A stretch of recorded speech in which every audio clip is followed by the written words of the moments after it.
stand, Okay, brother, and really now, do, man. That fucking massage is it's crazy. You know. Right. if you don't mind, okay, now what do those massages hit for? The massages, I can tell you right now, I got the whole shit in my phone. Let me tell you, because I remember the cheapest one was 2,200 baht. So I'm gonna tell you What the exchange is on that? Yeah. So let me go to my thing. I'm gonna break it down to you. All right. Let me switch this to Thai. Let me see. Thai baht. All right, 2,200 baht is $67.41. That's like the cheapest one I've seen. Right now, so the way it works is, okay, this is what happens. You're gonna go inside, and they're gonna have a color like red, yellow, white, black. And they're gonna hand you a menu too, and that's gonna let you know how much. Red is 2,200 baht, blue is this, white is that, black is that, right? And then they're gonna have a number, so it's gonna be red, and then the number is like, so you know the price because it's red or blue, whatever, and then the number is who you're actually selecting, right? And so let me find it real quick. All right, here, I just seen it. Hold on. All right, so at one spot, I'm gonna show you what the menu looked like too. I'll just put it up to the screen. I took a picture. The Summer Jam. So this is one, right? I went to different spots. So this is one spot how they menu look. You see here, the cheapest one is 3,300 baht. Right. And then 38, 41, and so on and so forth. So let's see at this spot, and then I'm gonna show you another menu before I go. Here go another menu. The cheapest one at this spot is, can you see, is it blurry? Yep. The cheapest one is 29. No, that's 16. Wait, why is it doing that? Hold on. All right, the cheapest one is 29. Okay. And then the next one is 3,400 in the blue. In the black is 4,000. In the purple is 46. Then 53 and 62. Right? So are those the levels of massage? Nah, it's just the talent. You know what I mean? You know, the paler skin they are, the more, right? Typically, and the younger. And this is what I remember I told you the cheapest one I seen was 2,200 baht. Right. 2,200, 27, 33. So this is their prices, right? And so the first time I went, I had the 2,200 joint. Then then another time I went, I had the one in the white, which was like their most expensive or up there. Then I had one in the black, and I think I might have had one in the blue. Different shit. But you know, so you basically going in there and you saying, what do I like the best? You looking at all these different type of cars. You know what I'm saying? Just say, for example, they got the Ferrari, they got the Bugatti, they got the Lexus, they got a Range Rover, they got, so it's like, what one do I want? You know what I'm saying? I'll take the Range Rover. I don't need no Ferrari, right? And so boom, and then so you pick which whip you want to hop in, and then after you do that, you're gonna go to the thing. You're gonna say, I want the Range. I'm about to hop in the Range Rover, right? So you're gonna go to say, all right, cool. They're gonna tell the Range Rover, come down. You know what I'm saying? Boom. And now, because you didn't pick it, yeah, boom, let's go. And now you're gonna go to this thing. They're gonna have like a little thing where you pay, to lease the whip. And then after you do that, they're gonna take you if you already might have a drink, because as soon as you sit down, you might be checking it out for a minute. I don't really just like to be like, all right, boom, I'm getting that. I just like to chill, take it all in, get my beer. I'm sitting my beer for a minute, relaxing, enjoying. Sometimes they got different cars they bring it on the showroom floor, different ones leaving, or they just gonna be there, and because they just coming in, and then So I like to at least drink my first beer. I'm chilling, and then I'll be like, all right, I make my situation. So I might already have a beer, or you can order a beer or a drink to go up, right? And then they might ask you sometimes. Actually, did you want to, you know, get your company some a drink or something? I was like, no, thank you, I'm good. You know what I'm saying? Right. You know what I'm saying? So I went, and then you're gonna go up an elevator. It seemed like all of them are like you got to go up an elevator, and the spots are pretty nice, bro. I'm not gonna lie. Like I even filmed what the inside of my spot looked like. Um, all marble walls.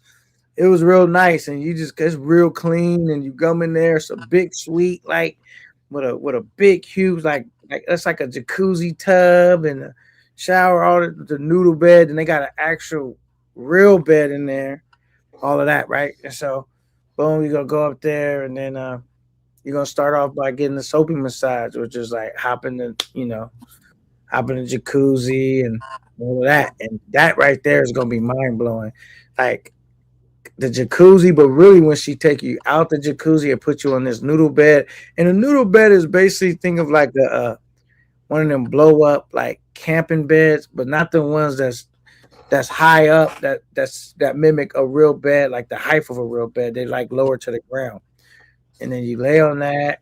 Before you do that, you're gonna be in the jacuzzi. You're gonna get the first massage in the jacuzzi, and she's gonna get out of there, and she's gonna make this thing. You're gonna hear her making it, getting it together while you're sitting in the jacuzzi. Then she's gonna help you out. You're gonna lay on the bed, and then she's gonna pour all the shit on. It's gonna be nice and warm and super duper slippery, like the most slipperiest shit you ever had on you. And then she gonna get up, and then y'all gonna be slipping and sliding, and she gonna basically massage you with her with her whole body. You know, it's gonna be a full body to body kind of like just like a massage though. You know what I'm saying? But she gonna use her whole body to massage you, her whole body to massage you, bro. And y'all gonna have all this slippery shit going on. She gonna do your back side, your front side, all of that. After she do that, she gonna take you. They got a shower thing in there too, and she gonna clean, like rinse all the shit off of you. You know what I'm saying? Then you got a towel, go dry off. Boom, boom, boom, boom. You get to the bed. She gonna be taking care of whatever. Then you gonna link up, and then finish. Finish and move. You know what I'm saying? You already know. Oh, that's what's up, bro. Listen, bro. I love his metaphors, though, bro. I have to say that. That was very good detail. For real. I tried to get good at telling stories. And you did that really well. You just said every metaphor, but you related them, bro. That was great. Yeah, that was yeah. awesome. I really love the car scenario, like the Range Rover come down. I'm using that. So when I use it, y'all see in real time where I got it from. Yeah, cause I try to keep it clean on people's channel, like we know what we're talking about, and right, for sure. But I still try to give you a vivid picture at the same time. You know what I mean? No, but it's amazing, bro. I ain't gonna lie to you. So let me ask you: before you order whatever car and stuff like that, you get to see the car. Yeah. All right. So when you first walk in, this was gonna happen. You're gonna walk in. It's gonna be hot outside, so this is the first thing you're gonna walk in. Boom! It's gonna be nice and cool. The AC on. You like, yeah, because you gotta get up. Now they're gonna have some couches, like I don't know, like some leather couches, and so as soon as you walk in, it's gonna be some couches like facing this way, like couch, and then where you sit down, and you will be facing this way. Now, what's this way is like a stage. Like the showroom floor with all the cars already right there. As soon as you walk in, and when you walk in, they all gonna be like batting their eyes and giving you that pick me look and trying to, you know what I'm saying? Yeah. You know what I mean? Trying to seduce you, like, yeah, I'm the one. You know what I mean? And they all gonna be beeping their horn basically at you. They just gonna be sitting there though. But you're gonna be, and it's gonna be lit up too. Like it's gonna be lit up. Like an actual showroom floor, and they're gonna have like nice seats, and they're gonna be colored. And I don't know, it's gonna be crazy. It's gonna be basically just like the movie Rush Hour when he walked in. If I don't know if y'all seen it, it's gonna be like that though. They all gonna be sitting right there. They're gonna be like here all the way across. One of them I went, they had it like that, and they had some behind there was another part behind it. I had to turn around, look. You know what I'm saying? I was like, yeah, it ain't nothing but Ferraris over there. I'm good. I'm not here to lease a Ferrari today. But yeah, hey, so not going on. yeah, then one of them had like a nice bar right there. Other ones, I didn't even see the bar. They just bring the drink to you. They bring you the menu. So they kind of all set up similar, but a little bit different. Okay. And yeah, they just gonna be right there. Boom, and then you might be sitting in there, and then they just bring another car on the showroom floor. They just clocked in. You know what I'm saying? Oh shit. Okay, who that? Okay. And then I've seen it's been to the point, bro, like you still trying to make a decision, and it might be like another group of people come in, like guys, right? And you already kind of know what you want, but you chilling, and you say, "Hey, I already know what I want, but I'm not ready to go up right now. But go take my Ferrari or whatever you lease, my Lexus, whatever. Take that off the showroom floor. You know what I'm saying? You know what I'm saying? Go get it detailed real quick. You feel me? Yeah, detail real quick. I mean, you know what I'm saying? What's going on?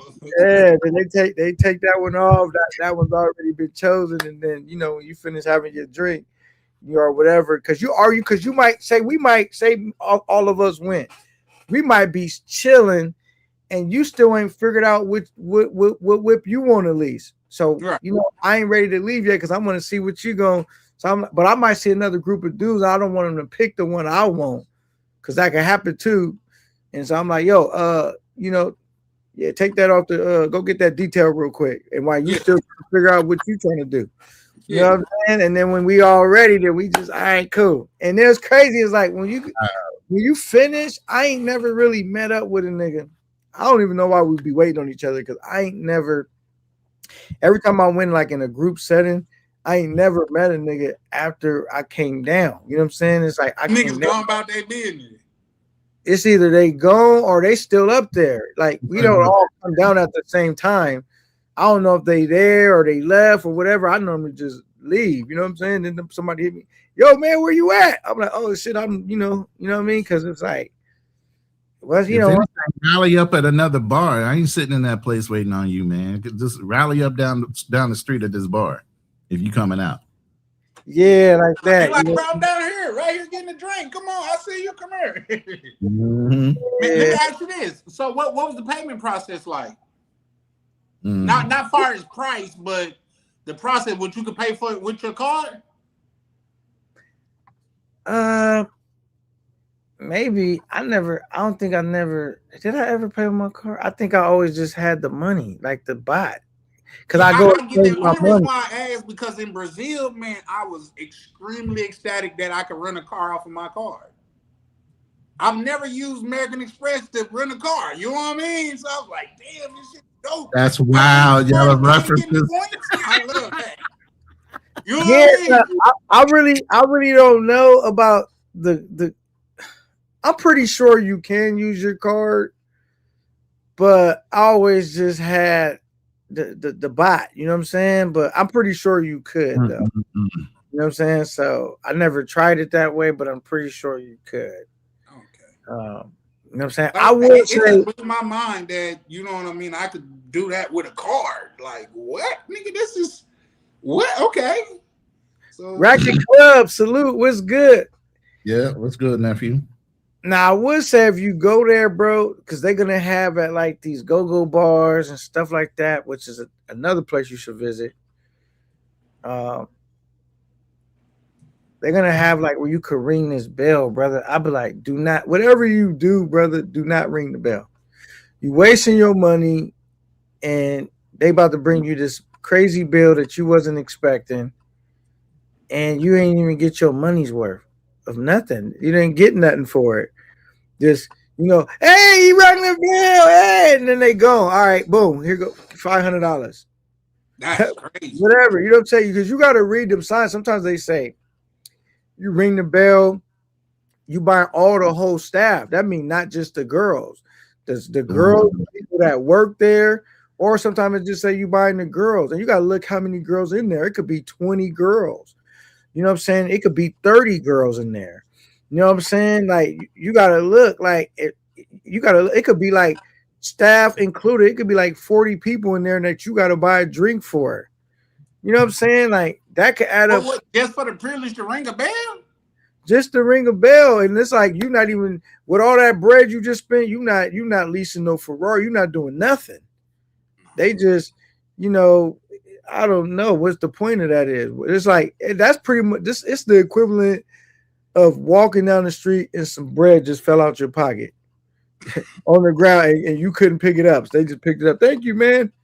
It just makes no sense to do. Like I've seen people do it, and it's like you ain't even getting nothing for it. Just like he rang the bell, like about 10, 20 seconds, and then that's it, bro. All right, take this $500 bill, sit down. You want to ring it again? I think that's more about ego. And I would say most of the guys that probably do that are people that don't normally get with those type of girls.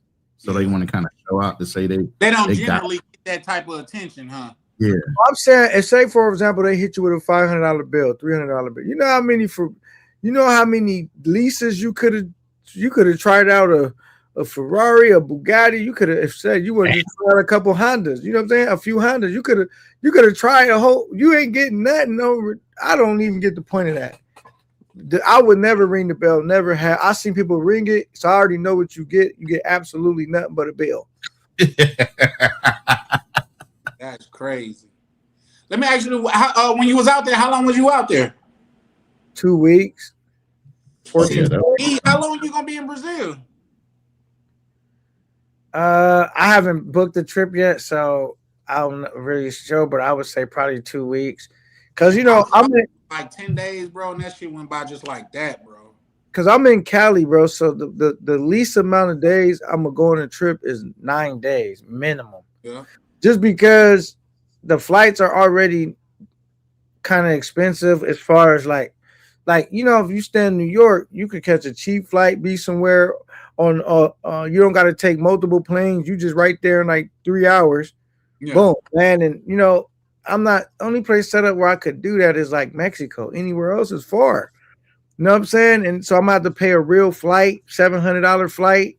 You know what I'm saying? So I'm like, why I'm gonna be booking all these flights when I could just be out there for at least 2 weeks? And I feel it's too much hassle traveling and going through TSA and trying to get where I'm going and all of that just to be there for like 4 days. I'm never doing that, bro. No. 4 or 5 days, that's too short for me. Well, not for way over there in Brazil. No, like I say, 10 days. It wasn't even. I'm telling you, it seemed like as soon as we got off the plane, we were turning around, getting back on that joint, bro. It went by so fast, and we went to yacht parties and everything. And I was like, bro, man, I don't know, like maybe it's just me, but I always get depressed when I'm leaving places like that. I'm telling you, it's like one of your friends just passed when you gotta leave that joint. You know what I mean? Like, all right, y'all. Yeah, you get all depressed. The only place where I got depressed when it was time to leave was Thailand, bro. I'm not gonna lie. I think I even privately shedded a couple tears. You know what I'm saying? So you enjoyed that much, and you're experienced DR, Colombia kind of guy. So you actually like Thailand that much over those countries, or just as much? Okay. The difference is like Thailand is just it's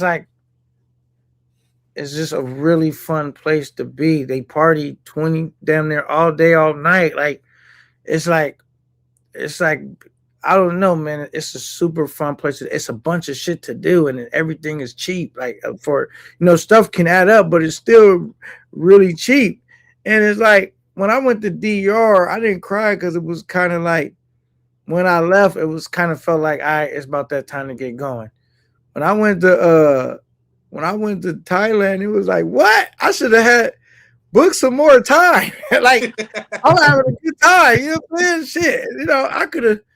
And then and I was lucky for me, man. One thing that's gonna be different though about Thailand and DR it wasn't different for me, but I knew it would have if I would have went under different circumstances. When I went, it was a group of us that went, like the street team and all that. So I met a bunch of group of guys I was already cool with, right? We all planned to go out there together. So it was kind of like that brotherhood camaraderie. But if you didn't plan it like that and you just went out there, it's not going to be like that, bro. You kind of going to be dolo more so.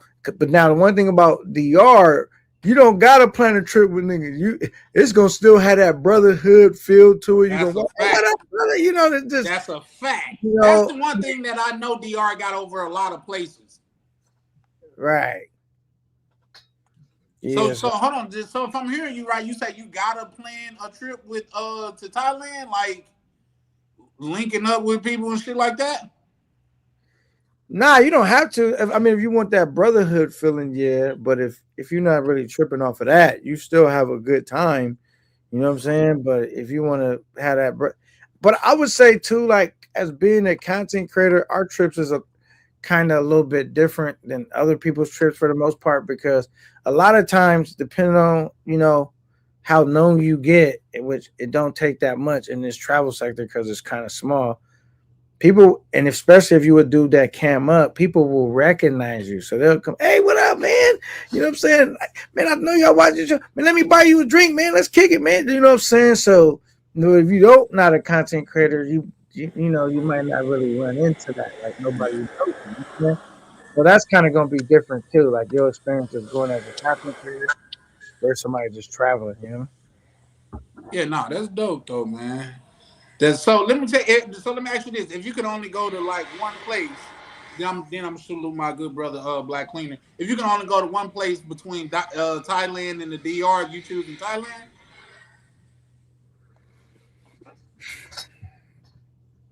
No, but if I could only live one place, I would pick Thailand, but not go. But I still think Dominican women are so beautiful, and even though there's less shit to do there, I like the Dominican Republic because I'm attracted to black women, and they remind me of black chicks that speak Spanish, the good-looking black chicks. You know what I'm saying? So, yeah. For the most part, that's what they are, because a lot of them, especially the ones I like, are Afro Latinos. Right now, I'm gonna say this: if they had the Dominican women was in Thailand and Thailand was in Dominican Republic, I would only go to Thailand. You know what I'm saying? Like, because they got everything I want there. You know what I'm saying? Everything. You know what I'm saying? So, but I will have a ball in Brazil. One last thing too: the women in Thailand are definitely a lot more friendly, a lot less of that haggling, getting into it with them about this and that and discrepancies. Right. All that's not going on too. I think that's another reason why brothers love Thailand, because they feel like they treat you better too. You know what I'm saying? I heard that. Yep, I heard that. I definitely heard that. Well, real quick, Black Cleaner, how you doing, good brother? Welcome to the panel, my good brother, Black Cleaner, man. How you doing, Black Cleaner? I'm tired, man. That live, man, got me. I don't know how y'all do it. Man, you see me over here too. Yeah, listen, man. I'm going live again tomorrow, man. My numbers ain't doing what they usually do, so I gotta get the band back together, so to speak. You feel me? I feel you, man. Hey, good luck. I'll be here supporting you, but I'm only doing Monday. Yeah, for sure. That's why I said, man. I said Black Cleaner consistent with Monday, so I'm not screaming on those days like that. So say if you ever slip though, I'm on your heels, Black Cleaner. I got you. I heard you earlier. Yep. Oh, okay. That's cool. Okay. Say you consistent with it though, man, and you're doing your numbers over there too, bro. So shout out to you for that. Yep. Well, I can't claim it. I got to thank Ronan because he's been there, pulling the strings. Pay no attention to the man behind the curtain. He's over there like Mr. Wizard. So I appreciate the support I get from Ronan. Yeah, man. Shout out to Ronan, man. He pull up and throw his weight around. You know what I mean? I don't have any weight, bro. I'm light as a feather. A white boy out or two, but he's running good people. I'm light as a feather. I carry no weight. What up, Black Cleaner? Salute. Salute to you too, K9. How's everything? Oh man, I'm blessed, man, as always, and highly favored. You know what I'm saying? Yes, sir. All right. Yeah, I need to get back on your live, man. Yo, who's your peeps? That's from Worcester, Massachusetts. I want to link up with him. Talking about D Nice? Yeah, the one who was posting all those beats. Are you talking about he was rapping and stuff too, or what? Yeah. I remember when I was doing on the live, and yeah, he was y'all was doing the contest with the content with the music content. Yeah, so you talking about from Massachusetts? That would be D Nice. Okay. Yeah, he was cool. I want to link up with homeboy because I'm supposed to be going to Boston on next week sometime. So hopefully I'll be able to link up, get some content going. Okay, that's what's up, man. But yeah, my question to you. So when you went to Thailand, they don't got the Tiger Bar or none of that going on anymore, or no black operating. I thought they had like Culture or a couple of the places that was black owned and operated there. Black owned. I know they had the Culture is a restaurant, like a food. Yeah. You know what I'm saying? Mm-hmm. That's black owned. Yeah, it's a black dude that own that, and they got really good food there. The Bomb, Super Bomb, good food. That's only black owned spot. Oh, and then the Maju Bar. I think the Maju Bar is black owned. Yeah. Yeah, that's what I was thinking. I said Tiger Bar, but I know that the Maju Bar, that's where everybody was saying that they go and congregate at. That's supposed to be like the flip-flops of Thailand.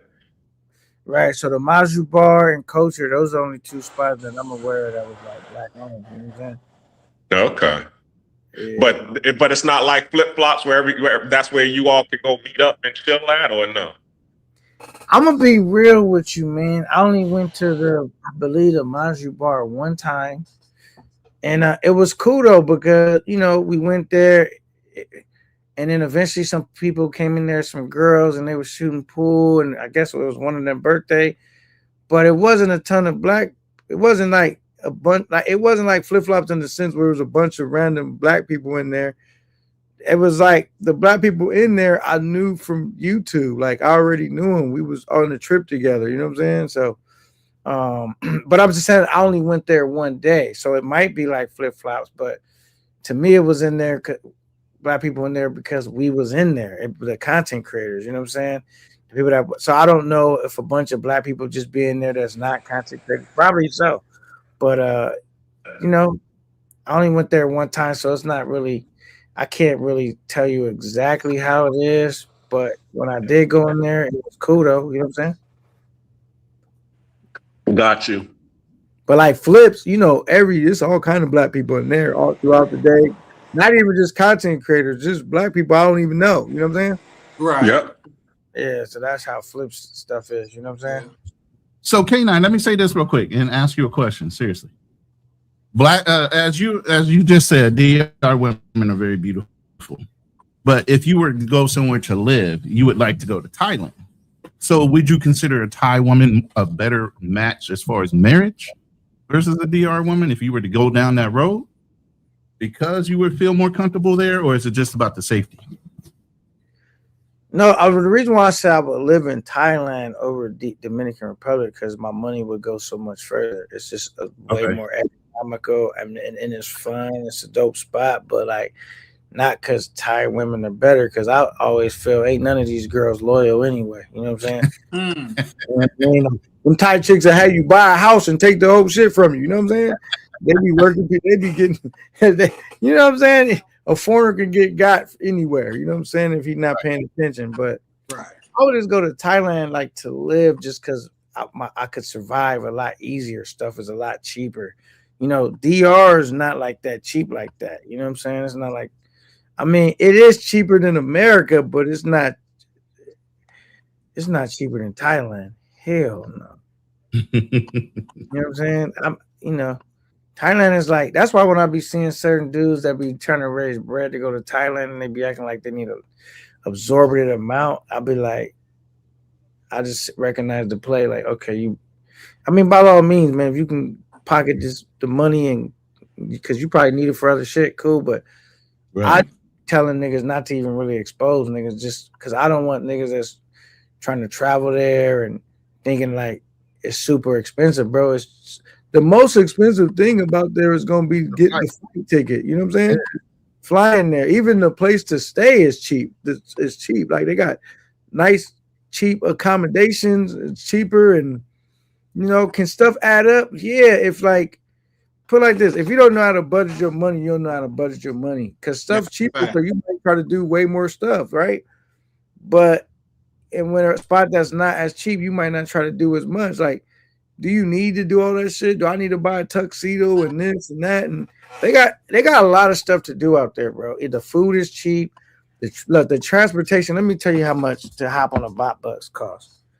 I got to look at it, how much it is, and like for one to take an Uber is like a couple bucks. Like it might to go somewhere far, like $2. But I'm gonna just say if you hop on a bus, that most people do real quick, 10 baht. So it's basically 31 cents, and that's how most of the people are getting around. 31 cents, and you hop on a little bus, and one go this way on one street, and another go this way, and down that town. So it's 30 cents basically to go, and then you hit the bell, boom, stop, get off, give me a little 10 baht, get gone. You know what I'm saying? Hop on, that's cheap. If I hop in an Uber to go somewhere far, like okay, where it's further than the Thai bus is going out of the town a little bit, that's gonna be like $2. You know what I'm saying? Like it's super cheap. Everything's cheap. Hey, hold on, man. Not my girl. Not my girl.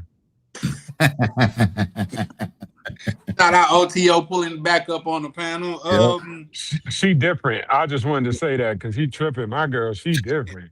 I'm gonna say that's what they all say. That's what they all say. Oh, he talking about them being loyal and shit. Yeah. Yeah. Not my house. Not my retirement plan. Yeah. She'll never. Now mine's is different. Yeah, Y'all didn't choose right. Who hurt you, bro? Who hurt you? Mine's is different. Hurt me. They can't hurt me because I don't trust them to begin with. Shit, I've been married. You know what I'm saying? No, he being facetious. He just using that as a I know, but I'm just saying they can't hurt me because I'm not game goofy. I know these chicks, man. Please, I don't go out there and lie to myself. I go out there. I know like Flavor Flav. I know exactly what time it is, and so I know exactly what I need to do. You feel me? For sure. And I don't tell myself no lies. I don't need to live in 1-800 make believe land. I'm already in Disneyland. I don't need to tell myself, I know exactly. I mean, I'm just saying, are the Thai chicks more trustworthy than the Dominican chicks? Absolutely. Absolutely. Oh, you gotta elaborate on that. Because it's kind of like when you go to the DR, they got that get the gringo type of shit going on, more heavier. Right. In Thailand, people talk about all the time they didn't left the chick. I never have, but left the chicks in their room. Nothing came up missing. When you hanging out with them, it don't typically end in them trying to extort you for more bread or causing a problem, a scene, and none of that. I never ran into like no issues with none of the chicks I hung out with. It was always smooth. And DR is not always going to be smooth like that. It's like, even if you straighten them out, they's trying to get something extra and trying to this and trying to that. Or if you hang out with a chick, she's trying to like, now it's like, sometimes in DR, she could look good, but you didn't really enjoy your time with her because she came bullshitting with the bullshit. That don't really happen in Thailand. It's just, you know what I'm saying? It's like the real girlfriend experience. Everything gonna be cool. And when it's time to break, and you can, I don't think it's impossible in DR, especially if you don't live there, or in Sasua, but you can hang out with chicks without having to, here, take that. You don't gotta always do that. Go meet some chicks in the club. It'll be like they'll bounce, come back. A lot of chicks in the Dominican Republic, they trying to hurry up and get out the door. In Thailand, they not in a rush to get out the door. Sometimes you got to kick them out. Like, all right, I got to go. I'm ready to go. You sleep too long. Get up. You know what I'm saying? Kind of go. And so it's just way different, bro. It's like it's going to be more affectionate. You're going to get more bang for your buck and all of that. And I do feel like they're not trying to, you got to watch them as much, but I'm watching everything anyway. I say, yeah, I probably don't got to watch, but I always believe. leave no temptation, and we'll have no problems. You know what I'm saying? That's a fact. I mean, I'm a firm believer in what you do in practice, what you're gonna do in the game. You know what I mean? So always stay game tight. Real quick, POV writes, he said, got to remember K9 only been to the Sioux in the DR. That's correct, bro. I only been to the Sioux, yo. So that's what I'm saying. I'm not talking about the DR as a whole. I'm just talking about if you go to Sasua specifically, bro. I think once you go to Sasua, you've been battle tested. That's like a perfect place to start because they're gonna be trying to run all kind of game. But I will say the DR is still pretty safe too because you know you don't really run into a lot of that. Them trying to put shit in your drink and them trying to doing the aggressive, trying to just take something from you aggressively.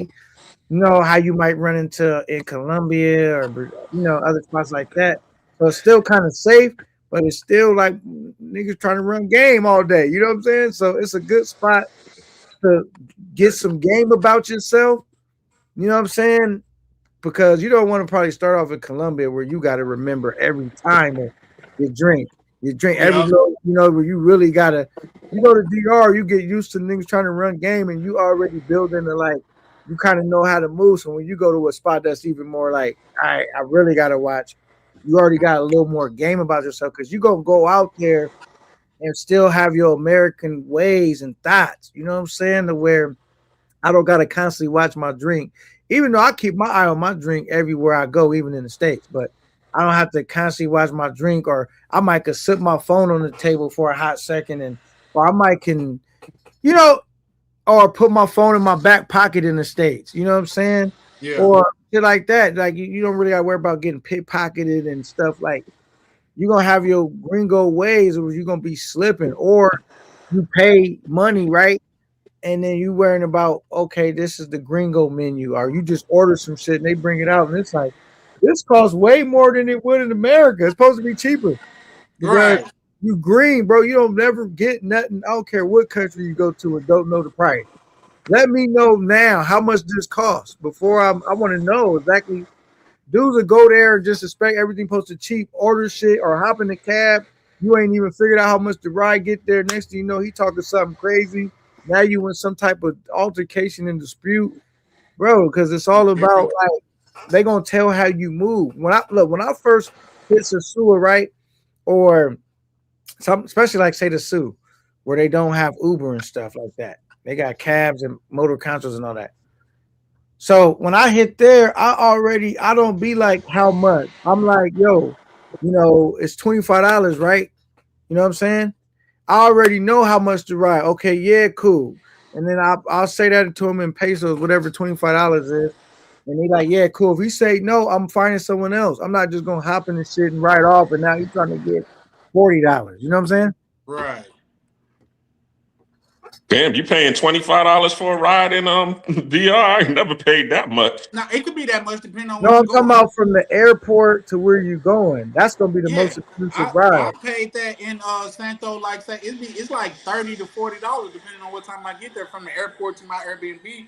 Because you got to keep in mind, I stay in Piantini a lot, so that's probably a good 30-40 minute drive depending on traffic. Nope, I'm catching the shuttle bus to the downtown Santo Domingo, and then I catch my Uber, which is only $10. Shout out to you for that. That's dope.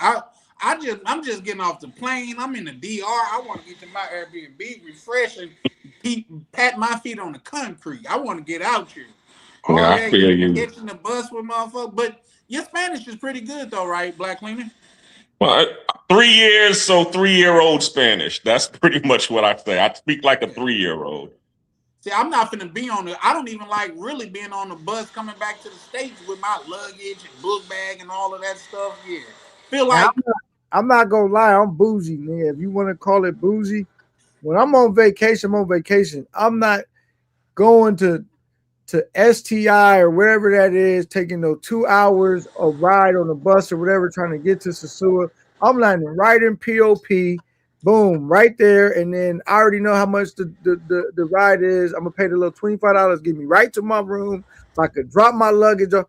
I'm not trying to extend because look, I'm only out here for a short time. I don't want to spend too much of my time traveling long distance just to save a little bit of money. Like I just want to be charged the correct price. But if you Yeah, I got you.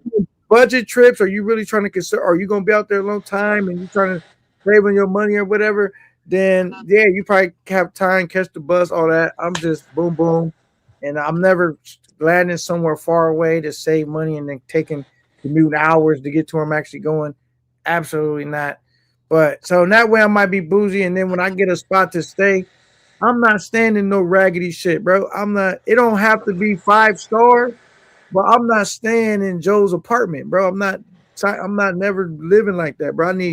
I want to feel like I'm on vacation. So, like for example, my room to the where I'm staying at now, where I got booked, is $1,100 for the 2-week period I'm gonna be out there, right? So but I could easily turn that into 500, 400, 300 if I lower down the accommodations I want. But I'm having. That's why I take the least amount of trips, because I don't like to feel like I'm struggling on vacation. I want to be like I'm on vacation. I want to feel like I'm on vacation. You know what I mean? Nah, I feel that. Nah, I'm the same way, bro. Like if I got a budget like that, man, I need to stay my ass at the crib, man. I'm not staying in no hostel, none of that shit, bro.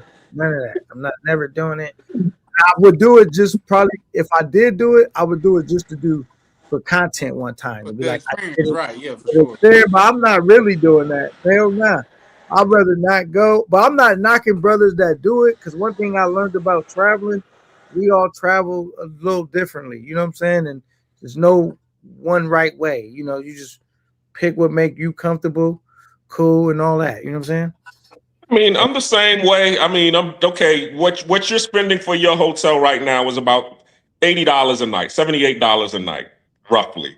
Okay, I'm gonna try to find, the rooftop Airbnb, the Airbnb with the rooftop. Of course, gotta have hot water and luxury, but I'm just gonna go probably $20 less. That's really it. What it is for me, $60 or more. $60 or less. If I can find those amenities, that's what I'm gonna go for. Now, in terms of the traveling and all of that, what I try to do is I try to get in tune with the city and see how the city's flowing, so that I know, what's going on going forward. That's why a lot of times I do catch the shuttle bus, because those actually would be the times where I can, meet me a somebody that might be normally regular. First time that I actually went to Santo Domingo. I mean, when I went to what's it called? I went to Dominican Republic. I got off in Punta Cana. I hopped on the shuttle bus and met my first chick. She actually showed me how to get to my Airbnb, because we actually took the shuttle bus from Punta Cana to Santo Domingo and it was like a 3 to 4 hour bus ride. And then we split an Airbnb. We split a guide, back to the hotel. And then, she gave me a number, and then we ended up going out and hitting it off and eating and stuff. And I still got her number to this day. So those are the ways that I'm able to, do what I do, move how I move. You know what I'm saying? But through the city. But she don't pick up, Black Cleaner. Well, I don't call her no more, because I haven't been to the DR. Nah, when I hit her up on Instagram, she pick up. So she pick up the hang up. I got you. Well, I'm not balling out here like Final Frontier over there. You know what I'm saying? So she don't look to me as daddy. When the call comes in, he's home. Nah, she don't get that. She be like, "What you want, nigga?" I will tell you this. I do save money in ways like this, because I'm not trying to just set all my money on fire either. But I will do stuff like this. Like if I want to buy a Presidente, like a beer or something, I'm buying that at the store. It's 100 pesos. Instead of going to a restaurant or a bar or shit where it's 300 pesos. Now I will patronize some of the restaurants, whatever, and buy a beer or a drink or something, but I'm not drinking all my drinks from there. I'm drinking my shit, the majority of my shit from the store where it's cheap and it's close by. I just walk there. Now, then I will eat at some of like the other spots that's good food, but where I know like they got good prices, and I'm not always eating in like Bailey's all the time and stuff like that where it's a grip of money. I go in there sometimes. Like a lot of times when I go into Bailey's, man, I rarely eat in there. I go grab me a drink, kick it, and babysit that motherfucker. I might get like 2 drinks the whole time I'm in there.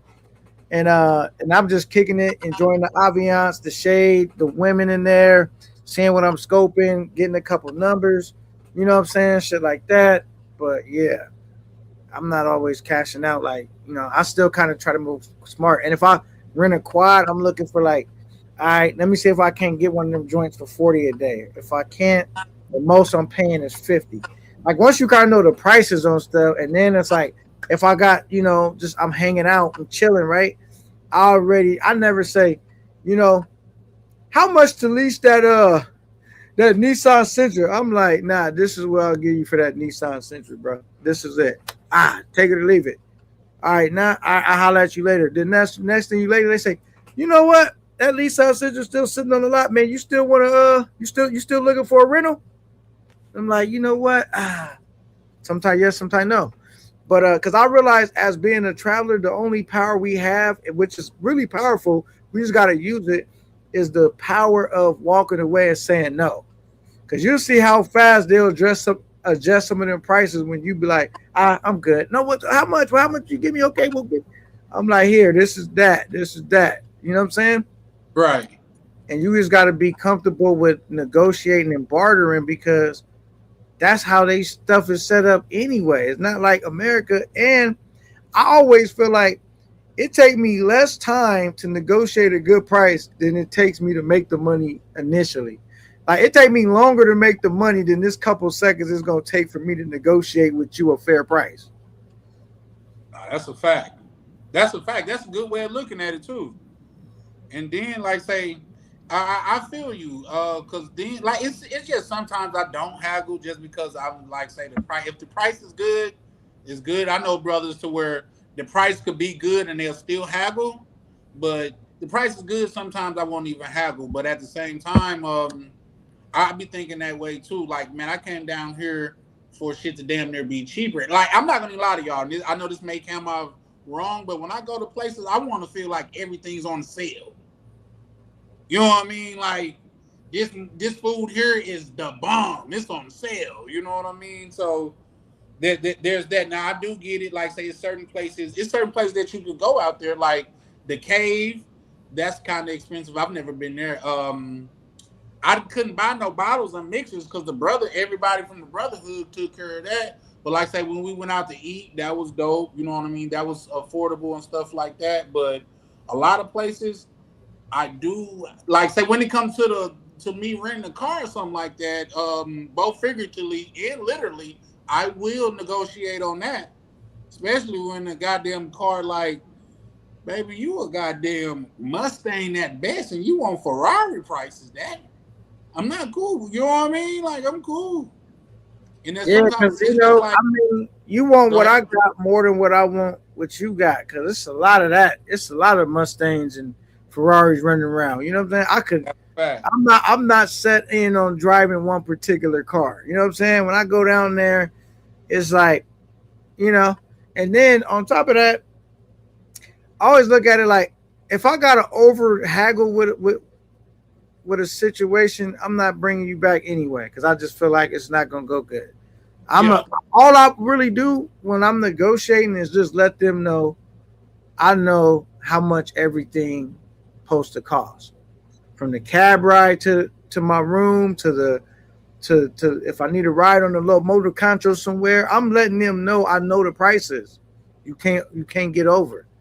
That's it. That's just really like most of the negotiation is just really quick letting them know I know how much it's supposed to cost. And how do I let them know? I walk up, just say for example, I'm like, yo, I want to ride down there. Take me down. I said 100 pesos, right? Yeah. Boom. That didn't take no time to negotiate. That was just him. Instead of hopping on this thing, and now he talking about he want 500 pesos, 300 pesos, 400. I'm just letting him know real quick, like, I know the price, right? 100 pesos, right? Yeah, let's go. You know what I'm saying? It's just, I'm just letting them know I know the price, bro. Like one time, I'll give you an example, right? I was in DR. I wanted to exchange some money. The place I normally exchange at, like the little building, they wasn't open yet.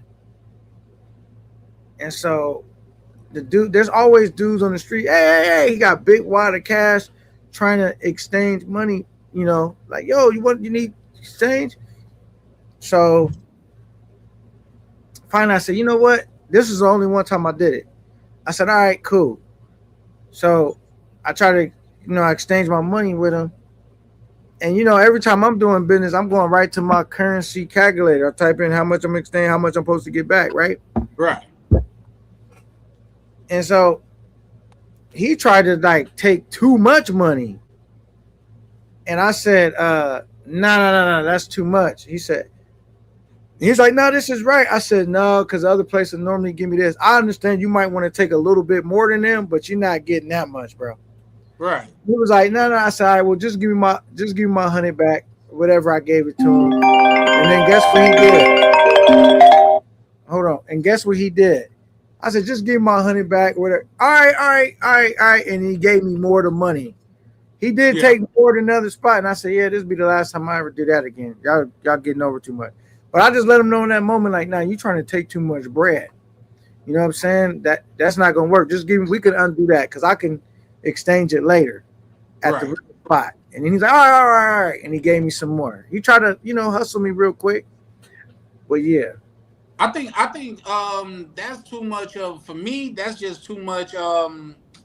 It's almost like too much house, and I feel like niggas trying to size me up because I gotta go in my pockets in front of them, and we on the side of the street and shit like that. So I'd rather walk in somewhere. I found a Western Union or something, and go in there and change my bread. Yeah, like when I was out there with my Asian partner, that was one of the I did take the Caribbean tours. He came down from Las Terrenas and swooped me down there, and I hop on Caribbean tours and went back up there just to get the experience. But shit, he like, bro, go in there. They'll give you the proper bread and stuff like that. And if they don't, like, make sure that your receipt says this, that, and the third. Therefore, like, you got a receipt, you got something to relate back to. You know what I mean? So yeah, no, that I feel that, but I've never. It's just something. It's something feels sketchy about those dudes. And I ain't gonna even lie to you, K9. At one point, I was thinking, like, man, how do I even know there's real money? You know what I mean? You just a nigga on the side of the road, fall out. No. I just did it real quick. I never do that. I just needed to take care of something real quick, and I was slipping on. Well, it wasn't even that I was slipping. The place would normally be open. It wasn't, for some reason it wasn't open yet. And and then I said I'll never do that again. But yeah, I pretty much I already got my favorite spots I kind of like to go to. I'll exchange like 200 a day. You know what I'm saying? Damn, y'all come in with loot like that? Shit, I just go to the ATM. I don't know. And you can't go to the See, but here's the thing. I got 3 levels of bread when I go. I'll leave here. I'll get some money exchanged here. Probably like the bulk of the bread, a couple thousand. Did I run through that or something like that? Or like say, because my cousin was with me, I exchanged some bread for him. Because if you get it here, if you go through your bank, that's a tidbit. I put it on one of my, I put it in the back office. You go through your bank, it's free. You just gotta, I think you gotta give them 48 hours or something like that before you go. But if you go through your bank, it's free. But not only do I get bread cashed here, I also take some American cash with me. So like say, I forgot who put me on it. It might have been the good brother Jay Holiday. He said instead of just looking for an exchange store, just going to the casino. They're gonna change it out and they're gonna give you the best rate because they want you to gamble there. So I went in there. I said, hey, I'm trying to change it. They were like, no problem, changed it and walked out. But that's my second level. My third level is my credit cards. When I get down to my credit cards, it's almost like I done fucked up. This is an emergency type of joint, unless I'm out to eat. Got you. Yeah, so I normally travel with all my bread, like all my cash, and then I exchange it as I go. But obviously, I got a credit card. I got a debit card. If I needed to access more cash because I got jacked or something happened, I still have access to some money. You know what I'm saying? But I just bring whatever I'm gonna take for my trip. But it's a lot of different ways you could do it. Like, you know what I'm saying? And main thing is, man, make sure you put your money up good. Another thing they got me on too, bro. I was sitting at a restaurant, right, Charlie? Is you know they bring I don't know if you had that happen to you, Roland, where they bring you back a book, like with the receipt in it, and then you look at it, you see how much it is, you put the money in the book, you close it, he comes back. I know what you're finna say. Go ahead. Man, it got me, man. Took some of the money left out. The other receipt. Huh? You left the other receipt? No. So I was sitting down eating while waiting for the bill now. So he brings the bill in a black book and you open it up. It's a receipt to let you know how much it comes. I put the money in the book. I counted up. All right, put in the book, close it. He grabs a book. He leaves. He comes back and says it was short. It wasn't the right amount of money. And I'm like, what? And how I know he got me because I'm going to tell you. So anyway, then another day I was at a table and he had the money and he took some money out the book. It wasn't mine. And he put it in his pocket. Like, you know what I'm saying? So he was getting somebody acting like they didn't put all the right amount of money in there. He was going to bring it back to him like, oh, it was short. So one time I was eating. I took a little Dominican chick out to eat with me.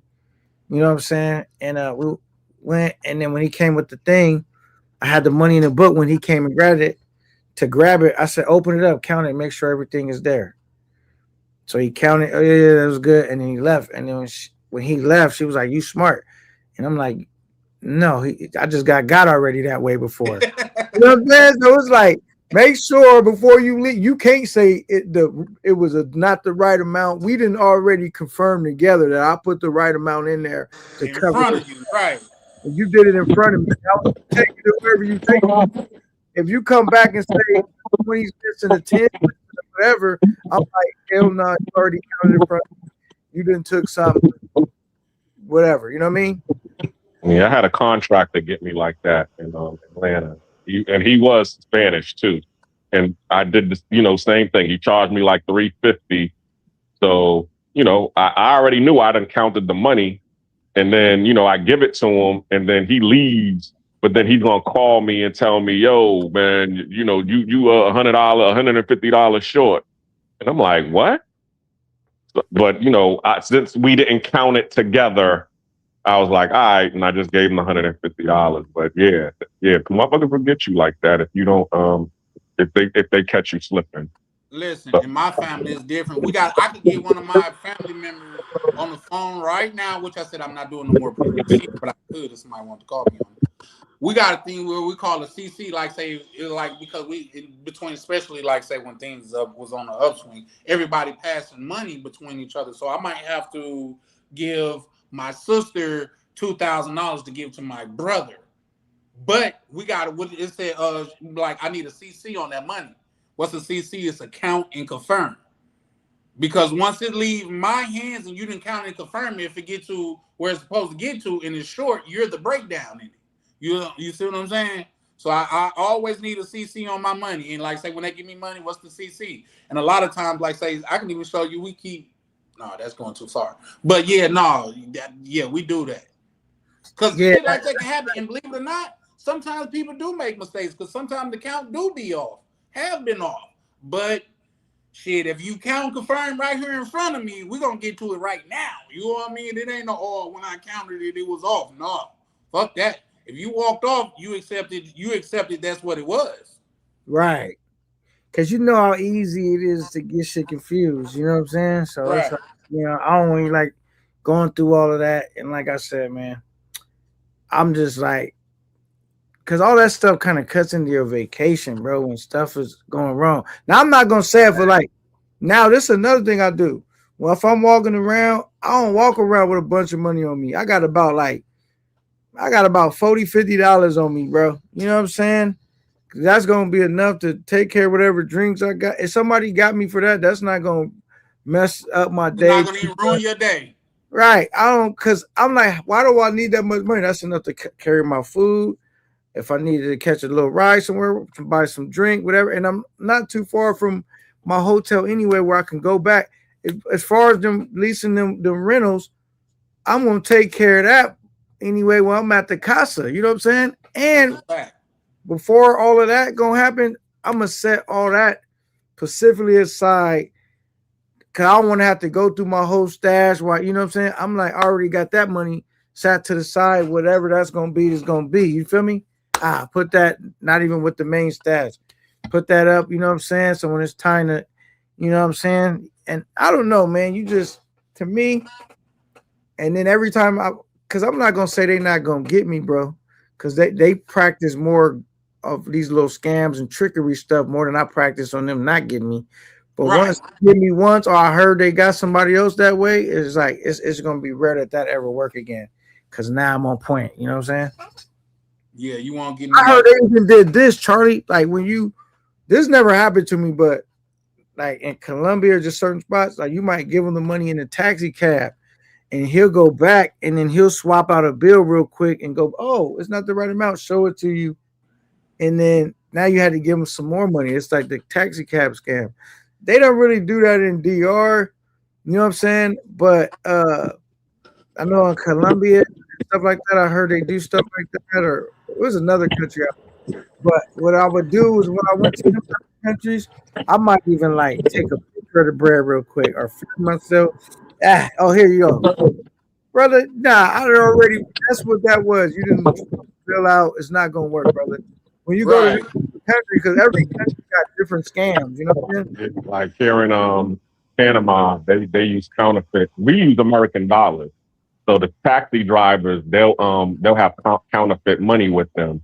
And then when you pay them, either one, if you give them, an American cash and you need to make change with them, whatever change they're gonna give you is gonna be counterfeit. Ooh, hey, that's the tidbit. That's the tidbit, guys. But write that one down. You say that goes on in Panama, and I'm sure they done got so good at it to where they could do it right up under your nose. You probably wouldn't even notice. That's a gem right there. Yep, they got me like that. We negotiated for $10.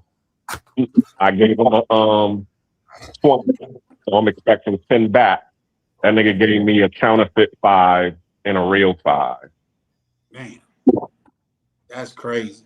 He got me for 15. That's crazy. Yeah. Well, here's my thing. Like I say, I can tell you, and I can't say the DR got me, but this is how I felt. Then real quick, Xavier is tonight's sponsor. Let me read his shit. He said, I just use Western Union. That's kind of dope. You said Uber is for a strong company. Yeah, for sure. If you can pay, that's not always the case. But if you can, I definitely go. Because with that, for one, you're paying through the app. And for two, you already know what you're paying before they get there. But I think that's dope too. But I can tell you, I don't think they got me. It was just me not paying attention because I'm so used to this American shit, things of that nature. I was at Bailey's and I tipped well. And I was even talking shit on my Snapchat. I said, guys, this is how you handle tipping. You just pay them a lot more than goddamn it, what it would usually be. So that tip was included. But I think, was it a cheat or somebody pointed out to me? It was like, when you see your receipt, you see where it shows tip and you already tipped. I was like, damn. So I can't say that they got me because that was on me. I should have paid more attention. But after that, I started paying more attention. And like K9 said, you won't get me like that again. So, Ronan, let me ask you: are there any drinks that goes on out there in the movies? Damn, Black Cleaner, you over there doing some kind of suction test on your cleanup equipment? What you doing?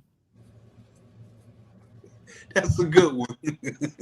It's crazy. Anytime that I leave my mic on for a longer time, that's what happens. I don't know what the hell's going on with this damn phone. Like you got one of your suction vac, your shop vacs going or something. That's what it sounds like over here. Like you got a shop vac going. Yeah. But anyway, what was your question, Charlie? Sorry about that.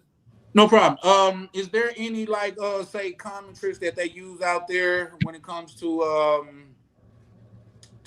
like getting over on foreigners? They wrote the book here. So what type You of got to think, and I just went through this with we were just on BMT live show, me and Black Cleaner, talking about Asian relationships and being in the manosphere or not being in the manosphere because you're not part of the Black community, or are you, type of thing. But Filipinos in Philippines itself, the relationship with America has been since the 1800s. There is no game that they have not already played and played well. They wrote the book on games and understand American culture, getting married, playing the long game, playing the short game, playing every game in the world. So specifically, American military guys, we have ports, we have Air Force bases, Army bases, and obviously Subic Bay is a naval base that Marines and sailors pull into. Los Angeles City is right around where the Air Force base was. You get what I mean? So we've been here. So if there's a game that has been played on the American military that you heard about the Philippines, it was most likely it was a veteran that got taken advantage of. You know, so yeah, there's plenty of games they play here. You know, the whole water buffalo thing or whatever, or you know, you gotta send me this and that and the other thing. That's all been done. What the hell is a water? Is somebody saying that they got attacked by a water buffalo or something? What is that? No, they want a water buffalo, or they need it for the family or whatever. And they have everything from caribou to cattle here. So it just depends on how you're looking at these girls. Stay away from the bar girls. You know, even the province girls sometimes can play those games too. So like I said, everyone is different. It depends on their family upbringing, who they are as individuals. And it takes a while. They speak English. That's one of their first languages. Hello, they were American territory. Not like Thailand. Thailand has never been really conquered, quote unquote, as they say. But the Philippines, yeah, since the 1800s, we owned them. And then we gave it back to them in the 40s. Spain owned them before then. So they have everything from colorism all the way up to running games. Well, yeah. Well, the majority of and they made the food. Well, they joked on me a couple times, but I don't care. Like, say, if my story could help someone else, man, make all the fun you want. And I'm not saying they did it maliciously, but they kind of drilled me with that. The one time that I got over, Shorty got over on me. She was talking about, oh, I'm not like that, or oh. I'm not one of those women. That's what you're used to. Well, we got into it. I can't even say we got into it. She was just on some BS that I wasn't. I'm like, I didn't come out here for this, so you could just leave. And baby ended up extorting me. And like I said, I called me because I was gonna ride it out and just say, man, fuck you. Let's see what happens. You know what I mean? But my contact that I contacted out there was like, bro, you don't want to play those games because you're not gonna win. It's not your home turf. You're not gonna win. And whatever is gonna cost you to get rid of her, you're gonna have to pay that double because once the police show up, you're gonna have to pay them too. Yep. So just go on, goddamn, give her that bread and wish her farewell. And that's just what I did. So there's that. There's that. But I can say it's here's the thing.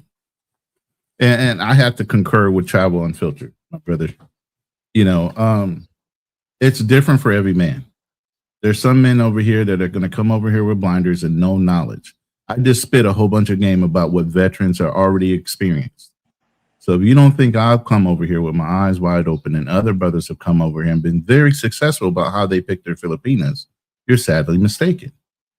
But again, it's up to the man to decide who they're dealing with and what they're going to tolerate and how many goddamn red flags they're going to ignore before they call it what it is and stop being so goddamn desperate because they never seen a beautiful woman before and they're going to hold on to it with both fists because they don't want to let it go. Yeah. Well, shout out to you. And you know what? Shout out to Travel Unfiltered because he said that. He said, I can't speak for other brothers. A lot of women still show interest. And yeah, for intent. Yeah, I would. Well, here's the thing. And that's Pinot, by the way. He used to be called BMT. That's my brother. We do Lions Den together. He revamped his channel. It was BMT. Oh, that's the original BMT. That's the other BMT. Oh, yeah, not Aaron Ferris, but this is Kanon. Okay. But yeah, he's a brother that co-hosts with me. Yeah. Well, welcome to the Charlie Chan TV, man. Now, and like I said, let me preface that what I'm saying. Like, of course, a woman would value what a man brings to the table. I'm talking about from when I grew up, it was something about just having a man in the house that was valuable, something that was appreciated. Like this man, like say a hardworking man was appreciated back then. On the internet, in a lot of places, you see these women nowadays say they don't even want a 9-to-5 guy. They prefer a scammer. They prefer a scammer, even though they know his career is not going to be long and he gonna go to jail. That's what they want because they tired of living the struggle life. Opposed to back in the day, a man that was a bricklayer, he would have respect in his house. He would have respect in the community. Same for a roofer. Same for a goddamn construction worker. Men was just men back then, and no, everybody wasn't balling, but they was respected. And not only was they respected, but they was protected. And that was something that was appreciated back then. I don't see a lot of that nowadays. And something we just touched on that on BMT show, and I talked about that because back in the days, okay, and we talk about this all the time. They didn't have the infrastructure that they do now. The child support wasn't enforced like it was now. You know what I'm saying? Like, and also welfare wasn't as much as it is now. So the whole thing about how they rule us in America is off of fear and greed. When you go get a 9-to-5 job, it's because you're afraid that if you don't have this job, you're going to be out here in the streets homeless. Okay. So now with the child support system, with these government safety nets that they have out here, the stability is there now. So where you are not afraid of being unstable, especially women. So now what they're looking for from the men is greed. They're looking for the man to be able to fulfill their fantasy. It's like, all right, I got stability now. I don't need you, for a roof over my head, or I don't need you, to give me, what I need in order to feed the kids. No, I need you to be able to get me out of this apartment that we're in and put me in a mansion, or put me in a house, or put me in a Beamer. You know what I'm saying? No, I already got me a hoopty to ride around in. Can you get me in a what's it called, in a Maybach? You know what I'm saying? They're looking that, and that's why they're looking for the guy who, as you said, is the baller, because they already saying, okay, I already have the stability. This baller over here can get me into the soft life that I'm looking for. And if anybody can't get me into the soft life, then I don't need them, because I already got the stability that I need. But wouldn't you say that's the problem, though? Because for men, it wasn't. Let's be honest. A man actually have more stability a lot of times without a woman. So for a man, it wasn't about stability. It was about having a woman, having a team, having somebody that you can confide in or be around you. You know what I mean? Like y'all got a game plan and y'all working it out together.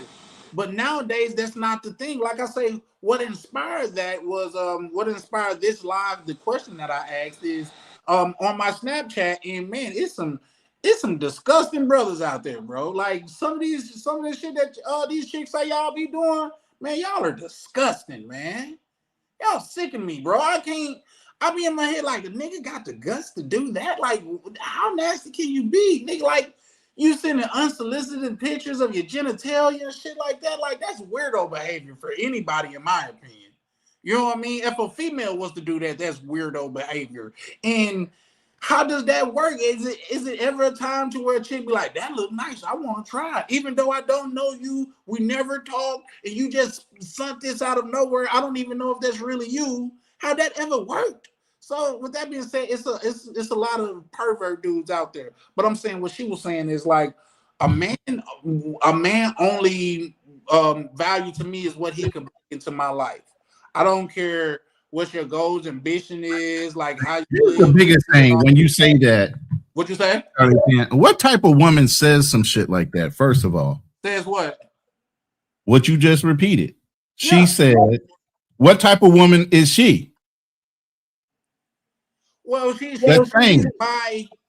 by like I say, if you just look at her face and say, I'm like, you really don't like fit that mold. You okay, like mid, but yeah, but when she get a whole body picture, I was like, oh, okay, she got a very. Okay. She's like one of those slim, thick chicks, very nice frame. So I get. And how old is she? And how old is she? She's probably 25 to 30. Yeah, she's leveraging her beauty because her time is almost up.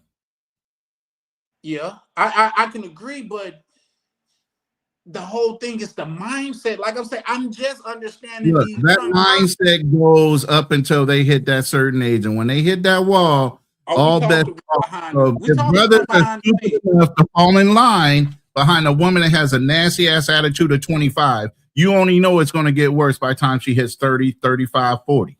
Yeah. And here's the thing. She gonna blame men for her being in her fucked up situation. But when that's her in her own little world. Again, women are delusional. When she had leverage on her side, she didn't want to give or even what's the word I'm looking for? Contribute, share. Like that. She needed 100 out of 100, not even 98 out of 100. She needed 100 out of 100. There's no reciprocity and no equality inside of the relationship. Go ahead. There's no reciprocity or equality. I couldn't hear you. Your phone went down. Go ahead, Black Cleaner. You said it. You said there's no reciprocity. Keep going, because I want to piggyback off of what you said. There's no reciprocity or equality in the relationship, and that's already starting off with a couple red flags on her behalf. Yeah, for sure. But here's the thing, like I say, Ronan, like maybe this is a thing to where I'm just realizing as an older man, I'm kind of out of touch because I'm just really figuring out what all these youngins are rapping about. And what's cool is sliming out your homeboy. That means backdooring your homeboy, doing something snakish to them. Like say one of the biggest rappers that was out not too long ago, he got a famous line. He said, "Grandma always told me to keep the grass cut. Whole time I'm the snake." This is the mindset that they got nowadays. When camaraderie, loyalty, and friendship meant something back then. I'm never sliming out my homeboy. In fact, like if you got beef with him and he not here, I'm taking the fade on his behalf. You know what? You know what culture and what sex actually slimes out each other? Females. So what is the display of that man but a feminine trait? That's a good point. Now who raised that black man to think like that? That single black mama, those aunties, those grandmamas, the generations of him looking at examples of only females in his home and how they do each other. Mm-hmm. Yeah. For sure, which is crazy. Ronan, real quick, Lee Majors got a question. He says, Ronan, no disrespect. How did you vet your and how long was the process? That was we talked for a year and a half. We talked almost for a year and a half, just long distance on the phone and video calls, things like that, before I even got on a plane. Mm-hmm. So it's been over a year and a half of just that. And then I just rolled over a year in May of actually being incontinent on the planet. I mean, in the country and in the province that we're both living in together. Mm-hmm. You know, so that process is going on now. So you a lot of people can play a lot of games. And this is what, even in American dating, people put their best foot forward at first. You can only put that facade up, and however you start is how you're going to have to finish. So if you leave with your wallet, guess what? You're going to have to finish with your wallet or maintain that level of fucking dating, or you're going to be fucked because you gave her a level of expectation that is beyond something you were capable of keeping up with. I don't do that.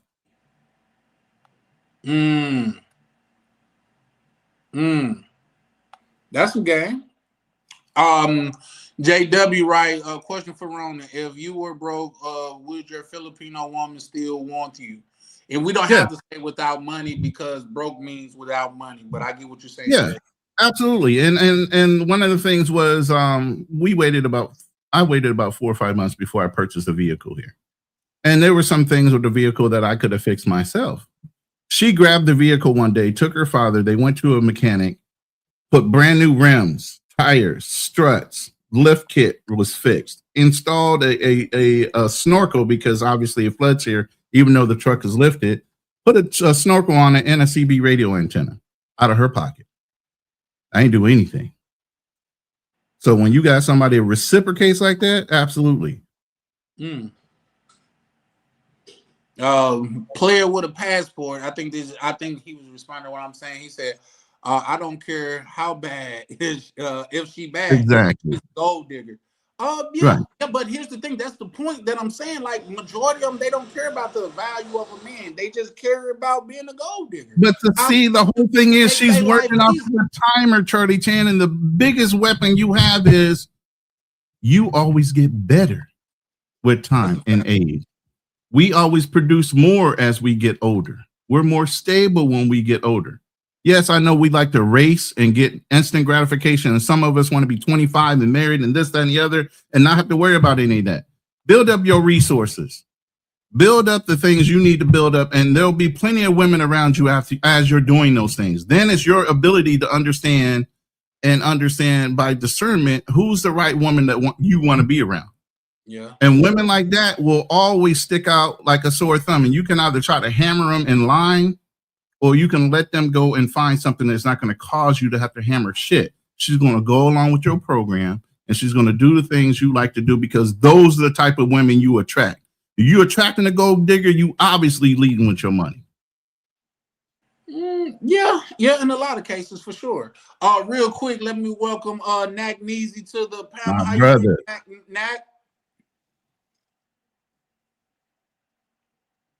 Nak Neezy, you there, brother? Yo, what's up, y'all? Sorry about that. No, you good. How you doing? I'm good, brother. I thought I heard brothers hating on a Black American woman, so I had to put on my cape. There you go. Oh yeah. Okay. Now let's address it. Where did you hear the hate? Well, I mean, brothers talking about raised by a single mother. The talking points, manosphere talking points and all of that, you know what I'm saying? Meanwhile, the same stuff that happens with our women, and not even black, just American women, happens across the sea. Brothers get extorted, brothers get scammed. Filipinas be up in, on what? I don't know if it's Thai friendly, Filipina friendly, whatever, talking to 10 dudes at one time, you know what I'm saying? Married. So the nature of women everywhere is pretty much the same. It's opportunistic.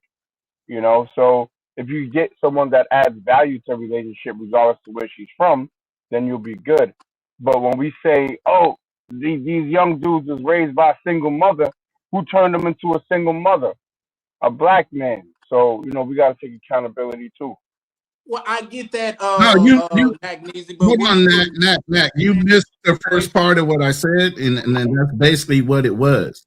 I had already deferred to all that before I even started speaking, and I even spoke to the fact that Filipinas wrote the game on running game on brothers, especially since the military's been here and since they've been here since the 1800s, right? So before I went into that, I talked about but yeah, and I even did that on BMT's live earlier today. But no, I don't hate on American women, JM, and that's why I said you're a professional troll. If you've ever heard anything I said, I love black women. I love American women. I've dated American women all my life. Obviously, I chose to come over here and do what I'm doing now. Nobody forced me. It wasn't out of hatred. I had plenty of women in America, and they were on a list. I wasn't looking to get married anymore. I had 5 chicks on the list, and they were in rotation. Every time I took a trip, I was that nigga that took sand to the beach, and I didn't give a fuck. So no, I'm not that dude. You're never gonna throw me in that fucking basket. But go ahead, Nat. No, it's all right. No, I'm just here to vibe with y'all or whatever. But just respect our black queen. Respect our black queen. What? No, okay. Now, one thing that we not gonna do that, because one thing about it, and I know you just being facetious, but one thing about it is, for one, that's why unless it's like a specific conversation, I never just point out black women because as a black man, I'm not going to be on a panel putting down my own people. For two, when I say that, and even people don't like that, I say Western women because it's a Western ideology. No matter, goddamn it, for the most part over here, the things that I be referring to, it's a Western ideology. So it's not just black women, it's the white women, it's the Asian women, it's goddamn it, foreign women that get here, and all of a sudden yesterday's price is not today's price, and all of that stuff. So I speak about women in general. It's just my core audience is got the same view that I do. Let me ask you a question, because the question that was on BMT, because he asked me this, he said that O'Shea was talking about we date in tiers, and he was breaking the tiers down, and tier 1 being, you know, the black woman, black American women. Then he said the tier 2 was, you know, the Caribbean women. Then he said the tier 3s was the mixed women and the mestizos, and then tier 4 is anything outside of our race. And he was saying, so asking me, where do I date? Do I date all of them, and I told him I date usually in the spectrum of tier 1 and 2, because even when I go out overseas, I'm still looking for a black woman, whether she's a Blasian or she's the Afro Latina or just an African. I'm never looking for the mestiza or the one that aligns with the white girl. But I do see that a lot of the brothers out here, what we was talking about yesterday, are brainwashed to be dating the chick that that aligns closer with the white girl. The Ava Mendez's and the J-Lo's. And I was like, I don't want to follow that mainstream mindset or that mainstream routine. I'm not a follower in that regard. So what do you say about that, where you see guys dating a lot more guys that are in the travel space dating tier 4 women? Okay, well, I'm not gonna lie. Once I heard a certain part, my ears just my brain just kind of homed in on that. What'd you say? Our black women is tier what? Black women is tier 1, basically saying that's the lowest tier or the highest tier? It's not. It's just a tier in terms of, it's not a rating. It's a tier of closest to black, being tier 1, away from black being tier 4. Oh, okay. So in your race is tier 1, out of your race is tier 4. I was under the impression that I heard they said black women or the lowest tier. Like, ain't no fucking way. No, that's some double. They could push it like that, where it's your race or whatever. I think that's really just putting women at the bottom of the tier system. That's what it sounds like. Because when O'Shea was talking about it being tier 1, he was saying that most black men should date within their race. That's because, remember, he was always talking about the whole thing came from the whole Jamie Foxx situation, where he was saying that he's pro-black but sleeps white. So he's over here, and he's saying, guys like that should not be allowed in the pro-black space. So that's what. So that's what you are a pro-black man, and you married a foreign woman of not necessarily our culture. He's saying you don't know how to be a strong black man outside of who you marry. Of course you do. Oh, wait, no, but my wife is black though. Okay. Yeah. So you on a tier what? 3, 1, 2? Tier 1. She's black American? No, she's not black American. I met her in America though, so I couldn't tell until after I spit game. But no, you're talking about. Well, I met her. I was like 27 or something like that. So at that age, you're not really thinking, pro-black. You're just thinking pro-me. You know what I'm saying? But I mean, if we're talking about race versus ethnicity and culture, right. I would prefer to be with someone from my own culture, supposedly, because then you'll have less, cultural little, speed bumps or whatever. But you can make it work regardless. But I'm not gonna idolize and put white chicks on a pedestal because I'm from New York, so I've already seen all the white chicks, all the so-called exoticals. That's old news. The Dominican chicks with the hairy arms. I done been through that. The Puerto Ricans with the mustaches. You know what I'm saying? Dirty feet with the chancletas in the summertime. That's nothing new to me. So at the end of the day, when you get older, you want something that you don't want any problems. I don't want to have to uh, try to wonder what she's saying about me or this culture. Look, I just want to come home and have some food that I like to eat, cooked by someone who understands me at the end of the day. Yeah. What up? What up? Can y'all hear me? Yeah, we can hear you loud and clear. Now, Mac Measy, I have to bring up that a person or two over here was highly offended that you used the term "dirty foot" Latinos. Oh, I don't care. Who said that? Who's defending? Well, it's nobody on this panel, but I just want to make it known that a lot of people said that. Well, not a lot of people. A few people said that they took offense to that. Oh, Yeah, and that's cool. I got the heat. I got the brunt of the heat for that because I've repeated what you quoted. I mean, what you You know, called me. the thing is, They called me it's all racist said in for jest, right? It's all said in jest, right? But there's no one that stands up for black women on that tip. They call them hair hats. They call them dusty. They call them hyenas. They call them all kind of stuff. And when I make a joke about a Latina chick with dirty feet and chancletas, which a lot of them do be having, excuse me, not do be having, a lot of them have that, because they walk around with, with their feet in chancletas. I don't see how people saying it's racist. Like, it is what it is, man.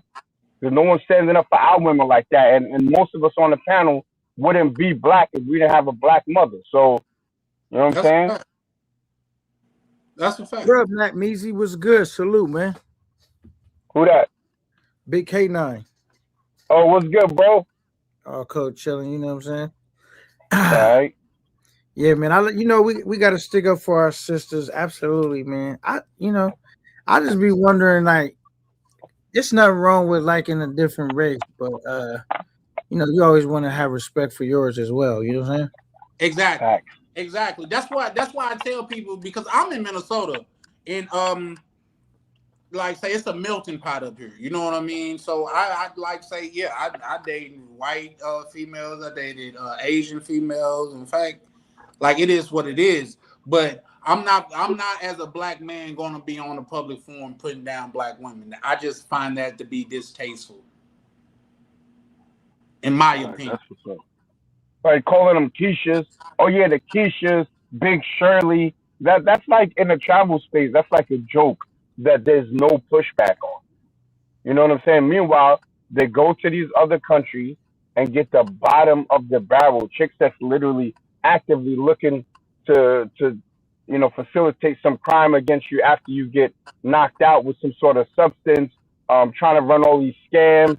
Like, nah, we're not doing that. We're not doing that. Don't compare our. Just always get a chick that don't really.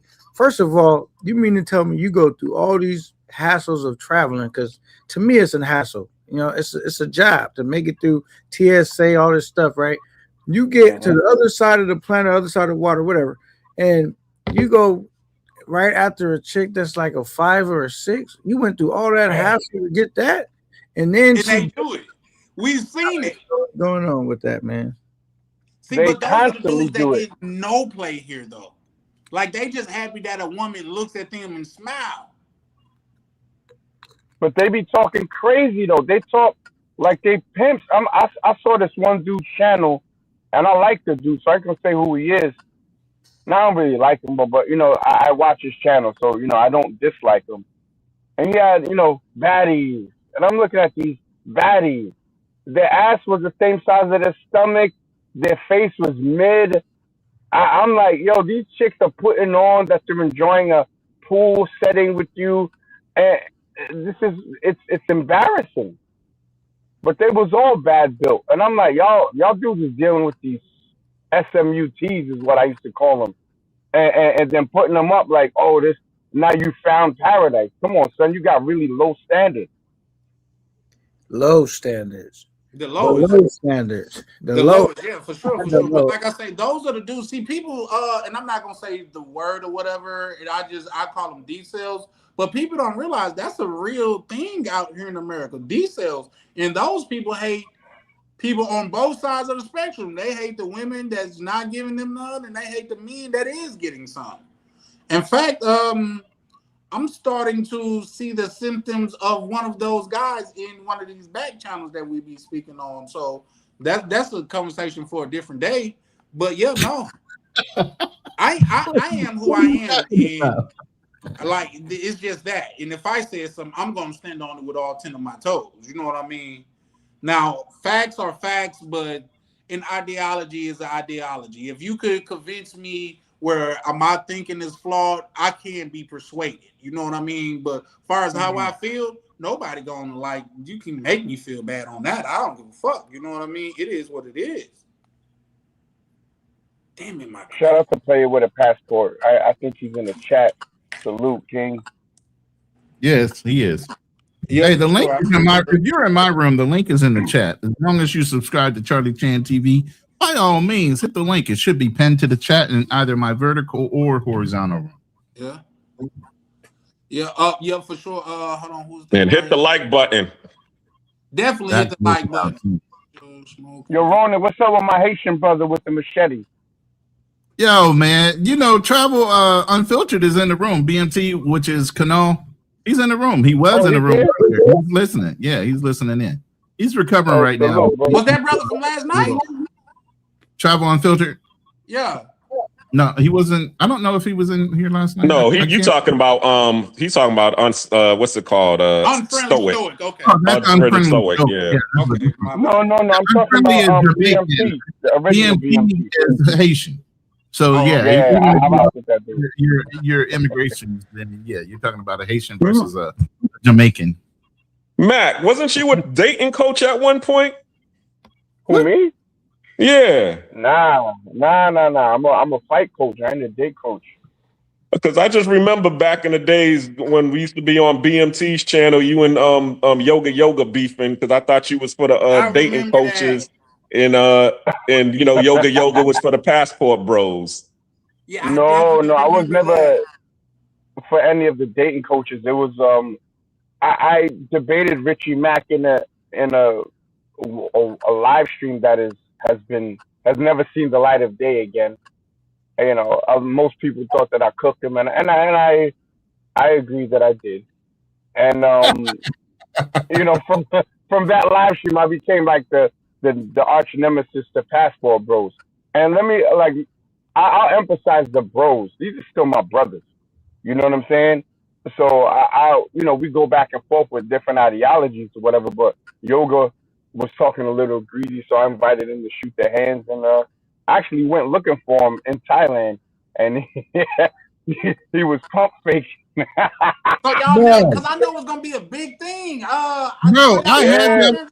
Matter of fact, you were on. Listen, the last thing we talked about was damn near a year ago now.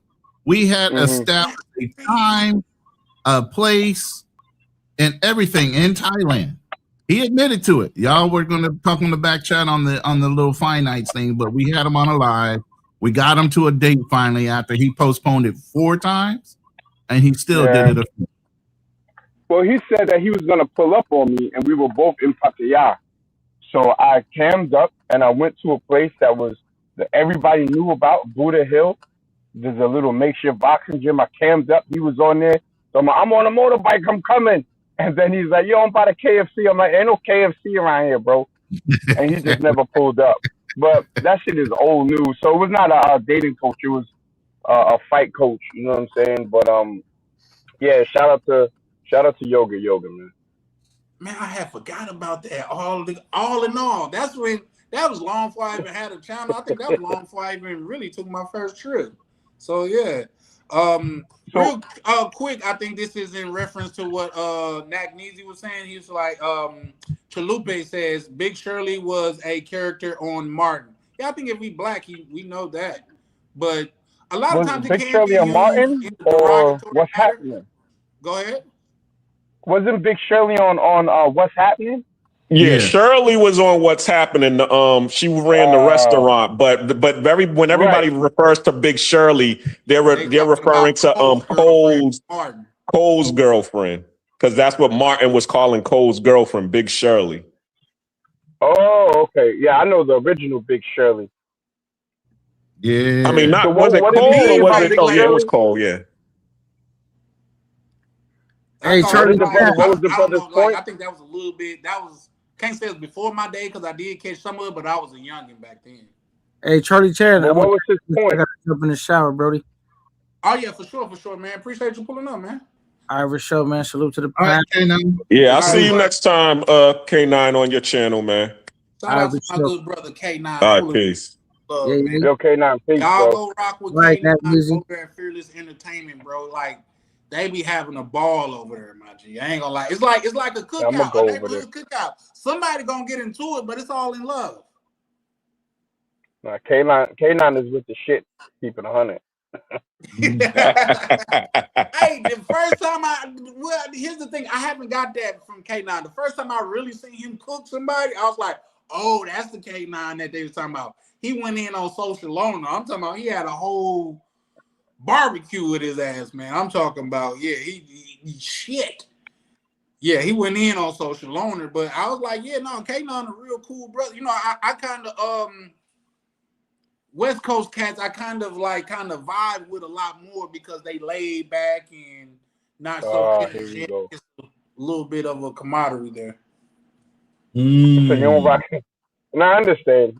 You don't like New York dudes, man. Nah, I ain't say I ain't like them. I just been to No, New we're not York. likable. The first time I went to New York, me Damn. and my chick had went, and I found myself apologizing. We were like, why you? I said, man, because I'm expecting I'm finna get into a fight out here.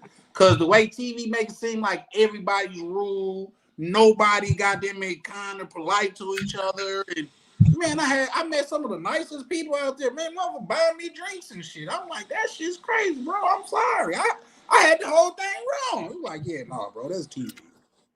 No, I mean they just like to snap. That's it.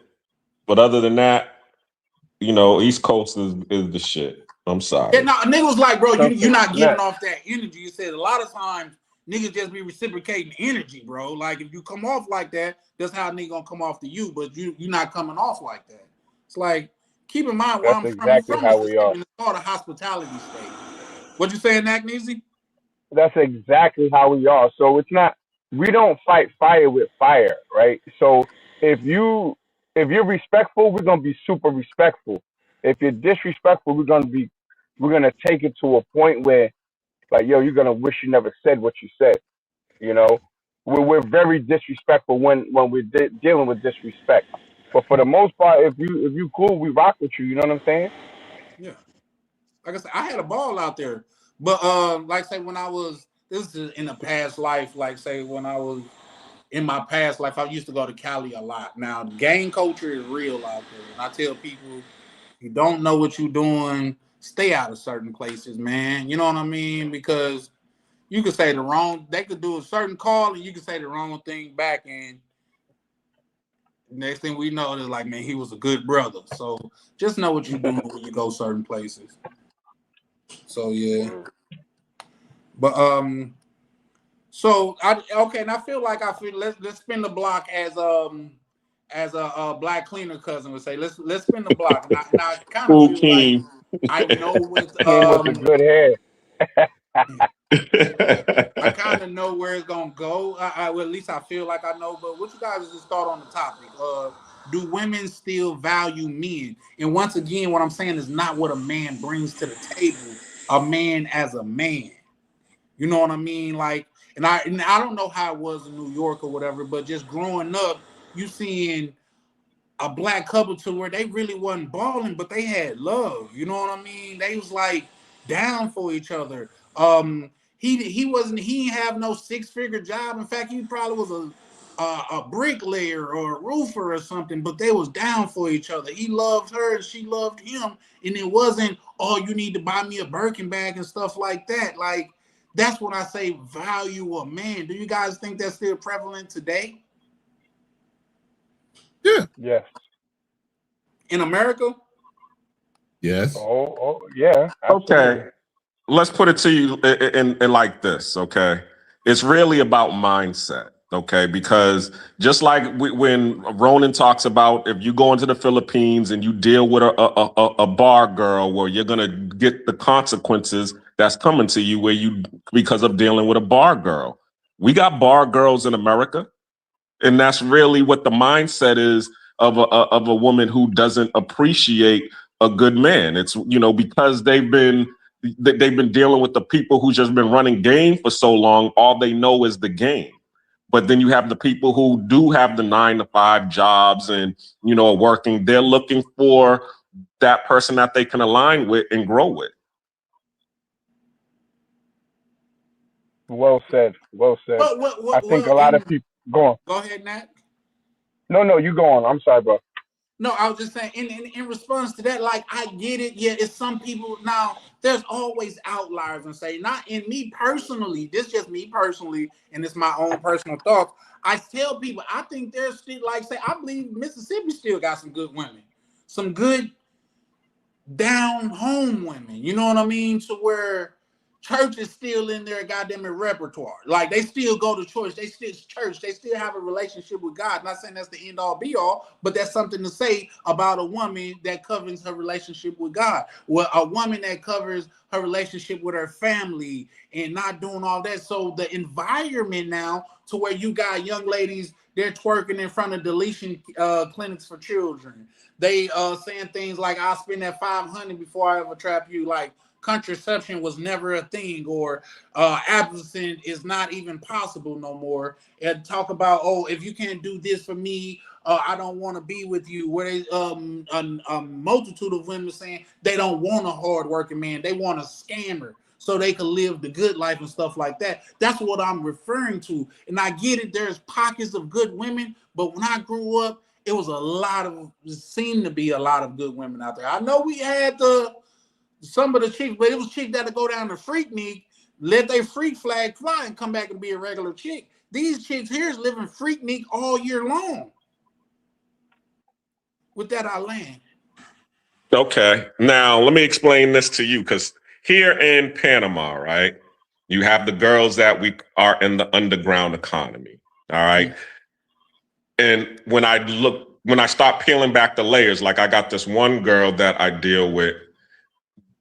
Her mother was the one that trained her to be on the track here in Panama, because her mother was on the track in Panama. Her mother is now 50 years old and she can't be on the track no more. So she had to groom her daughter to get out here and get money, because the father passed away and there's no money coming in.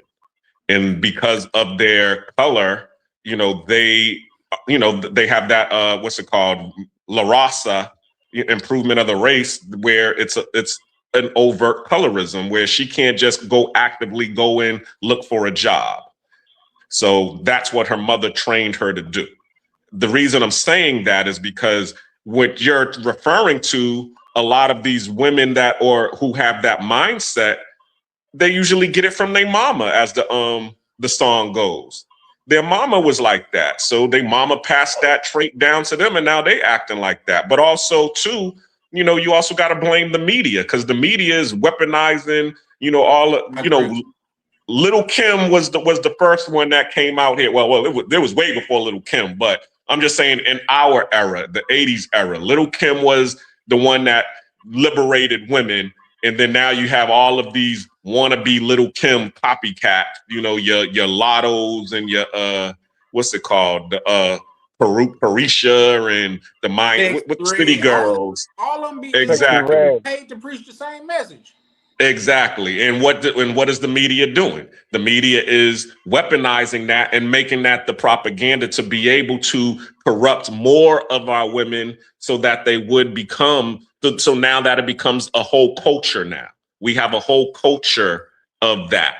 But we also have the culture of the women that's doing the right thing. We got the gospel culture. So and that's one of the things that I was talking about when I was talking about on BMT, being Afrocentric. I'm in a culture of Afrocentricity, so I can stay away from all of the gangster isms and the whole isms and all of those different negative cultures.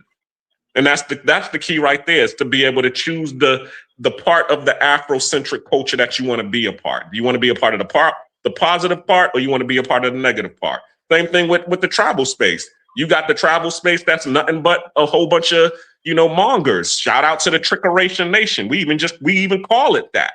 But then you have the part of the travel space that's on that positive about getting out of the matrix and, doing business and building and thriving.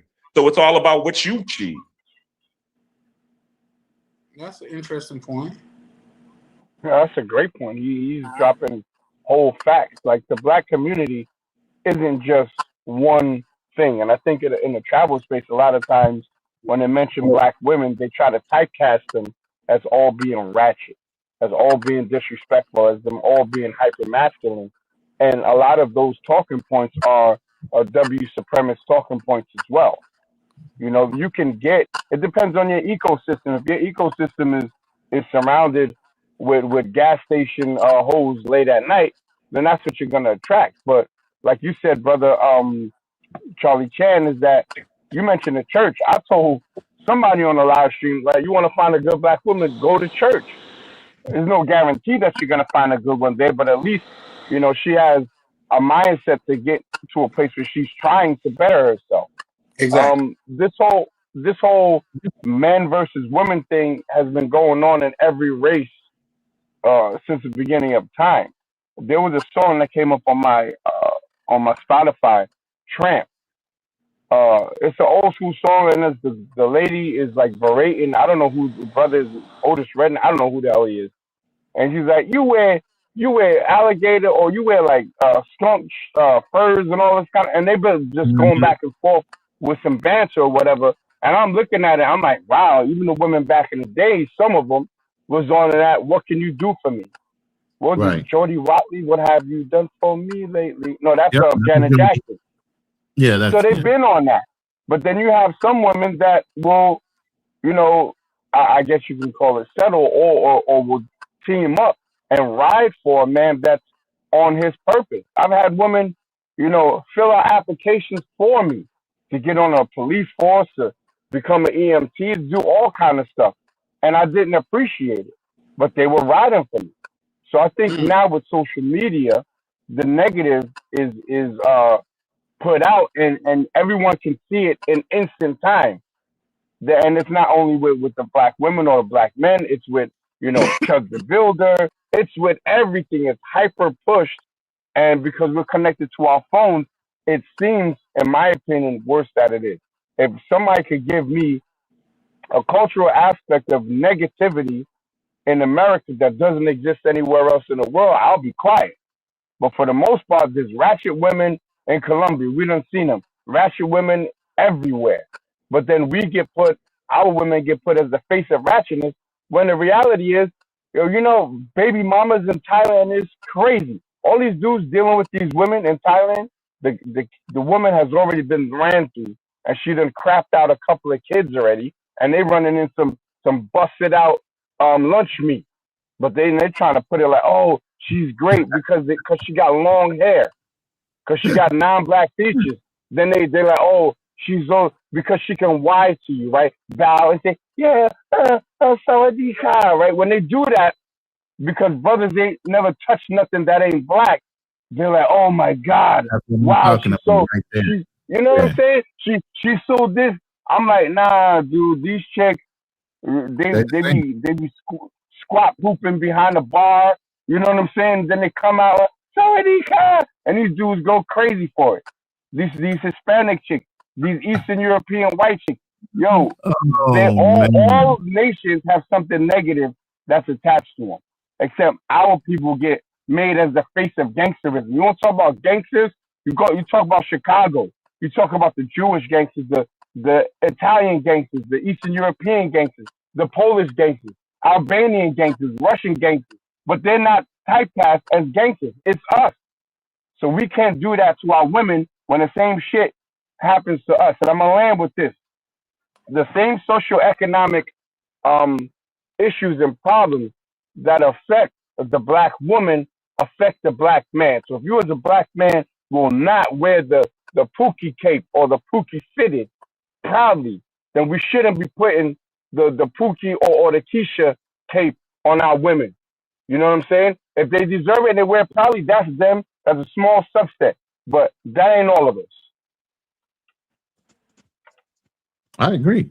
That's facts. I agree with that because even here in Panama, a lot of the females that I deal with that are sisters, and I'm talking about, from because I deal with a lot of them and they're doing very well out here. I mean, because I was friends with a couple of them that are what you would call digital nomads. They doing remote work and they making $150,000 to $200,000 a year, and they out here, they just living their best life.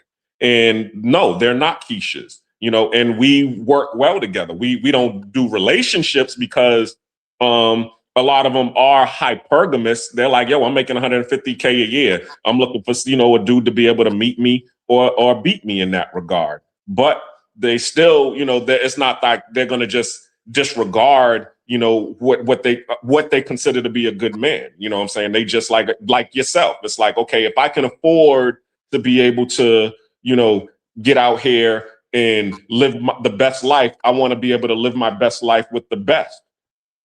I don't want to settle. So, but they still good people. I don't take nothing away from them. Yeah. Well, here's the thing. Just according to what shout out to Magnesia, because I think you brothers dropping some game, man, and I think we need a lot more of that. It's just so much that like the conversation that we had last night, it's all fine and dandy till motherfuckers want to say, okay, well, we respect y'all for being y'all, but y'all got to respect us for being us. I think that's where a lot of the disconnect come in and things of that nature. But I'm saying all that to say, I think have been some unique things that has happened here in this country that affect our culture in ways that it doesn't affect other countries. Such as say, and I get it, it wasn't just the black thing, but I think that really had a lot to do where the state of our community has a lot to do with the government deal with with families back then, to where Uncle Sam will step in and take care of you this much if you don't have a black man in the house. And it is another side to that is to where a man and a woman both. Did you say 1 second? I don't. What that mean, Mac? Nat? No, it means I want next. It just means I want next to Okay, I respond got to you your for point. sure. And on the flip side of that, it was a man and a woman here and there, because I done heard both stories of it. On the flip side of that, it was a dude who was like, shit, just tell him I don't live here. I'll still be here and we could get that bread and come up. On the other side of that, it was another situation to a dude and his woman was like, nah, we don't want y'all interference in our house. We'd rather keep you out of our house altogether. But on the farther side of that, you have women that were saying, well, I don't need you anymore because I got Uncle Sam. And I'll land there. You can go ahead and chime in, Agnesia. I mean, yeah, I understand the point. I don't think that the government is to blame for the shortcomings of a black man being a provider. You understand what I'm saying? We No, I talk didn't say about it's the plan. I think it has something to do with those. And it's not like being what? a provider. It's just like, okay, y'all going through hard times. There's no question. I didn't mean to cut you off, but I just don't. No, go on, I brother. just want to make sure that, say, I'm not misconstrued. Say, yes, we understand the history that black people have in this country, and it was a time that is a lot harder than it is right now for said people. But it was some people that opted out of that. And say, in my opinion, just from the outside looking in my research, it was almost like once we get the man out of the house, it becomes up under the government. The Uncle Sam is the man of the house now. So I just land there, but I didn't mean to cut you off, Magnesia. That was my apologies. No, it's all good, brother. You can, you could put some straightening in where it needs to happen. You know what I'm saying? I appreciate that. But look, I don't put everything on the government. The government, the woman had to apply for that. It was a volunteered program. Yeah, for sure. Yeah, they had to apply for that. So if the woman applied for it, that means she probably needed it. And if she was in a relationship, and that's a big if, with a man that couldn't get it done, then, look, what about us makes it so easy for us to be running for welfare at this point in time? Out here in Holland, they got people they live together, but they're not registered at the same address because the government takes money from you, right? So you got brothers that live with their women, but don't really have a lot of stuff because the government could come in and check the house to see if the man's shoes is there, all kind of stuff. So there's like a poverty mindset that affects a lot of our people, where we will accept government regulation in exchange for nigger pennies. You know what I'm saying? And I think that whole mindset has to change. So, and another point, I'll agree with you. Like, they made it a lot easier for a woman to say, you know, I don't need your ass. The government is gonna take care of me. But what happens? They still had a brother coming up in the house every other night to lay down, you know, some work, you know, and then drink up Some plumbing. all their kids orange juice and Kool-Aid, and The then Kool-Aid, bounce out the that door. back in the day, what was that? That Tang? What was that shit back in the day? I thought it was disgusting. It was a little powder Tang? joint. Was it Tang or something like that? Yeah, Oh, they Tang. had Tang? Yeah, it was Shit. disgusting. But yeah, I'm just being facetious. But go ahead, Mike. No, but I think it's really a cultural reset. And again, we're speaking about one section of our population. But in these other countries, they don't have the help that America provides for its citizens. So what do? They teach their daughters how to get on a track. They teach their Mm. daughters how to scam. Back in MySpace, the MySpace days, and if y'all old enough to remember MySpace, shout out to y'all. Before I went to Thailand, I was pre gaming, so to speak, but really having this chick look for gyms for me, right? And I swear to all my brothers on here, I did not know what kind of city Pattaya was. I didn't know what kind of city Pattaya was even when I got there. Now we're talking about pre iPhone. This 2007, end of 2007, right? Beginning of 2007. I'm out there, and this chick is taking me everywhere but Walking Street, um, Soy Six. I didn't see none of that stuff. I literally saw her family's house, and then we would go to this other place in Rayong, which was what was it called? Banchang. It was called Banchang, so elephant some shit, right? So we go there, and it was all literally just. I'm like, oh, well, I'm getting an authentic Thai experience. Yo, do you know that her family was in on the whole shit? Her brother-in-law was a taxi driver. He would pick me up from the airport. And mind you, I don't know about what kind of city Pattaya is, but they had a house in Pattaya by Big C in central Pattaya, right? So I didn't know because I'm being shielded from all of this. Yo, bro, I popped up one day. Literally, I'm in my office like, yo, I'm going to Thailand. So I left on a Thursday morning and came back on a Monday morning. Like straight weekend trip. Thai Airways flew from JFK to Pattaya, 18 hours and 55 minutes, or 17 hours and 55 minutes straight flight. So I popped up. I'm in front of Shorty house like, yo, I'm here. Where you at? She's like, oh, what's your hotel? I said, nah, no hotel. I'm outside your door. Come outside. Yo, this chick came from the end of the street. She just came from Walking Street, turns out. It was Walking Street. So I'm like, yo, I thought you was in your house. So we go in the crib. I said, yo, let me check my email. This chick had a whole other MySpace. Her family was into it. So when you would go visit her family, she would take you to Big C and we buy a whole bunch of shit. So it was a straight scam, bro. And it was a scam done by her. Her whole family was included. So this is how the shit came to a head. I called this chick one time, and the whole week I can't get her on the phone. She also had a job. She used to work at General Motors in Rayong. So I didn't. I'm calling this chick. So one time I called her when I couldn't sleep. A black dude picks up the phone. I'm like, yo, who this? He's like, who this? I'm like, yo, this is so and so's man. He's like, I'm her man. No, he didn't say he was a man. He said, well, I've been smashing for the last 2 weeks. I said, oh, okay. I was gonna get mad and hang up, but I said, yo, I said, how long you know her? He said, she been my girlfriend for 3 years. I'm like, oh, I only been rocking with her for like a year. So essentially, she was cheating on you with me. You know what I'm saying? But so we talking, and at this time, internet cafes was a popular shit. So I'm trying to help this chick build an internet cafe.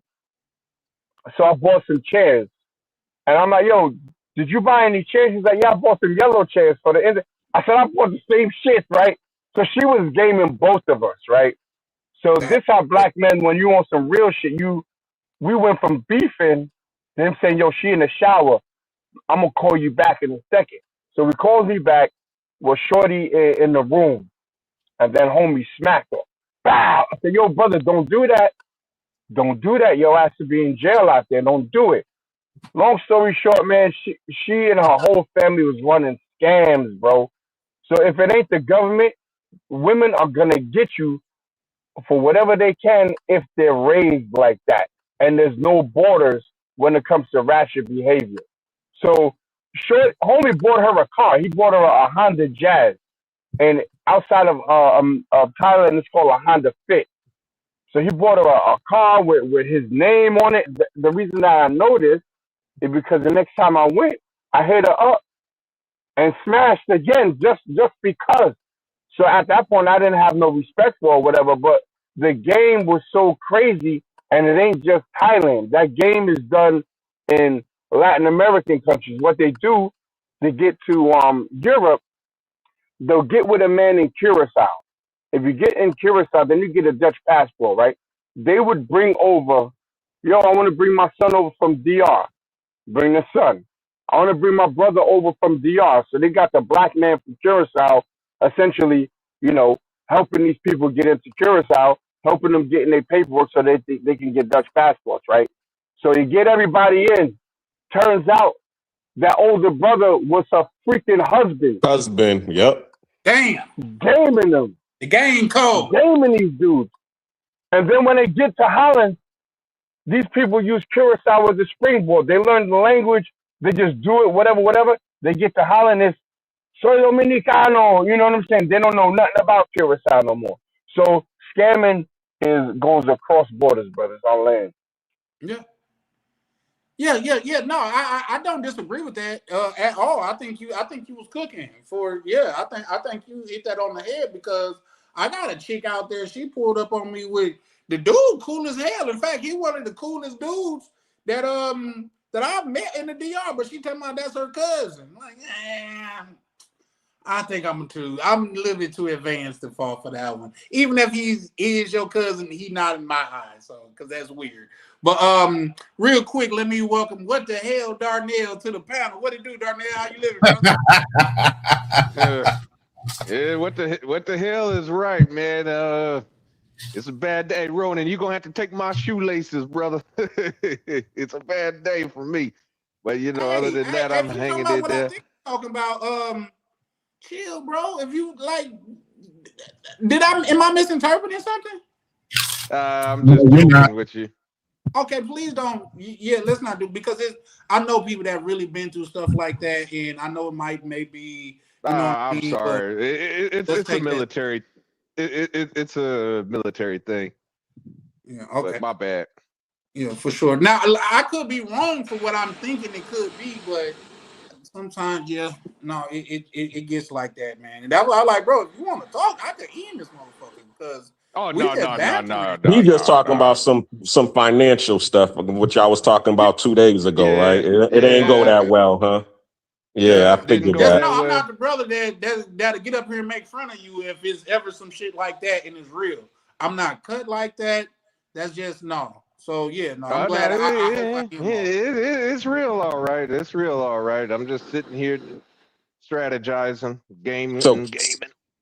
So KB told you so. That's what you're saying? KB told you so? I mean, I already knew before KB even said anything. If you even remember when I pulled up that day, I was like, man, I did something stupid.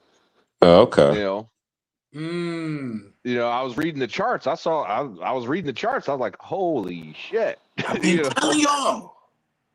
Okay, because I'm a hood nigga, so I've been telling y'all.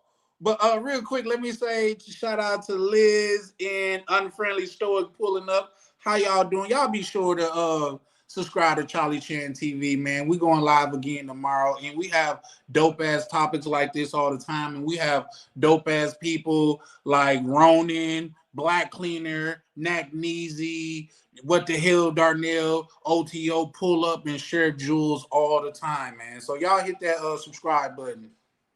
Yeah, so I wanted to chime in on the topic here. Do women still value men today? There was a recent study. I'm not sure if you guys are aware of it, but it came from who did it come from? Merlin something. It was a Merlin strategy poll that was conducted in April of 2026. I can only find the numbers basically. So these are Gen Z women, but Gen Z women basically, for the most part, have a negative view of men in general. The rest of the, go ahead. No, I was just agreeing with you, but you cooking. Keep going, brother. Yeah. Unfortunately, the rest of the numbers, they're behind a paywall, and I don't feel like paying to get those numbers. But if anybody can find the numbers for like other generations, that would be great.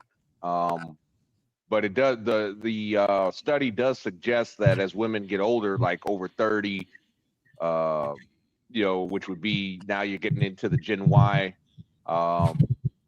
population, the numbers do increase. But the thing is, it's older women have more of appreciation for men, but younger women. And I think what's going on is, and you know what, and maybe I am being a little too cliche here, but you got to admit, man, social media, it is pushing an agenda. This I hate men, especially TikTok is notorious, for saying how bad men are. I mean, I don't know if anybody remember a couple of years ago, but anybody remember when it was going viral, where like women were going to the gym. Now, granted, some of these were legit, where okay, you had some bad men in the gym harassing women as they were working out, but for the most part, it was women literally not lifting no weight, not doing no exercise, nothing, just just sitting there trying to bait men into talking to them or whatever have you, and then start screaming at them on TikTok, and then post a video on TikTok, which, to me, it was kind of crazy. I think, the girl boss thing, you had the girl boss movement and what the bad bee movement and all this other stuff, how to secure that bag,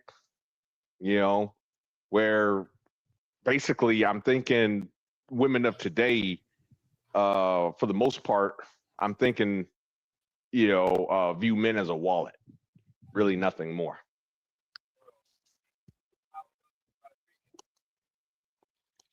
Agreed.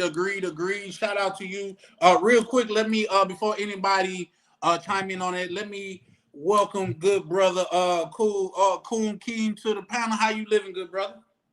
What's up, fellas? How's everything going with y'all tonight? What's good, Coon? Whoa! I said, welcome cool. Out of the bubble, man. I didn't even think you was gonna pull up. Hey, I told you I'm about this life right now, man. Let's go. I heard that. So, real quick, just to answer that, she said, "Do men still value good women?" Absolutely, 100%. And in fact, I myself, I encourage men to look past the looks, because looks are fleeting, but character and morals and things are something that have staying power.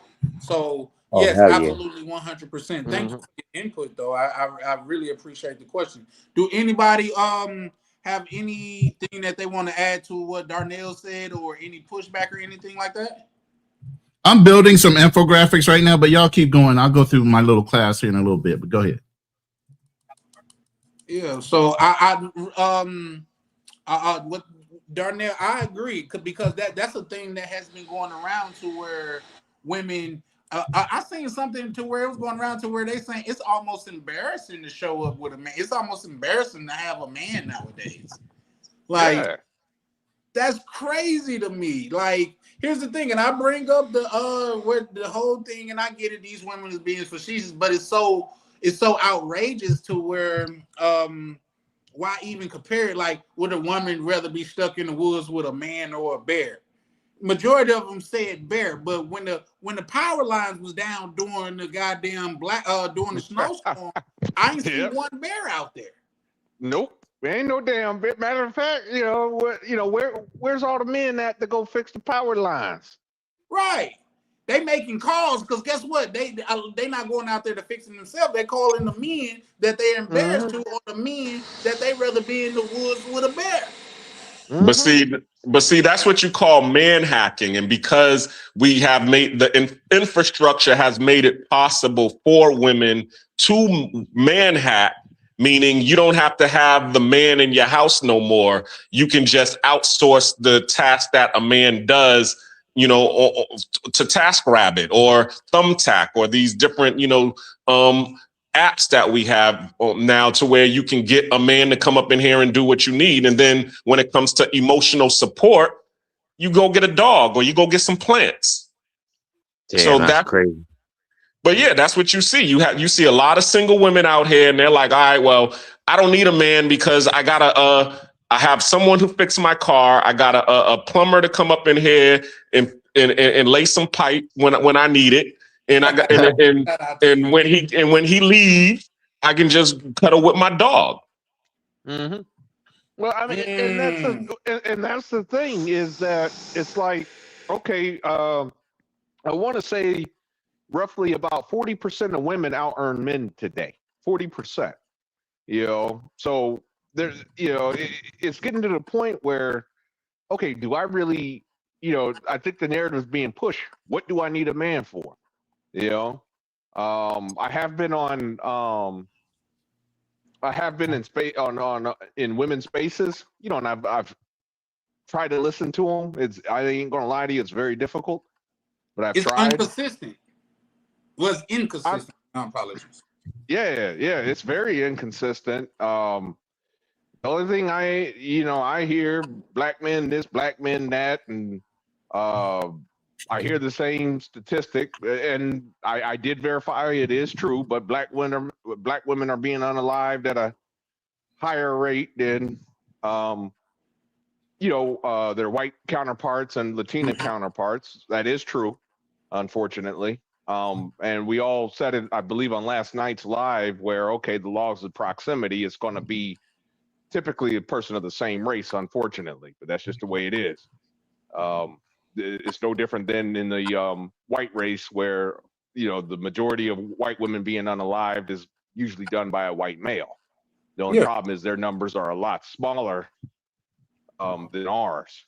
Like, I think it's, when you do the math, it comes out to be 6 black women per day. I know it sounds crazy, but I verified it. It is true. But I have a. I don't trust your numbers, Darnell. Okay, don't be talking about you verified the numbers and you losing thousands of dollars right now. Your charts is bogus to me. Damn. Darnell made some moves on speculation, man, because we brought up, and like you said, KB told him that was, and I still even say that it's a bull trap, but nobody listened to the hood, nigga. I mean, well, I even told you guys on that live. Basically, I was trying to derail a runaway freight train. Anybody ever seen the movie Unstoppable with Denzel Washington?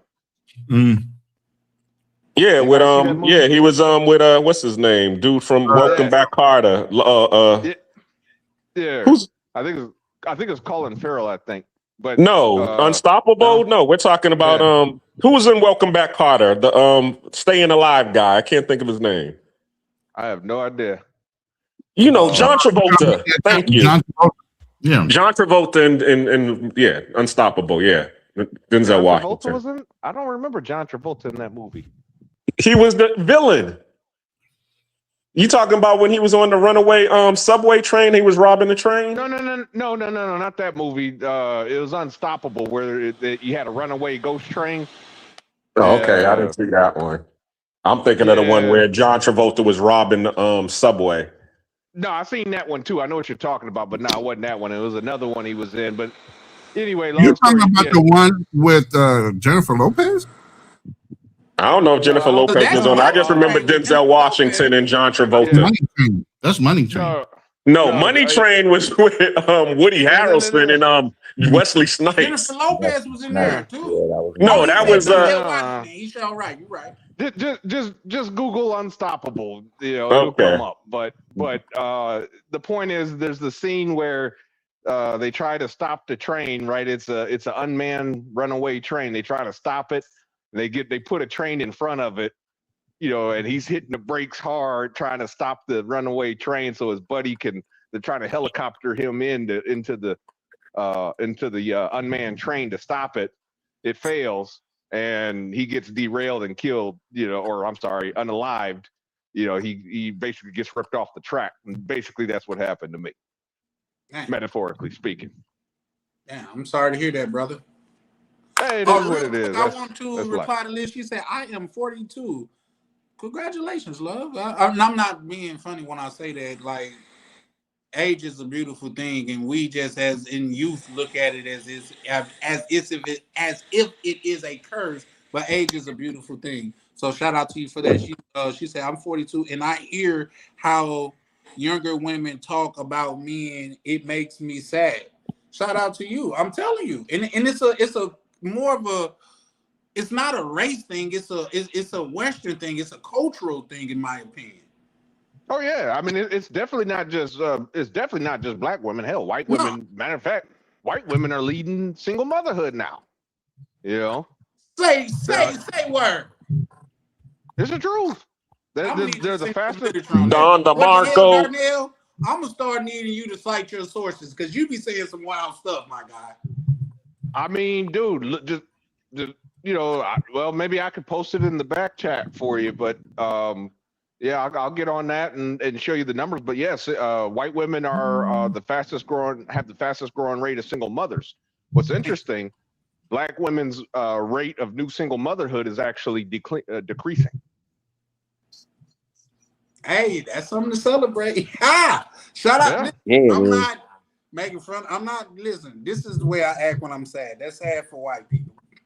But it is what it is. Cool King, man. You got anything that you want to add, brother?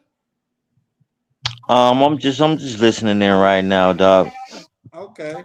Well, feel free to chime in. I think Mac Measy just dropped down. But You know I will. Shout out to Liz. She said, going to bed, just wanted to stop in and show love. There's still good women out there. Well, tell us where we go find them at then, love. Liz. Tell us that. For real. Come online. We need a coach. Yeah. Yeah. Can you point at a map and be like, they be right here all the time. If you go between 12 and 3, you could catch them here. You see what I'm saying? Like, we need a guide. But shout out to you. I sincerely, thoroughly appreciate you pulling up, though. Work out 6 days a week, 2 jobs. There you go. So no holes allowed. Back to this. Yeah, okay. Shout out to you, bro. You said 6 days a week. Listen, yeah. And then that's the thing too. Like, say, a lot of time you attract what you are. Mm-hmm. I think a lot of people want to come to terms with that. So, yeah, and it also depends on where it depends on where you're going to go look too. Like, I mean, if you're trying to go to the nightlife, to the nightclubs and the bars, I'm be honest with you, man. That's just not a good place to go pick up women. Not for the long haul. You can pick them up for the night. That's a great place for a night pickup. I don't even think so, man. Like, and I only say that because, you know, my experience as a Lyft driver, I couldn't stand half those women that I would pick up. You know, I mean, they get in my car and, you know, just start talking, and man, I was like, man, I can't wait, to get this ride over. I promise you, because half of the time, I need to be thinking, man, this bitch talks so goddamn much. How many times you gonna tell me about your goddamn dog? I know you love him, but shit. Dude, I'll tell you what's even worse is the ASU girls, you know, the college, man, as soon as they get in the car, they all start talking at the same damn time, cutting each other off. And then when one wants to be heard, she starts talking even louder. Yeah. And then next thing you know, the rest of them start talking louder. Man, I start getting headaches. Yeah. You know, But I mean, I couldn't take it no more, man. Like, I'm glad I can't even drive a car right now, man. Shit. You know, but it's like the reason I say what I said about, the nightclubs is like, man, I picked up women.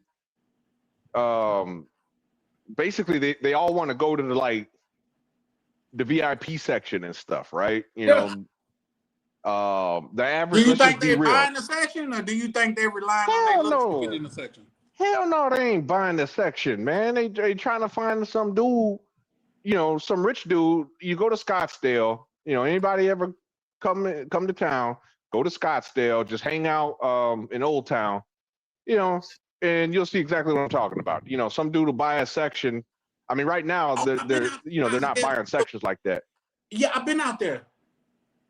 Yeah, so you know what I'm talking about. Then it'll be a couple rich It's like guys a come little to town. area, like where it's nothing but clubs and stuff, and that's where all the kids go and stuff like that. Yeah.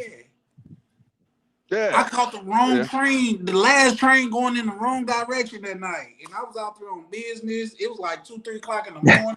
My phone was down. I think you got mixed up because there ain't no trains in Scottsdale. No, I'm talking. It was a light rail or something like that. You know what a light rail is? Oh shit! Yeah, but the light rail don't go to Scottsdale. Like What? Scottsdale purposely, they said we don't even want the light rail because of the home. They're concerned about the homeless people. Yeah, I'm trying. Well, the train they took me to this little college area where it was like a bunch. Okay, of clubs. no, that's Mill Ave. You're thinking of Mill Ave. Yeah, that's where it took you, was Mill Ave. Okay. Well, that's where I caught the light rail at, but it was going in because they told me, well, we can't drop you off at the we can't pick you up there, but if you take the train to here, we can have somebody because that's as far as the hotel shuttle would have went to. And I called that the wrong way. I called him. I said, listen, I'm from out of town. It's late as hell here. I'm just walking, looking like a lick. Bro, I'm paying whatever. I just need somebody to come get me. They came and got me, like $20-$30. I would have paid them a couple $100 because I was like dog food out there that night. But my bad. Keep going with your story. Yeah, so it's like, okay, they wait for dudes to get a section. A lot of times they got to do, you know what I'm saying? Sometimes they live with I don't know if they live with the dude or not, but a lot of times they got a dude, but they still going out partying and stuff like that, trying to get, picked up by rich dudes, and hanging out in the sections. A lot of times it might not even be that dude, you know what I'm saying? They just using that dude just to get into the section to try to meet other dudes, because we get a lot of NBA, we get a lot of rappers, we get a lot of athletes that come into town. I dropped off a girl once for Rudy Gobert once, the basketball player. Yeah, Rudy get dunked on Gobert. Bruh, I'm not tell you this because they didn't make it this year, so fuck them.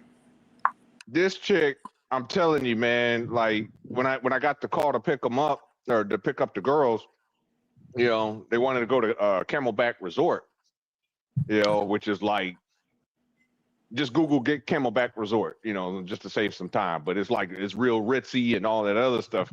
I don't even think I had ever been in them damn gates. But the whole place is like the size of a city block, so we get into the gate, and I'm like, okay, so where do I go? This chick don't know. I'm like, what do you mean you don't know? Like, you told me to, to do this extra side trip, to drop you off over here at this hotel. Where is it at? So, she tells me, oh, I'm meeting a friend. Well, can you call your friend? I don't have his number. You don't have his number?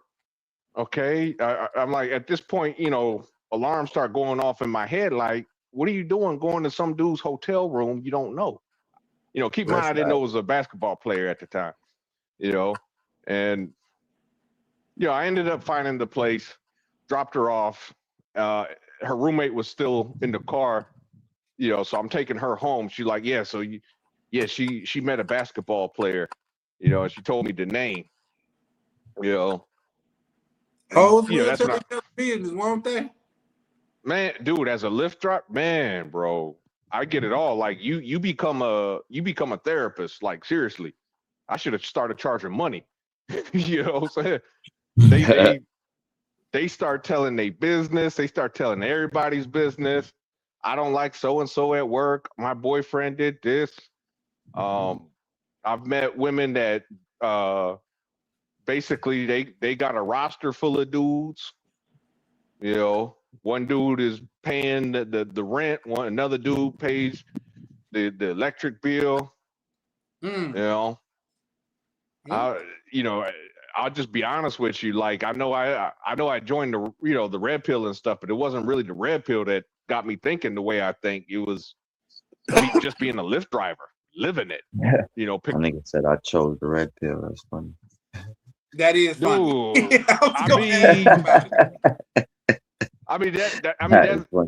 Dude, that's what had happened, man. Like I swear, man. It's like because I started Lyft driving in I want to say it's 2019. They had just fired my boss. I was working for BAE Systems at the time, and they had just fired my boss. Next thing I know, I get a phone call from the new boss, and he called me a holdover of the previous regime. I'm like, oh shit. So I know I'm about to get fired. You know, I still got a mortgage and all kinds of shit, you know.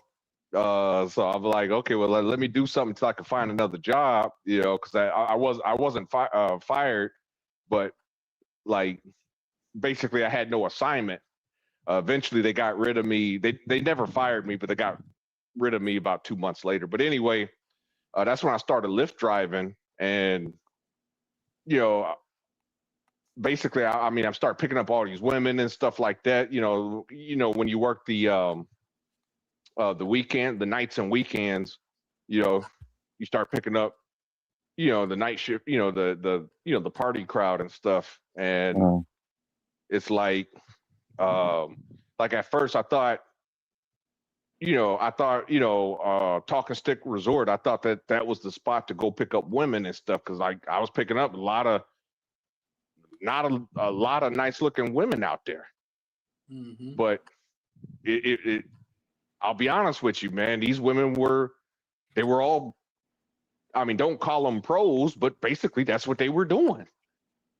But if you call them pros, they get feel like you're gonna hurt their feelings. Is like no, because they get offended, like because they don't view themselves as pros. Like even though that's what they doing. Slithery and goddamn it sneaky. Like, do you offend a snake for calling a snake a snake? Right, if it walk like a duck and it quack like a duck, nigga, it's a duck. It's a duck. No, I'm with you. It's just, like they don't like when you're a Lyft driver, you can't be doing that shit because they're gonna, complain to Lyft and shit. But yeah, I'm not telling you to call them whores. Listen, whores, we had to stop. Go and get out. It's the whore stop right here. We're not saying that, but literally, that's what it was like. Community, you're fine, but you got to call it what it is. Is I guess the old saying, a rose by any other name would smell just as sweet. Yeah. A whore by any other name gonna still sell ass. So what are we doing?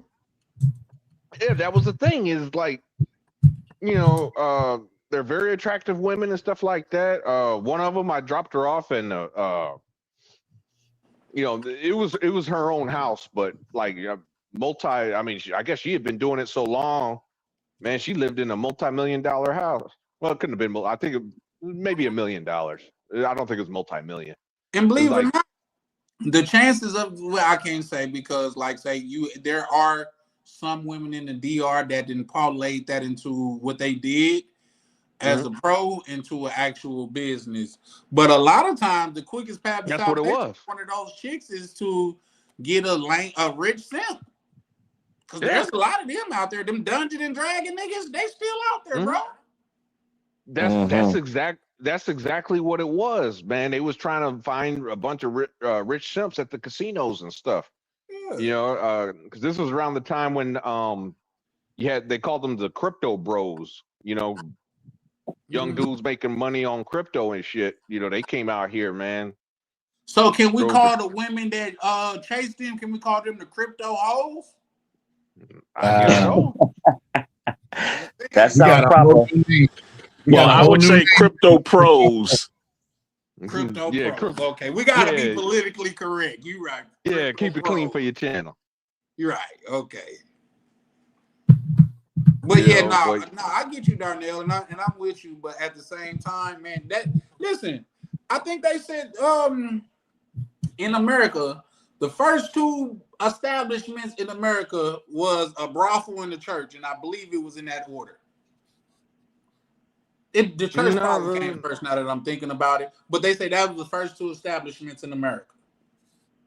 I mean, Damn, that's I don't crazy. know. Brothel The first, and because the first two settlements, the first one was Jamestown, which failed. Everybody just disappeared. Nobody knows what happened to the original. They got caught. They caught syphilis. That might have happened. Some say the Native Americans killed them off. Yeah, I would say that sounds more likely. The Native Americans killed who they killed and assimilated the rest. Yeah, they're but records show. Matter of fact, you know, this is just a little tidbit of history for you guys. But the state of Virginia is actually named for the first European born. You know, there was Virginia. Her name was Virginia Dare. They found the records, but nobody knows whatever happened to her. Assimilation. Yeah, that's what some people say is that a tribe took her in. I mean, that's normally what they do. They conquer the men and assimilate the women and the children. Mm-hmm. Yeah. Yeah. Unlike their counterparts who wipe everybody out to extinction. Yeah. Yeah, that's true. You know. I'm almost done. I got one more chart I'm working on just so I can give you guys a broader picture. Yeah. But the whole premise of what I'm making on these infographics is the methodical, systematic development of how the Black nuclear family got broken down. And I also ran some slides showing that if there was no outside influences on our community today, where would we be sitting at? Overall? We would be strong. Well, Ronan, you ever heard the story of Fannie Lou Hamer? Of course. Yeah. If you look in her story, right, her husband, she was a sharecropper.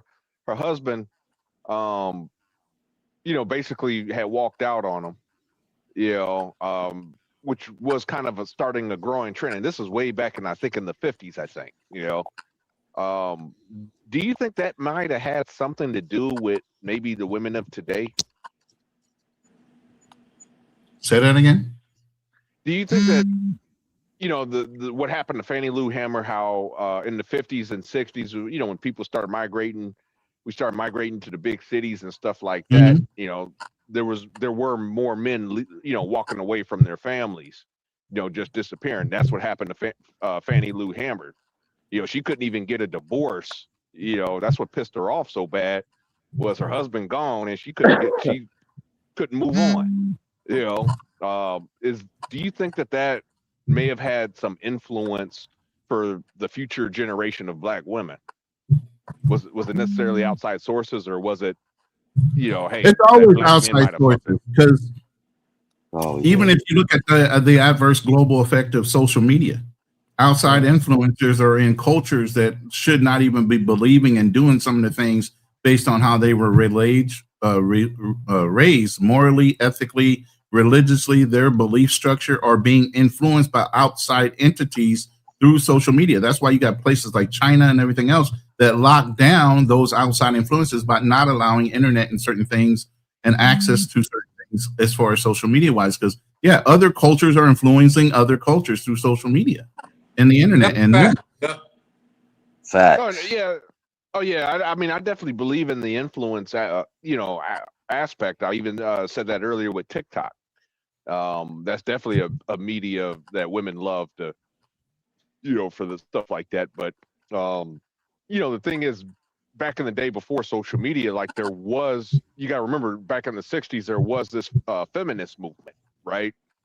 And what spawned, remember, social media was not around back in the 60s. So what spawned that movement? What caused women to, you know, want change? What? That's what I'm going to be talking about. I don't want to blow up what I'm getting ready to talk about with the transition in time and systematic influences. That was the whole reason why I'm doing the charts, because I want to base it off of facts. I don't want nobody saying, "Oh, he's a historical revisionist." No, I'm showing you this is legally what happened. Like, while I agree with a lot of things that Nakmeezy said, there's certain nuances that I don't necessarily agree with. And yes, the government had a lot to do with where we're at right now. Exactly. Yeah, for sure. And then what I did, I had the AI. I had the AI run. I had the AI run historically from the 50s to now. If those outside agencies like the FBI and their counterintelligence program and all these other things that kind of broke down, the black power structure, the nuclear family, and all those things in order to de-strengthen our community, if those things never happened, redlining and some of the other things, where would we be at as a people, unobstructed? That's what the AI is breaking down right now. Well, Man, the that's a dope question, Ronan. The FBI's counter-op that you're referencing COINTELPRO. Right. That was more than I think, breaking up black families. I know it was all about the black power structure and the protests, but here's the spin on that. And I said this to the AI as well. Yes, while you can look at the basic fact that you thought that might be terrorism on whose behalf? If we're protesting for our freedom and our rights in America as black people, while white people might look at that as terrorism, that's us exercising our rights under the amendments that are formed in this country as far as being lawful. White people took it as something else, and so did J. Edgar Hoover, who started the program. You better get him, Ronnie. No, for sure, for sure. In fact, you know what? When Pirates of the Caribbean come out, it was Somalian people coming in there. That was in that movie, and I stay in Minnesota. If you guys don't know, Minnesota have the largest Somalian community in the United States. But people are just human. You know what I mean? There's this, that, and the third, whatever. But I was asking Somalian female that I was cool with at the time. I was asking, like, what's her thoughts on that? She was like, that's the way that they're shaped the story, but somebody's freedom fighter is going to be somebody else's terrorist. Like, these were just fishermen, and they came in with these big fishing apparatus that they couldn't compete with, so they essentially left them no choice. I'm not saying good or bad. I'm just saying that's just another side of the story that doesn't get told. Yeah. Oh, and there was one more thing. I not Pirates of the Caribbean. The shit. Wait, look at me. I'm the captain now. What's that? I said no. That again? You're talking about the movie with the Somali taking over. Yeah. I don't know the name of it, but I didn't want to mislead people and have them go look at Pirates of the Caribbean like, damn, Chad was lying the whole time. I wasn't. The one thing, while Ronan's still working on that, that I wanted to say too, I was listening in before I hopped on the panel, and you guys were talking about, women in DR, Thailand, etc. I also believe like there's kind of this myth that, hey, if I just show up in Brazil, I show up in Thailand, I show up in the DR, I'm going to find, a better woman. Like, the problem, and I'm not going to say it's not going to happen, because like these countries, they are, with the exception of DR, I would say, but I was saying these countries, they are probably a lot more traditional, and you stand a better chance. The thing is, a lot of the guys are going to like the big cities over there. You're basically picking up a city girl. You basically picking up, an American woman that looks good. The only difference is she'll rock your, she'll rock your world maybe, but the thing is Ronan knows the story of me with my ex-fiance. She was Brazilian. I was engaged to a Brazilian woman. That woman, don't say congratulations, because we never got married and she gone. She married another guy. Dang. Yeah. But here's the kicker. When I finally accepted it and moved on, her and her husband got into a fight.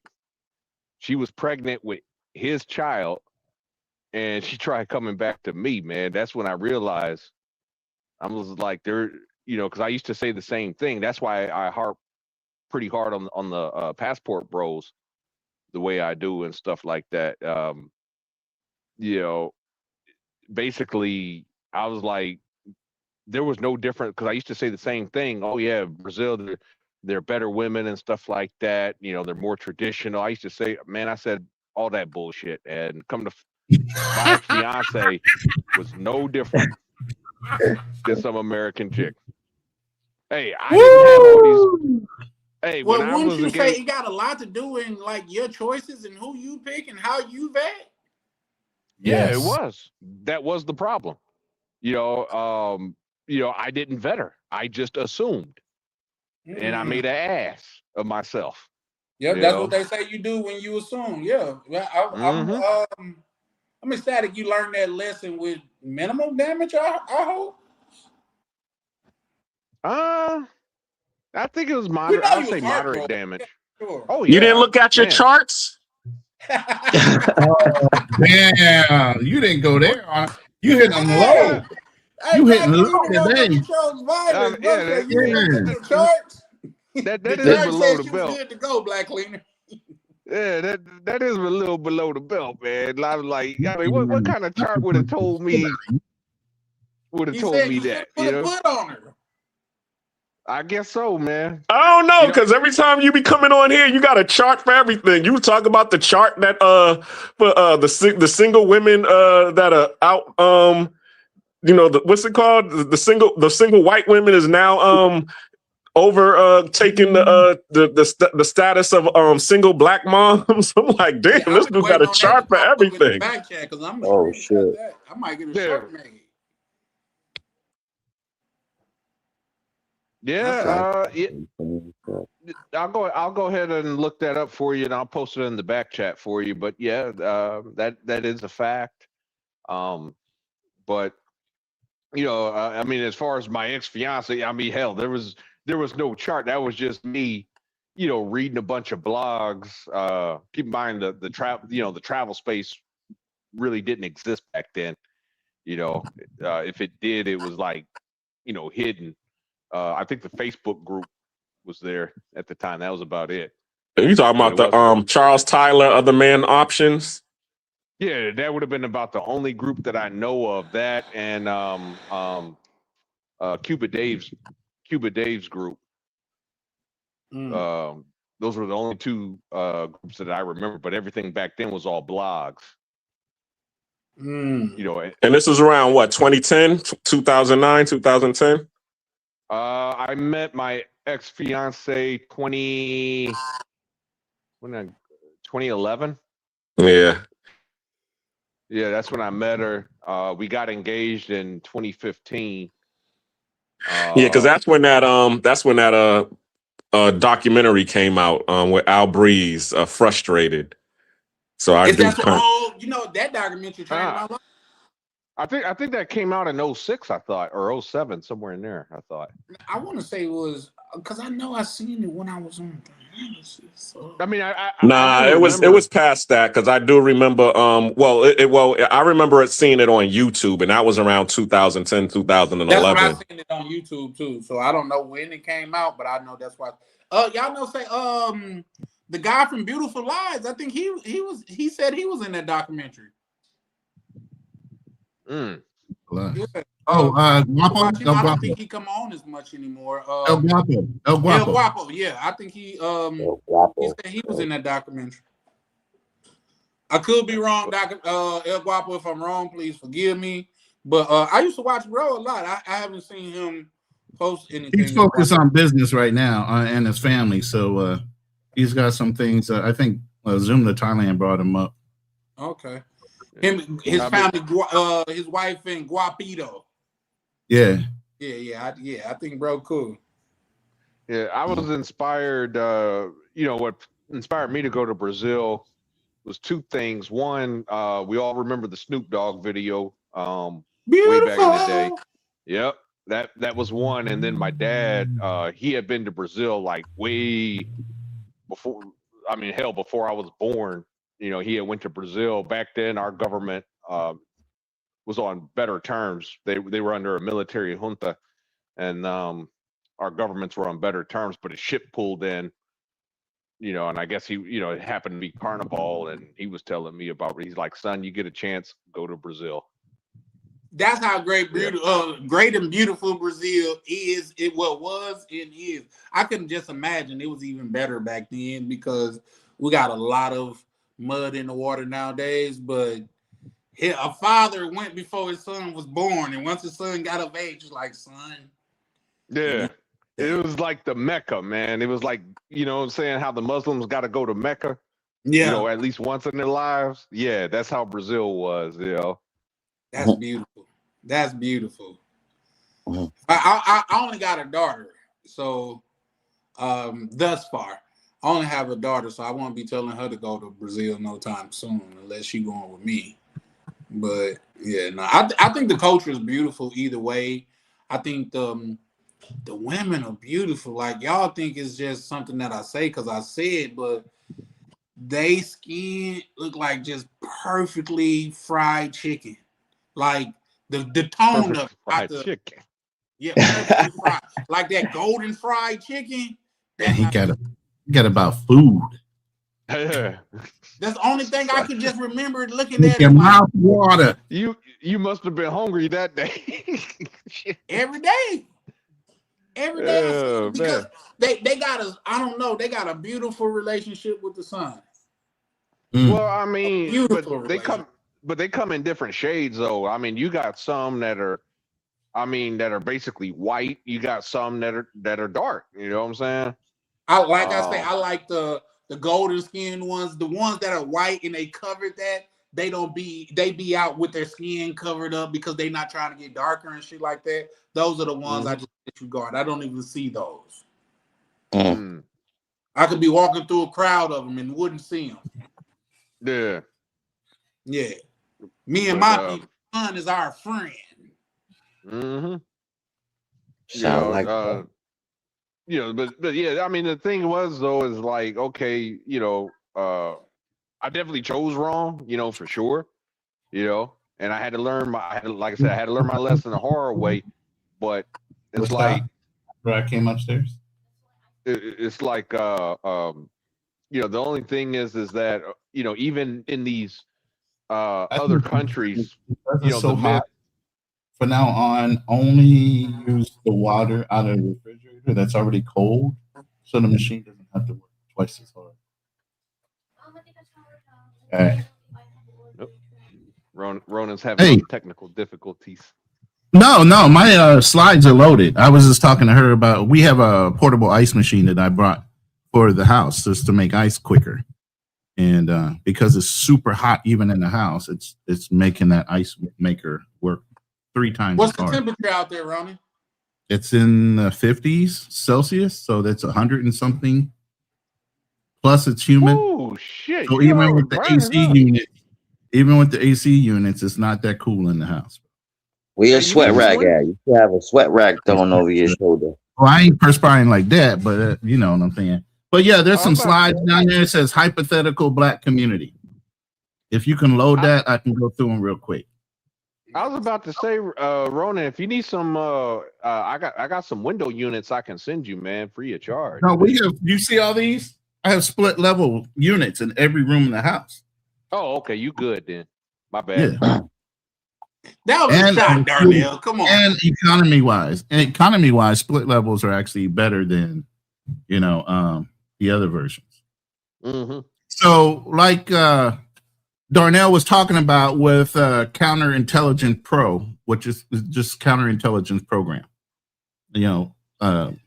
Basically J.R. Edgar Hoover started that, and it was to break down the black infrastructure as far as the power structure, the Black Panther Party, and so on, Muslim, Nation of Islam, and so on. So that's the basis of why it started. But ultimately, what it started doing was hurting the black family.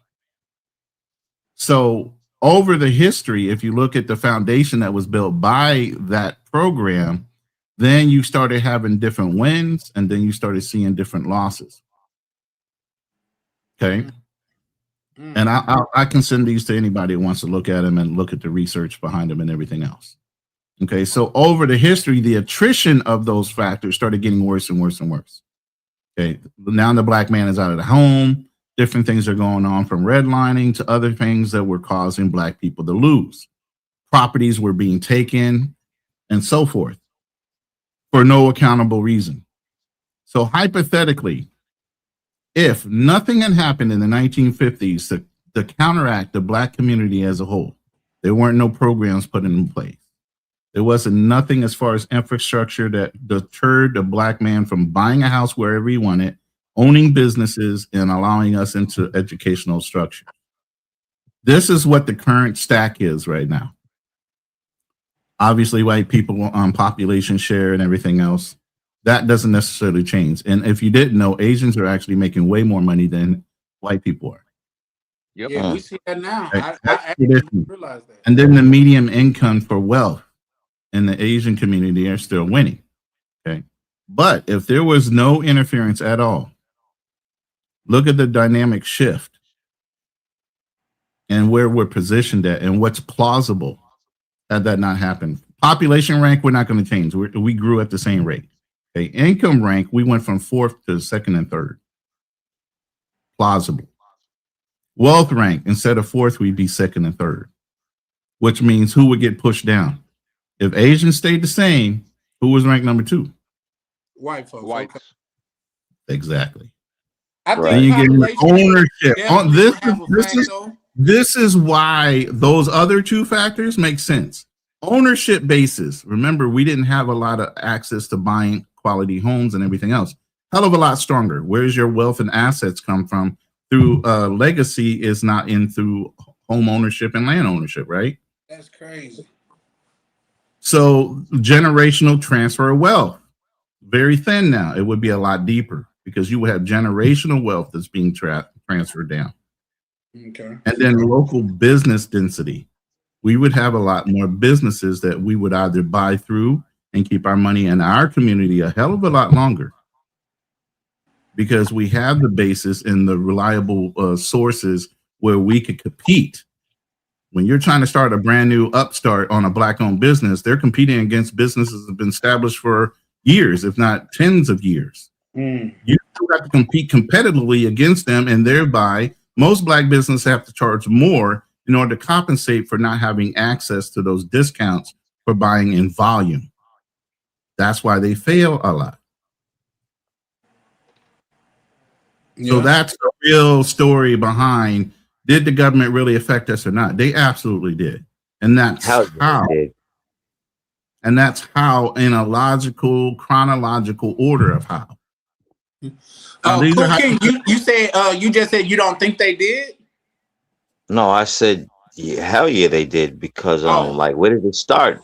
Did it start with allowing women in the workplace, which started allowing women to be financially in a better place? And that just, once the the whole process of eliminating the black man from the household, that started ruining a lot of like family traditions. Like, where's the grandpops and where's the grandmoms now? They too young and dumb right now because you got babies having babies. Agree. Yeah, but send me the hold on. Ronan, can you send me that? Shoot, because I'm about to.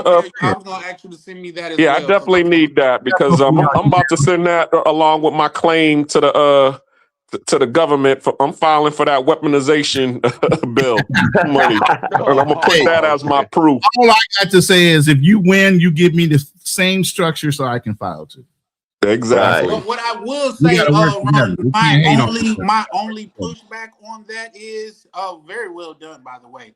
Population wouldn't have been the same. Do you know, if it wasn't for Margaret Sanger, our population in America would be double the size that it was, as well as she made that for the eradication of black people. She used to refer to us as weeds in the eradication of weeds. I could throw in the variable of other effects like Tuskegee experiments and other things. I didn't do that. I just kind of left it bland when it came to other ancillary things that hurt us as far as population wise. I do believe with certain laws in place and we had so much control, we would have a lot more control in the government because money talks, bullshit walks. We would have a lot more power in the government infrastructure because there would be a lot more wealth within those infrastructures for us to support local politicians moving into the federal level. We would own more of our cities in the say-so within those cities, having those type of businesses and that kind of income. Yeah. So that I didn't add into the government effect and how we would control more and have say on more, being that we were a larger contributor financially to some of these politicians that might run. That's a big hypothetical. You know what I mean? Yeah, no, that was actually dope. Like I said, please send me that. I think and that was just because I think there was other inputs that you could have put in that would have affected even more, like the school to prison pipeline. Yeah, I didn't include any of that. So if you threw those variables in and you gave the AI long enough, I didn't make it go into a deep thought process. I went along with a certain theory and I pushed it to give me answers, and then I turned them into infographics. And I did that all while we sitting here talking. So if I had longer, believe me, I could throw a whole fucking slideshow. I think that's dope, and that's something to look into, because let's just think about, like, say, if we put that same immolation up against, like, say, Black Wall Street.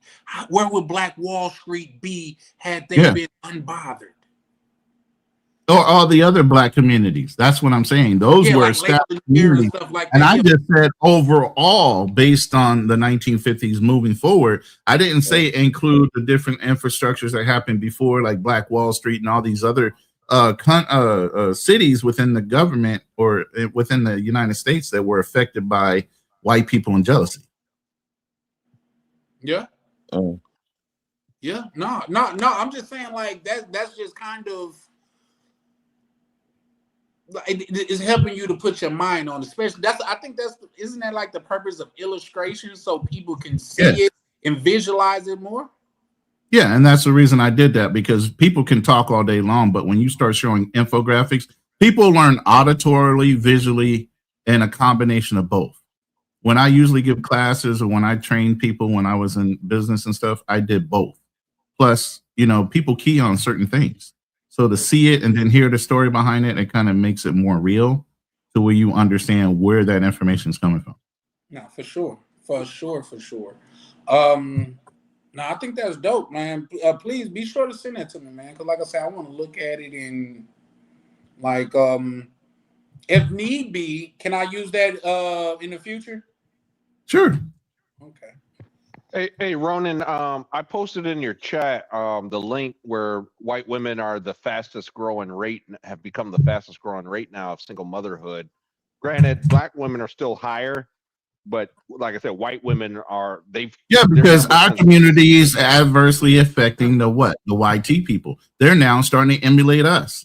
They're now trying to get with our men and deal with the Pookie dudes too. Statistically proven right now, there's more white people on welfare than Black people. That's always been, that's always been the case. Mm-hmm. It's just white supremacist talking points that says there's welfare is for Black people and stuff like that. Right. There was a song, if you guys care to look it up, called Welfare Cadillac. That basically was the white supremacists basically making a stance saying, hey, when the government created welfare, they were trying to make fun of Black people in the song, basically. But it's called Welfare Cadillac if you care to look it up. But welfare was actually for I'm sorry, it wasn't welfare. It was food stamps. The whole food stamp program was not for the Black people. It was actually for the farmers to subsidize them getting money for their that was to help for their farmers. For their harvest. You're right. I'm not going to cut you off, but I want to add something to that when you get down, Black women. No, that was it. I was just saying that. You guys both have the email now. Thank you. Like, say, I looked up the story about government cheese. Do anybody know the backstory on that? Ooh, no, don't start with the government cheese. I missed that government cheese. Bro said he missed. I've never heard nobody say they missed that. Government cheese from back in the 40s. if you melted that government cheese, If you it melt would it, you taste need a so damn good. torch to melt that motherfucker. For Mac and real. cheese You It's talking so about the big damn block of good. cheese that they would give you? Yes, sir. Mac Yes, and Oh cheese, sir. man. and mac That and shit cheese was tastes good so back good. then. I growed up on that That cheese. Yeah. shout out to Mr. Pepper. He said we are the culture, and they better know it. He Yeah. said that shit didn't Better melt. know it. No, it didn't melt. He was working with. He melted that bitch in a shop or something where they had torches and shit. Like that Shit, shit that's didn't good melt. melting for me. I never had a problem with the melting. Yeah. Yeah. Grilled cheese sandwiches, galore, baby. Grilled cheese, mac and cheese, all You that. was eating warm cheese between bread. That shit wasn't melting. That shit tasted so Well, I good. got me and Mr. Pepper's around the same age. You guys are older, mate. Well, no. We had the good my grilled dad's cheese. not We older. had the good cheese before they changed the formulation for y'all. Our Some shit. formulation was a lot better. But that shit, man, you could throw that Milk. cheese and hit somebody in the head, and that shit could be a murder weapon. No, not the black, not the black. Nah, not that They were cheese. soft. They were Yeah, in no, these not that foil cheese. type wrappers that were sealed up, and they were in these foil wrappers. Oh, They kind of Yep. looked like the cheese that the Velveeta cheese. They looked exactly like that. Exactly Yeah. like that. you ain't Just gonna in a see it no larger more. size. Yeah, I don't know, Yeah. maybe where y'all was, big y'all got log of it too. Big ass log. No, you know what it is, Charlie Chan? You know what I'm saying? You was just a higher class than the rest of us. That's what it is, man. That's why you stoves don't know worked the about same it. back then, sir, and I was not, bro. Like, I some days I can go down there. Yeah, You have a gas stove or an electric stove? See me at this juncture because when we grow up, we was that poor to where I'm so old. I had a fireplace for gas for a stove. I can't hear you. We No, I used asked you wood. if you had a gas stove or a electric stove. I didn't even know what an electric stove was until I got to Minnesota. Depending on what part of the country it I was wasn't cooking back then. Man, I I'm ain't from know Gas- Mississippi, where we had those the heaters to where it was an actual flame in that bitch with the little brick design joints. That's how far I'm back. You know what I mean? That's how poor and fucked up we was. Mr. Peppers, welcome to the panel, brother. How you doing? Oh, good, man. Just getting off work, man. And that shit did not melt, bro. I don't care. Not at Yes, all. it did. Yes, it did. They had some Yes, type of it army did. technique of melting that motherfucker because it Man, y'all just don't know, man. Y'all just don't know, man. Y'all That shit think had to they melt. changed- That shit had to melt. That cheese was used in the best tasting mac and cheeses in the hood. Mhm. That thing, Yeah, and that thing was. It they was. changed the formulation for y'all. They were giving y'all They more had- chemical than real milk. Y'all got like to y'all gonna say no. King Vitamin was very nutritious for us. That shit was nothing but sugar for us. Right. You know, they don't remember the King Vitamin. Maybe that was a little bit after y'all day, Nah, but that was way after our days. I never saw no vitamin, nothing. you never seen It King was in the Vitamin. milk. It was in whatever. Cereal. Nah. No. Mr. Peppers is It was King. Cheerios for us, King, bro. y'all We seen just that, had right? Cheerios. We didn't have variety. Look, we didn't have variety. It was Cheerios, and sometimes back in the day, it was a white box with black letters. They didn't have the pretty shit. Oh, okay. Dang, y'all didn't even have man. Farplay? What you Okay, talking I about, got you. Ronan? Here's the thing: the canned food didn't come with. It just had a dark out picture of what animal it was. If it was pork, it was a dark out picture of a pig on that bitch. They don't remember that. Yeah, it was embarrassing back in the day. Nobody was just walking with an EBT card. You could get whatever the hell you want. No, you shopped in a certain location of the store that had all the fucking welfare shit in one little area, and the rest of the store had all the brand name pretty label boxes. Not, it wasn't no EBT card. You walk in, get what you want, up to a certain type of food, and walk out with a full grocery. Nah, your ass was embarrassed. They knew when you pulled up that bit, you were ripping out tickets, right? You were ripping out. Food stamps was food stamps. Yeah, for sure. For sure. And my mom's sometimes they will trip if you didn't have the book. Yeah, yeah. Like, bro, we were so poor, I didn't even know to be embarrassed about that shit. I thought it was just regular money. I just thought we had two different forms of currency. Like I didn't even Hey, know I should have been embarrassed. Like It was damn. wild. I mean, go ahead. That shit my is mom, she funny. used to send me and my sisters up to the store to buy stuff with the food stamps, and I would pocket some of the money. So I would go to school with some of that food stamps, Man, you and be can't do that. people be selling candy and stuff. So I'll be like, I got $1 food stamp. What's up? What's good? Hey, how much candy can I get with this $1 food stamp? I was using like regular currency. I was getting my little hustle on. I guess Mhm. in the hood it was regular currency because everybody else was It using was, it was, but I think they put an end to that though. They got wise. The government got wise to that. They found out people were trading and bargaining with it, and they're like, oh hell no. Yeah, and they doing it Yeah, now. The that's when they government started is putting that money on innovating now. Now that they're food doing stamp money things to on where you can cards. only buy certain food with food stamps. At least that's what they're doing in Minnesota. That's what they're trying to do at least. You Yeah, can't and be you ain't no can't more be out get. there to buy somebody food stamps and going to get lobster, steak and shit. They putting an end to that. Oh yeah, Can you we can. As long as it's unprepared food, you can get it. But if it's cooked food, you can't get it. No, Can we? that's been the rule. You That's can't get over. hot That's food over. That's because been over. Listen, You ain't in seen that TikTok 2026, chick that says she got $3,000 to $5,000 a month for food alone on her EBT card? She got steaks and lobsters and cooking on TV, just bragging about the shit on TikTok. Yeah. Mhm. yeah, but that day and age is changing. Yep. In a minute, you're gonna be able to go on McDonald's and buy you a hot meal off With of them food food stamps, I stamps. doubt it. It's changing, Hey, bro. can Yeah, we? Now, before you Can we? couldn't buy hot McDonald's is food. not McDonald's they already nutritious for you. accept. So McDonald's EBT? already so accept EBT. the Yeah. purpose is for us to Yeah, they not have do. malnutrition children. You know what I mean? So that's why they saying you're not going to be able to buy cookies and cakes and stuff with it. It's going to have to be like certain stuff, like almost the WIC list.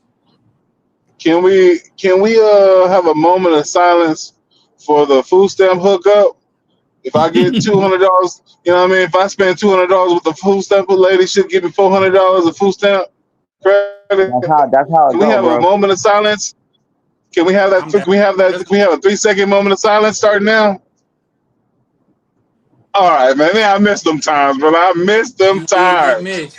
50 Hey, on don't a forget dollar. my moments of silence. Listen, the bootleg DVD guy was just as part of Oh, the come neighborhood as the on. barbershop. Oh shit! 100%. Charlie Chan Bootleg. went way back with the man. I'm just bootleg saying, the bootleg DVD guy, guy. yo, and Yo, he was the real deal. He was the bootleg guy with the oils too. Oh yeah, that was me all the Oh, way. I sold man. the oils and the bootleg Oh, yeah. DVDs. You see what I'm saying? wow. Shout out to the Hustle, bootleg man. guy. Yeah. Y'all know Yep. a fun fact.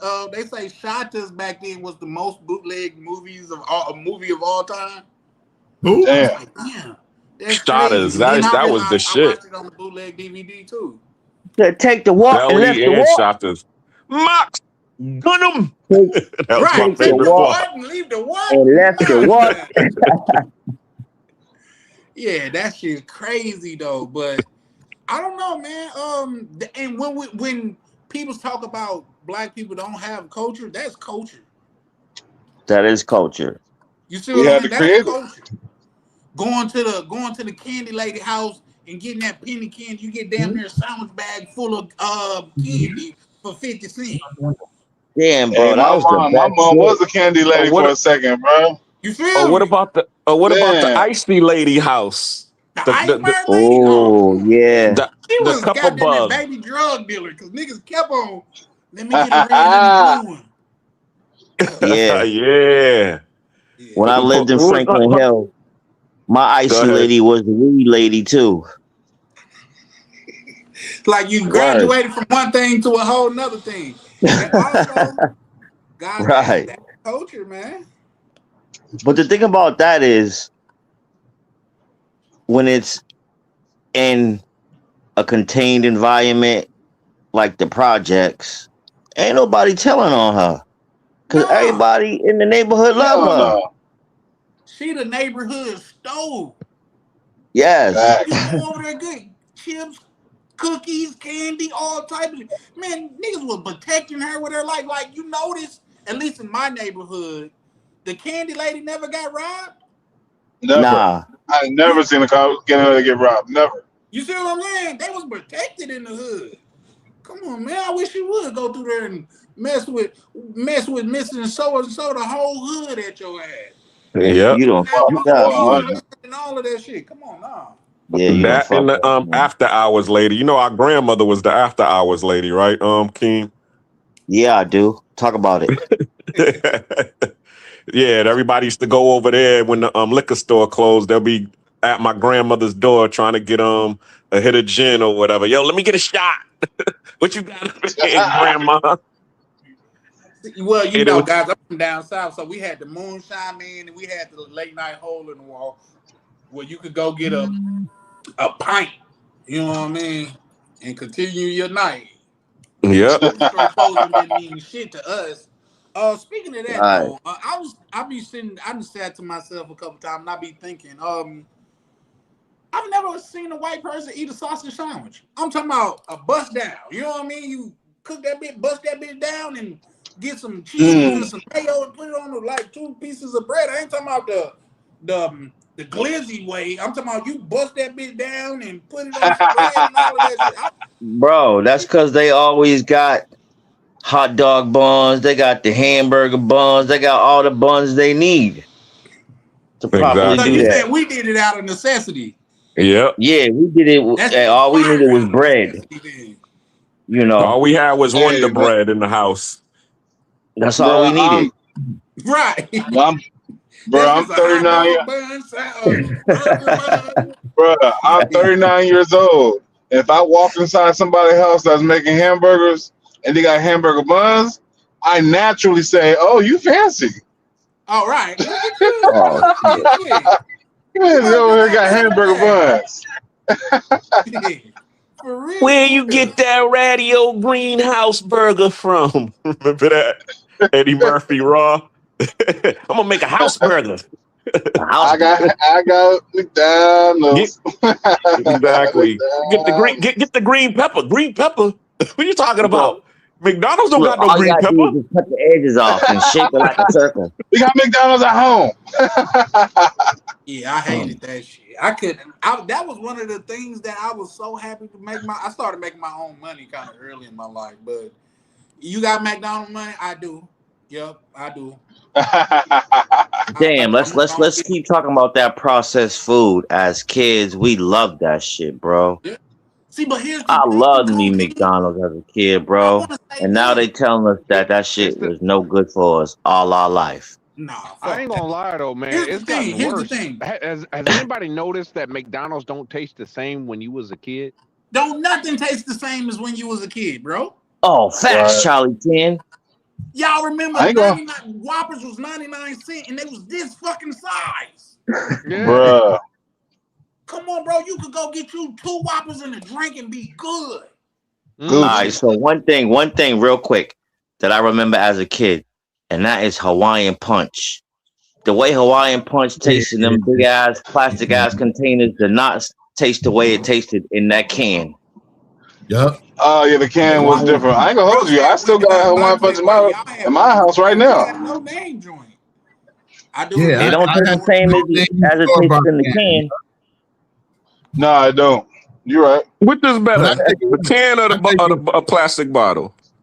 The can. Back in the day, it was the can because it got colder, and you used to drop it in a big tub of ice. You remember when you used to do the whole picnic thing with the family? You got that big old steel. You drop all the cans. For that cold ass Hawaiian Punch. You crack that open.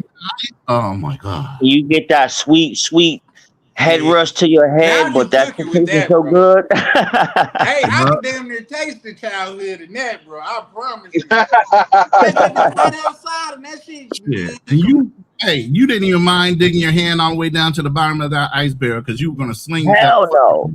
That's all what of good. That's what you and anybody around. Yeah. Damn near falling that bitch. And speaking of what you just said, Peppers too. I guess we was that poor, but I thought the Shanty brand was name brand drink back then. Yeah. What's the Shasta? Not It's Shasta. the Shasta joint. Yeah. The cream soda. Oh, the cream soda is the bomb. Orange cream soda. Yeah.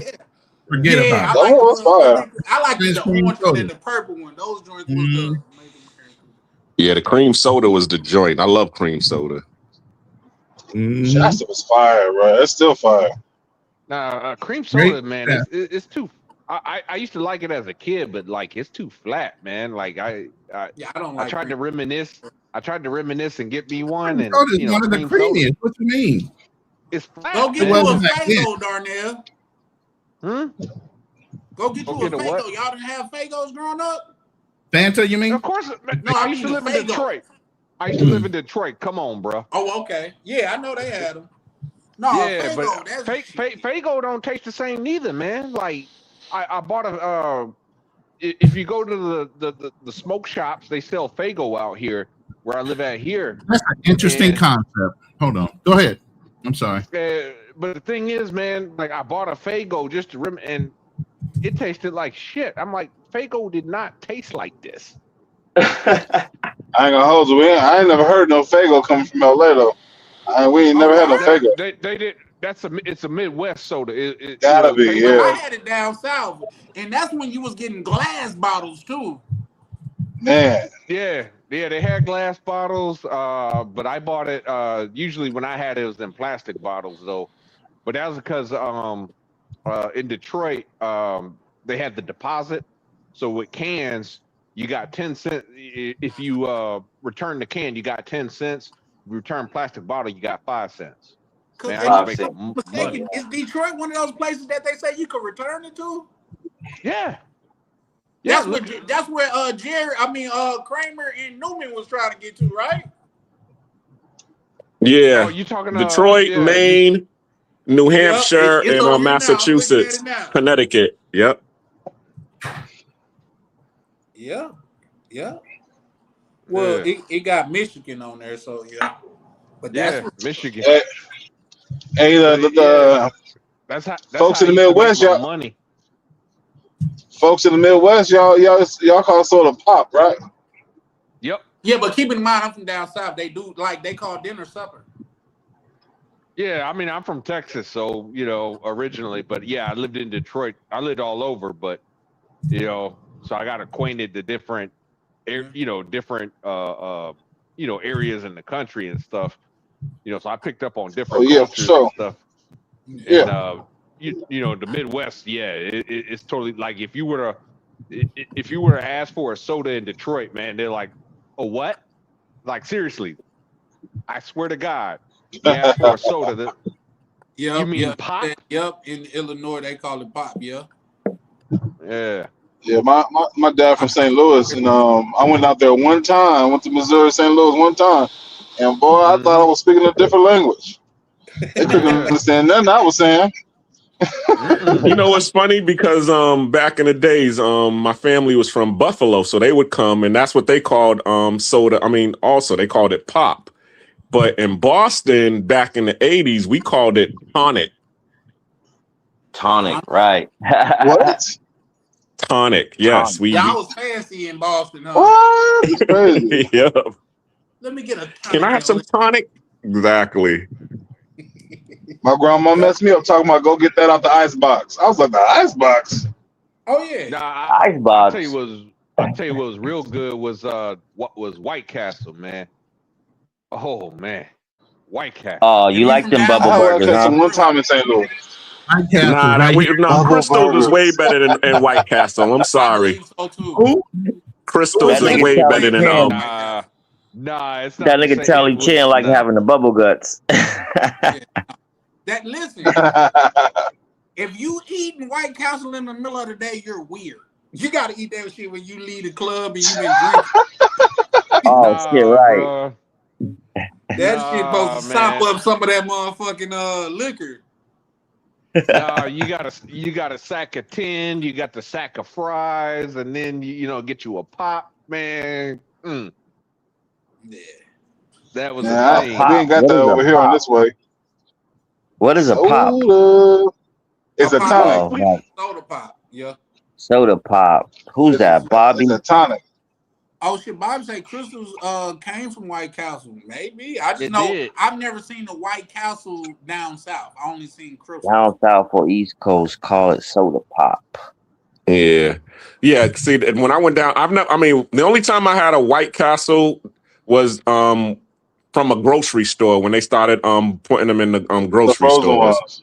Yeah, the Frozen frozen ones. ones. But I had crystals fresh, They still have and them. the crystals that were fresh was way better than the frozen It's the White same Castle. people.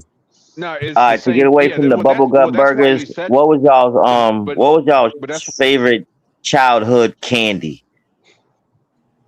Real quick before anybody add to that, let me welcome back to the panel OTO. What's up, good brother? Well, I already know how you living. OTO. What you got going? Yeah, my What bad, up, my though, bad. Was out OTO? swimming with the dolphins. What's good? I love it.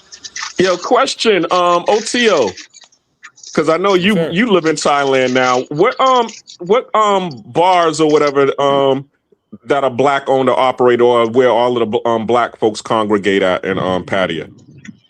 Yeah, owned by blacks. Shout out to you, Black Cleaner. Owned by blacks would just be, of course, I did hear you guys speak of Mojo, and then of course there's the Golden Tiger. I think he renamed it. And then you, of course, got Cultures, like hangout, but not a club scene. And then you also got the Players Club, and those are the ones I know. Yeah, the Player Club is pretty chill. I like that. It's in the Soy name of that. Bucal, in that area. All of them are in Soy Bucal, but it's a little bit further down. But the Players Club, the Mojo, and the Golden Tiger, those are the three that I know of that are owned by black people. Nice. And the ones that's not owned by black people, but everybody go to. Which ones are those? That's 808 basically. Okay. 808 and then Sugar, and that might be in Pattaya or that might be in Bangkok. But Bangkok would be Sugar, in Phuket, and then 808 would be in Pattaya. And that's where I don't know if I want to go to a club named Sugar in Bangkok though. Yeah. Well, it's just got the black folks. And it's pretty big in Phuket too, so they're pretty big one. But you know you want to go. Stop the cap. Hey, O2O, why don't you start You the Kool-Aid. You gotta have the sugar. Go ahead, Darnell. Yeah, O2O, why don't you start a club? Call it the Promised Land. What's that, Thailand? Promised Land. Yeah, you in Thailand, so yeah, start a club. Call it the Promised Land. I call anywhere I go on this God green earth a promised land, bro. I'm about to create Garden of Eden. It's not about where I go, it's about what I do. Create it somewhere. I just want to go to a club, call it the Promised Land. I'm going to the Promised Land. What? Hey, that's internal. That's internal, my brother. The Promised Land is internal. If you don't know, you won't live it. Yeah, that's I'm trying to go to the Boom Boom I Room. always thought was a cool, just as an homage, like Ray's Boom Boom Room. Whoever said they want to go to the Boom Boom Room, I'm with you. Let's go, bro. I want to go to the Boom Boom Room too. Yes. Yeah, well, you should have been over there last night, because Satchmo blew the place off the roof. Classic. No, that's definitely a classic, man. Shout out to That's what I call him, Satchel. You might call him something else. He's fucking quoting the whole movie. Yeah, shout out to man. Hey, y'all know that was that was like a movie that movie was like was what happened after Harlem Nights. Y'all know that? Yeah. No, I didn't know After that. who? Yes, that movie. That's what happened to Eddie Murphy after Harlem Nights. No. Wow. Yes. Life. You talking about Life? He said, "Yeah, Life. Yeah. Yeah. Yes." He said, I know a bit named Shirley that can hit harder than you." Oh shit! Right. I think he just referenced that like a homage to Hitchcock. But if you though. think about it, I it think he makes did sense that as a because homage to Eddie Hitchcock. Murphy I don't do think that he in his related. movies. Like when it got Coming to America, he had Mhm. Baltimore and the other nigga that was Right, he homeless does on his homages movies. like Hitchcock does, and he has a shadow in his movies. Eddie Murphy just cross-references a prior movie that he'd been into to kind of be funny about it. If you know, He was a gambler. He was a gambler. You know what I mean? Mm-hmm. You know, he had that casino on Harlem Nights. Damn. No, Sugar Ray had the Hey. Richard Pryor. Sugar Ray had the casino. He was just a partner. You're right, but he took it over when Sugar Ray wasn't there no more. Well, we'll see because there's supposed to be a sequel to Harlem Nights coming soon. Yeah. So we'll see. With these fucking sequels, man. Just sometimes you just gotta let things be, man. How many times that a part 2 then came out to where it was to the same standard of part 1? Have anybody seen Belly 2? Oh my God, get out my head, Charlie Chan. That was the worst sequel in the fucking world, bro. Trash. They got a Belly 2. When did it come out on Tubi? Bro, the game was in it. You never seen it? No, I never seen Belly 2. Yeah, I saw the first one. Bro, it was the I worst. didn't know. It was the worst. I didn't know there was a 2. Yep. Yeah, That's it how was. trash it was. Once it got out, people tried to hide it. That shit was trash. They had the game on. Yeah, that shit was trash. Sometimes you gotta leave well enough alone, bro. I agree with you on I want to say, next Friday. Bro, don't you ever disrespect Friday. All them Fridays was smack. Yeah. Exactly. That's what I'm saying. Friday was a classic. Next Friday was a classic. Said, hold up, wait a minute. Let me put some. Yeah, but you know what? That's rare though. Can you give me? Because I could give you very rare. I think Goodfellas. It kind of because Tom Hagen he didn't come over to 2 and stuff like that, so that kind of took away from it. But I think that was I still just watched Goodfellas the other day. Not That's Goodfellas. crazy. My apologies. Godfather. Goodfellas Godfather. there's no number 2. At least I don't think it's about. No, that. there's not. It's just a full movie. They just left it where it was. I watched the real story on that dude. He was more of a bum than they let on. Like say, yeah, they was like, man, we went into witness protection, and now the same nigga that used to be in the mob, nigga, he's in the house torturing us. Right. Yeah, like he worked at it. He was working at a place called Godfather's Pizza. Like, how you in the witness protection program for some mob shit working at Godfather's Pizza? That's stupid. So shout out to Herman Cain.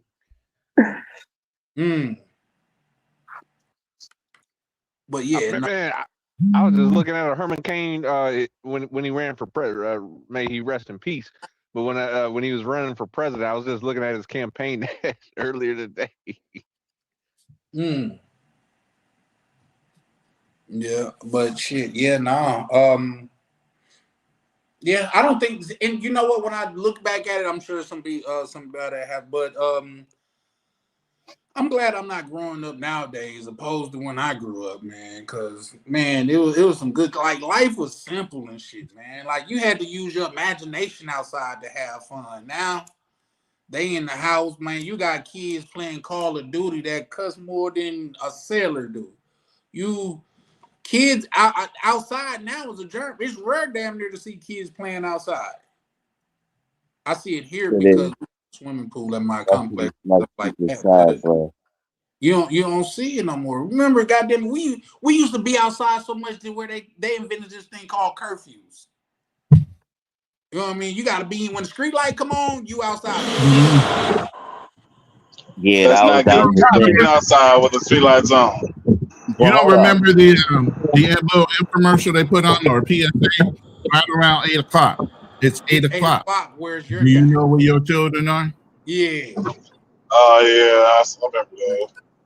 Right, but you know when you was an outside kid, when it was time to go in the house, and your motherfucking mommy or daddy was like, "Nigga, go get in the shower because you smell like outside." Outside. Smell like outside. Go get your ass in the shower. Yeah, but those are the good old days, man. I ain't gonna lie, man. When I be driving in the barrios and DR, man, I be seeing them kids playing outside. That's nostalgic, man. Yeah. And imagination was rampant back then, bro. We had a game to where we would try to find the longest, straightest stick and see how many flips we could get it to do, like as a contest. You know what I mean? We would throw it in like, oh, that's 5 flips. You gotta beat that. Like just the dumbest shit. Oh boy, that And we was creativity, amused. boy.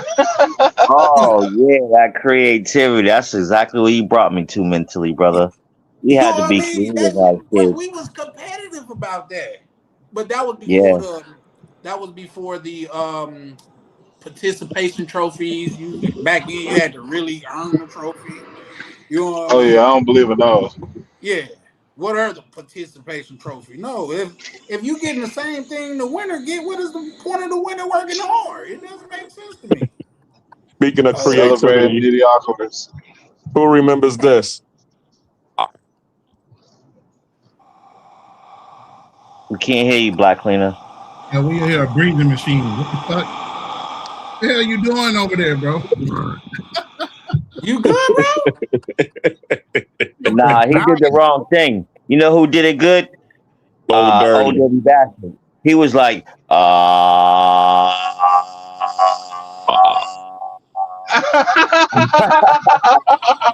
Hey, that's crazy. Cause yeah, I remember doing that when I was a kid too.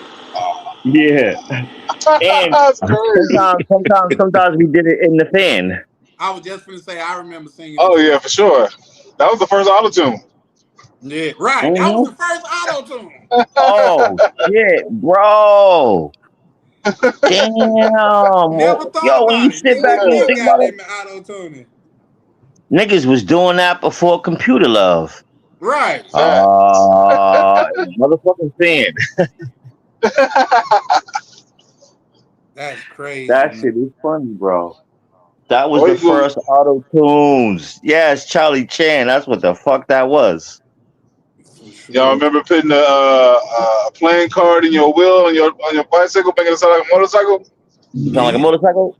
Or you put the old teeny juice in there? Yeah. You know what? We was being on. We used to have so many reflectors. Like reflectors was boss back then. You ain't had them things 3 in a row stack going all around. Your bike wasn't even on nothing. Man, we had so many reflectors on our tires back then. It was crazy. And it wasn't weird for kids to be outside, man. All that diddler shit wasn't really a thing back then. Kids getting kidnapped. Nah, there was kids getting kidnapped because we had the clown. Remember? Oh, the clown's gonna get you. Yeah. Mm-hmm. And in me saying what I was just saying, I thought about the clowns, because if you're not from Boston, Massachusetts, then you don't know nothing about the clowns, and that was an actual real thing in Boston. Well, I mean, Pennywise was actually the clown, so it was all over it. No, because it wasn't. was out. It was John Wayne Gacy. I think you're thinking of the killer clown. Okay. I don't know what any of the clowns' names was, but I know I was scared of the motherfucking clown era. Yeah, well, I mean, you're referencing Pennywise. I believe was a movie, but it was based on John Wayne Gacy, who used to dress up as a clown, and would abduct and unalive kids. And the thing was, parents used to drop off their kids literally to go see this dude. I'm gonna take your ass to the clowns, nigga. You better make a decision. No, it wasn't even that. They didn't know. Yeah, look up John Wayne Gacy. Yeah. Wow, that's crazy. Mm-hmm. Yeah. So, but yeah, no, guys, like say, yeah, these kids kind of do got it different than we did, man. Like it's definitely different, man. For one, our guns didn't shoot as many times as they do now. Like you had to really revolvers was a real thing growing up. Now, not saying they don't exist, but when the last time you see a hood dude get caught with a revolver? Police would probably laugh at him. Team actually liked the revolvers over the automatics because he was all like, they never jam. Yeah, I was just getting ready to say that they don't jam, man. Yeah, truth be told, they don't care because plus you don't drop no evidence. Ain't no bullet.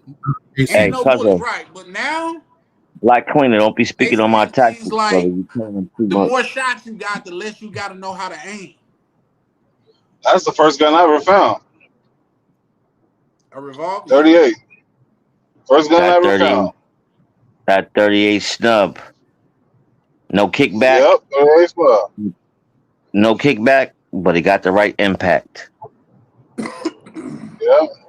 That was in that Dirty Harry movie. No, Dirty Sudden Harry had a impact. 40. No, Dirty Harry had a 44. Yeah, we know he had a 44, but it was the chick that was in that movie, Sudden Impact. She carried the 32. So.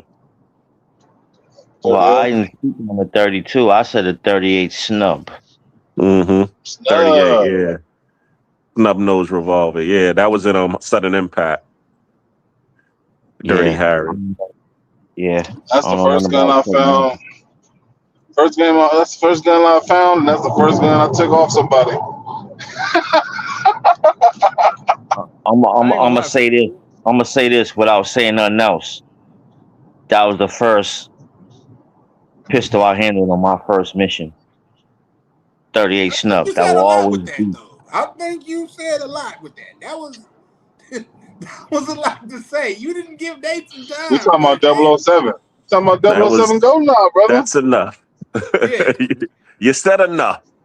Yeah. And I ain't gonna say no more. I just said what I said. I don't need to say no more. Goldeneye was Walter PPK. This is true. Yes, it was Walter PPK, but if you played the game, they have multiple guns on it. Oh yeah, you're talking about this N64 game. Yes, sir. Nintendo 64. Yes, sir. That was Yes, that sir. was Call of Duty before Call of Duty was Call of Duty. Oh yeah, for sure. Yeah. For sure. Come on, man. Like we played that so much. We used to make a rule like nobody could get Odd Job or the gold gun. Because it's sure you can't shoot them. You can't shoot them. That gold gun hit you, it's a wrap. You know what I mean? Oh, you dead. Oh my goodness. 007? Yeah. Bro, I was a sniper on that goddamn game. Yeah. I knew every phase of every level. I was a beast on that shit, bro. I sucked at it. Did y'all ever play Hitman? I used to love Hitman. Hitman was the shit. Yeah. To be able to, get all of those different, different tricks, like, to be that perfect assassin, to be able to get in and get out without even being spotted. I used to love to figure out how to do that. I was never. I think around that time I was playing Max Payne. Yeah, Max Payne was good too. That was like they had the Matrix, on the Max Payne joint where you could pull the trigger and it'll slow everything down with the adrenaline. Yeah, that shit was dope. Yeah. That's called bullet time. 100%. Bro said YouTube Live enough. That's crazy. My game was Duke Nukem. No, that was Duke that Nukem. was like one of the first joints too. That game was too intense for me. Yeah.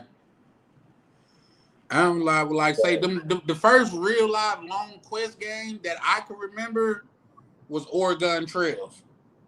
Oh my god! Oregon Trails. You did. You feel me? That was a board game. Yeah.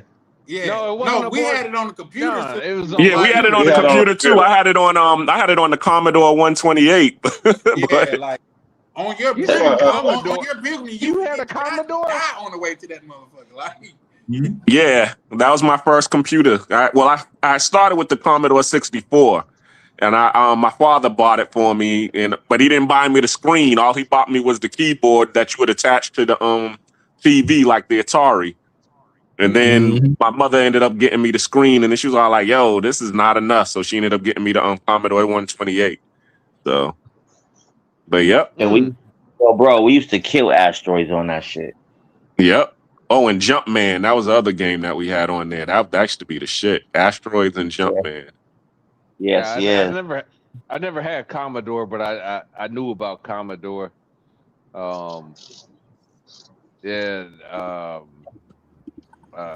was always a Nintendo guy until I bought Dreamcast, and then that was a mistake.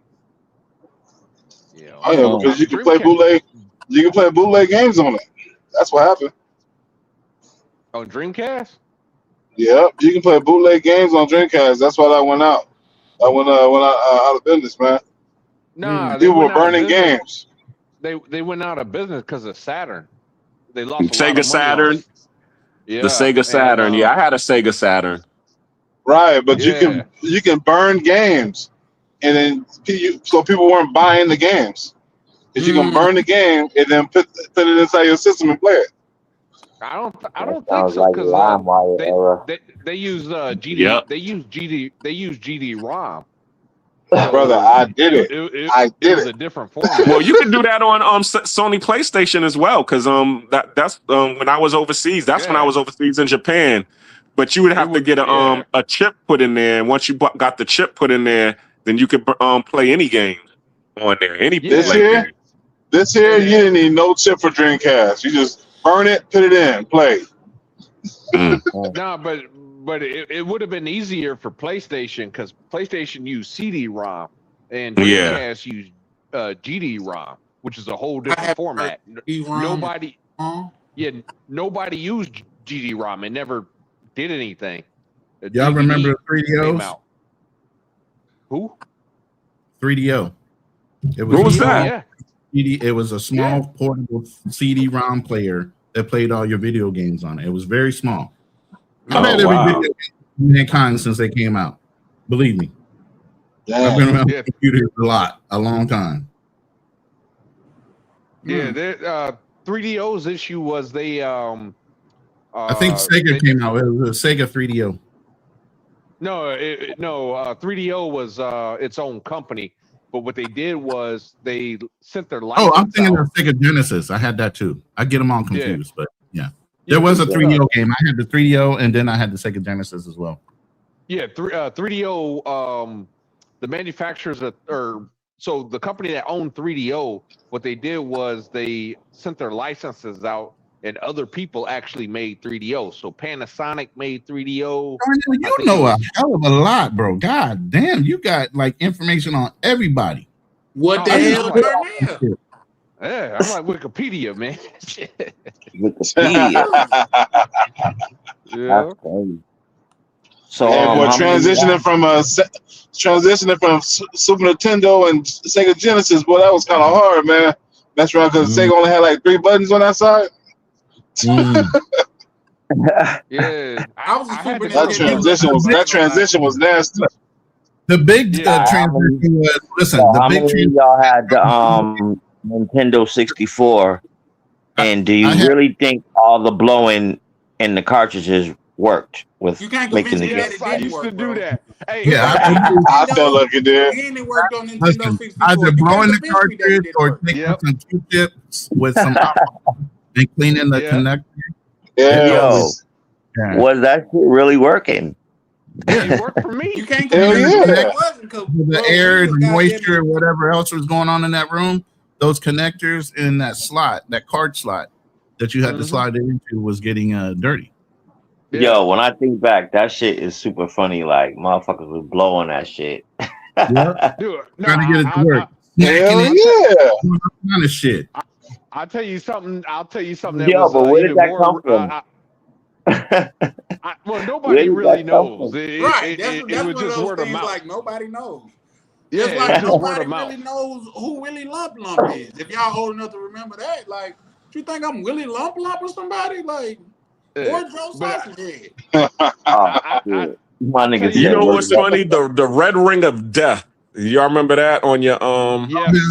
Xbox. 360. And that was the thing, man.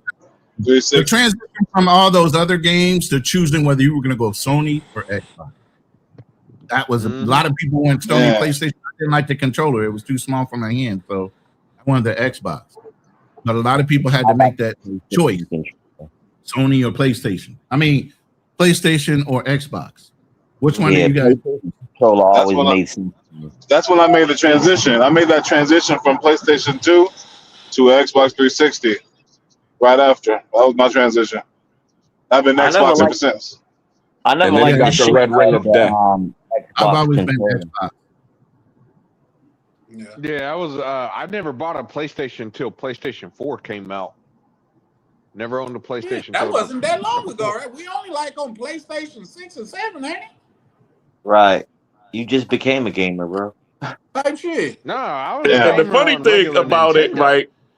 It's funny, right? Because I went to these dope boys' houses, right? So I went there to go get some weed. So I'm hanging with them, and they Allegedly. got the new. Allegedly, Anyways, right. so I go there. They this is 2006, 2007. So anyway, long story short, when was it 2000? Nah, it was like 2012. So anyway, I go there, and this is when the Xbox One just came out. So they on there Oh, with yeah. the new PlayStations, and I'm like, "Yo, you ain't gonna get the Xbox One?" He's like, "Man, FBI be on that shit, man. You know they got the little the cameras up in there where you could tell who's who. Nah, we ain't putting that shit up in our house so they can spy on us." And I'm sitting here like, damn, it's like that with video games now. Because I guess fuck a video game. Fuck a video game. You might as well not even have a cell phone. Right. Yeah. Facts. You know, Because they know everybody your got that latitude. especially They know your nowadays, man. You can go longitude to the hood 24 where hours a niggas day. sell a half ounce of weed a month and think the feds is after you. Like, nah, bro. They not. You good, man. Like, they don't. They not My gonna put you question in is, jail when did it because of become a that bunk ass crime weed, and bro. have an Real Xbox and that you had to worry about the feds? What What's that? I culture can are hear we in that you had to worry about the feds at all? thank you. As a think that- as I a think child, that's just- though, I just think that's a rumor. That's got to be a rumor. I mean, there but was, still, as a child, why would you be concerned about the feds? You're a kid. Well, you saying that as if kids don't go to jail. Good kids don't, and they don't worry about that shit. What you mean? That's spoken like a true parent. Good kids don't. I was a good kid. I never had to worry about that shit. What you mean? I heard that. Well, you know, sometimes people get mixed up in some mixed up stuff. So I ain't So never good worried kids about can't sell. So good kids can't sell weed. Good kids can sell weed. all right, that might be good then. Listen. Especially if you smart and you don't have to worry about that shit because you got the fucking mom's approval. Well, first of all, the government is listening at all times. Black Cleaner, I ain't can worried you about tell that. me your story about what you did on the phone and an hour later the crib in Mattapan was surrounded? Tell them that story, brother, on how they're fucking listening. The government is listening, check this out. Check this out. He's So in Panama. He's in Panama. There's a reason why they're listening to him. No, he had to be in States, right? Cuzzo, tell them. I was in the States when this happened. So this was during the whole the bombing of the marathon, Boston Marathon, right? And they couldn't find the bombers. They was out there. They had the whole city on lockdown. So, and because they was looking for the bombers, and they was able to pinpoint them in like the Boston area, right?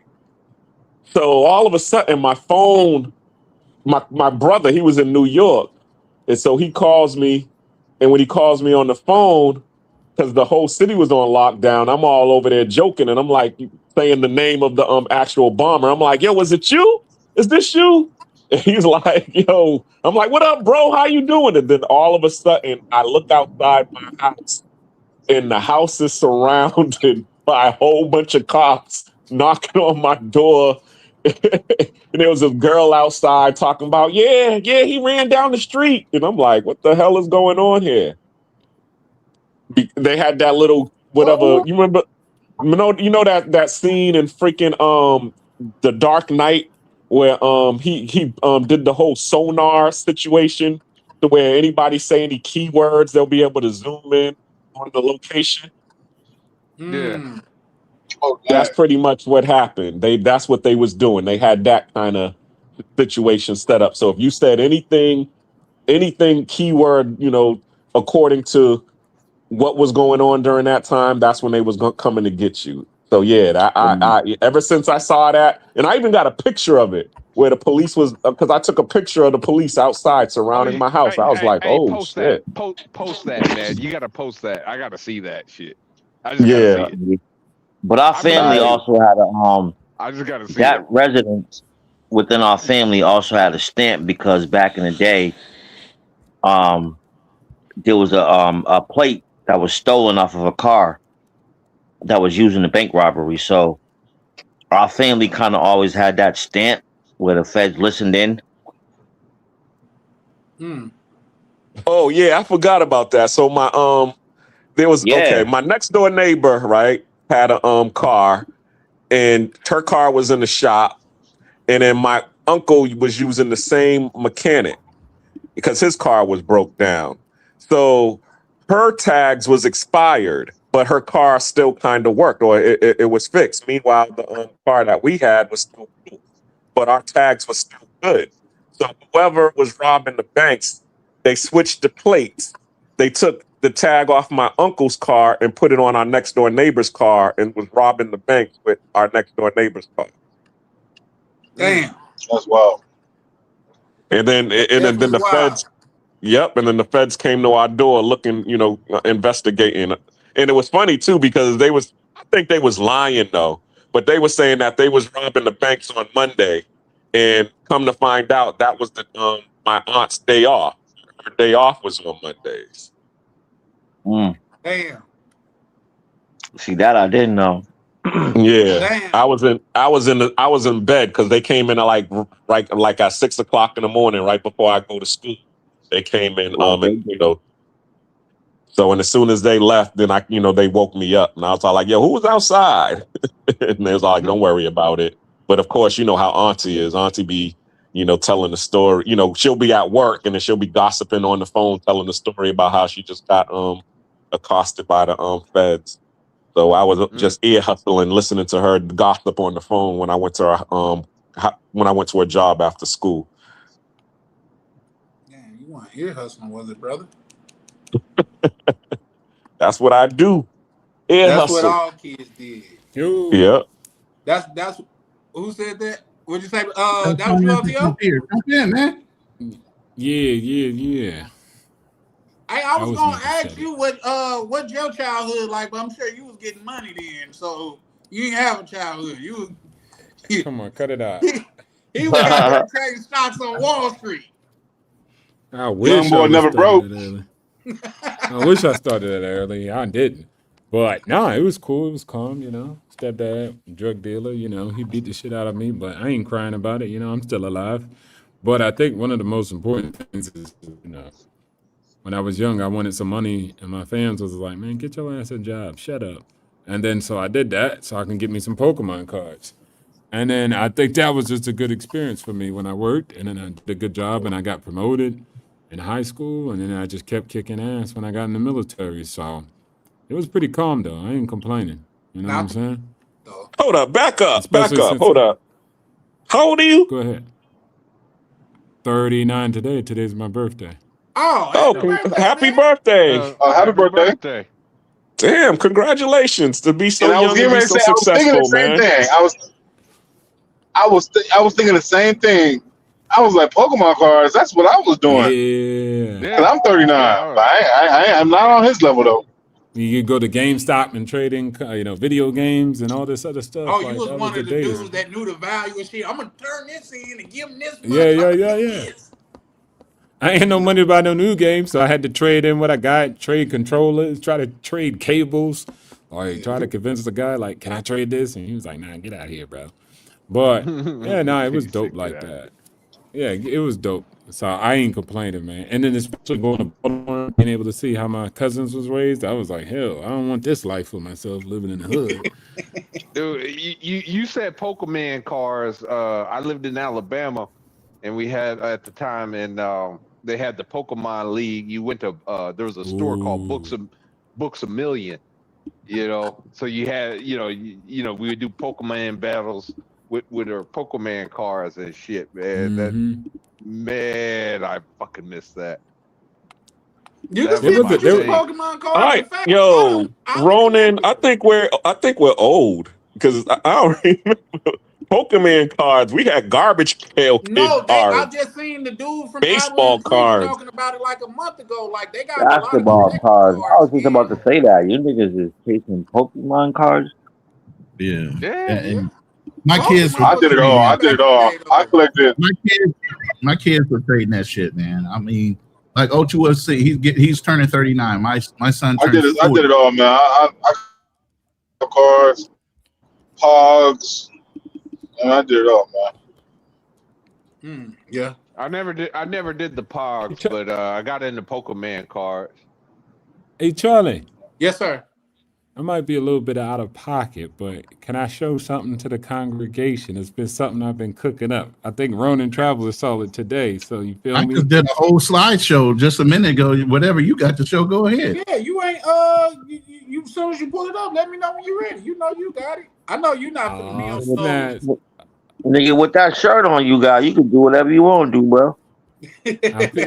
Well, appreciate it. That's that I'm well into retirement shirt. Let's go. Yeah. So I went ahead and did it. Request shout outs to everybody. So this is a little something I've been cooking up on the side. It's called Business Over Ticker. I don't know if y'all have seen the financial markets, but usually, you kind of go to Yahoo or Google and they just show you some charts and some numbers, PE, all this financial stuff. You feel me? But I made this app with the AI in the background helping out. So you can go to the AI or this application. Not anybody. It's still closed right now, but this is what I'm building. So it's got all the information just about the business. So I call it business over the stock ticker. Like you're not just, investing in stock, you're investing mostly in a business. And so how do you get any of the information about the business? There's not a lot of applications that take you through that. They just take you through a bunch of numbers. Maybe you get some articles from Fox, PBS. They talking about Iran war, Trump or Biden. They're not talking about nothing about the business usually. So anyways, this whole entire joint, it'll explain the context of the industry. What's the total TAM? What's the addressable market? Business units. It's got what the company's doing. How much revenue is it making in each service and product. It'll explain that to you. It will take you through each step. So right here, right? We on YouTube. We love YouTube so much, right? So YouTube, how YouTube actually makes money. And then of course, what's its moat? 2.7 billion monthly active users, over 500 hours of video uploaded per minute. It's one of the largest platforms at 2.7 billion monthly logged in users. And it makes money through these means, which is just YouTube Premium, TV, shorts, and music. And it explains the whole entire market, how much they make. Of course, their revenue is 10.5 billion. And it's more than that. I just got the data uploaded, so it takes a while to actually load on it. It'll show you like it's innovation, research, and development. Of course, you got Waymo, if anybody understands that, an autonomous program that, Google's working on. It's one of the many businesses that it has. Gemini, it's TPUs, it's customized chips that's competing with NVIDIA. It explains everything. Again, this is all about the business, and usual apps don't do this. Also got like infrastructure. So they're spending money on data centers. Where are the data centers? How much money has been allocated? What does the infrastructure look like? Does anybody even know that basically Google owns subsea cables that stretch across the world from all the way from US to South America, from Europe to Asia and via the Middle East? So all this information is just in this app versus only the finances. The finances is here, right? Obviously. So somebody can look at that too. And so contracts and partnerships, what deal are they ironing out? They got a deal with Waymo and Uber. So anything that happens in the company is posted up inside this app. And then again, everything diverse from all the types of industries that Google's in. And this is all for the S&P 20, because I'm going to just build it from here and then stretch out to 100, 500, but you need more data, but you need to get the first 20 right first, right? And also a breakdown of capital allocation, how much money they're spending. So everything you need, how much they spend on share buybacks, how much money they spend on CapEx, hiring fees, cost reductions, their acquisitions like Fitbit, that was kind of like a hit or miss. YouTube Origins was a loss or a wash. So it's got basically win and losses. You got the CEOs, different CEOs of different departments, everything. All the information is here, bro. Insiders, how much they're selling, how much they're buying, as far as in the company and then also out the company. Institutionals like Vanguard, BlackRock, and etc. Long-term plays, same thing.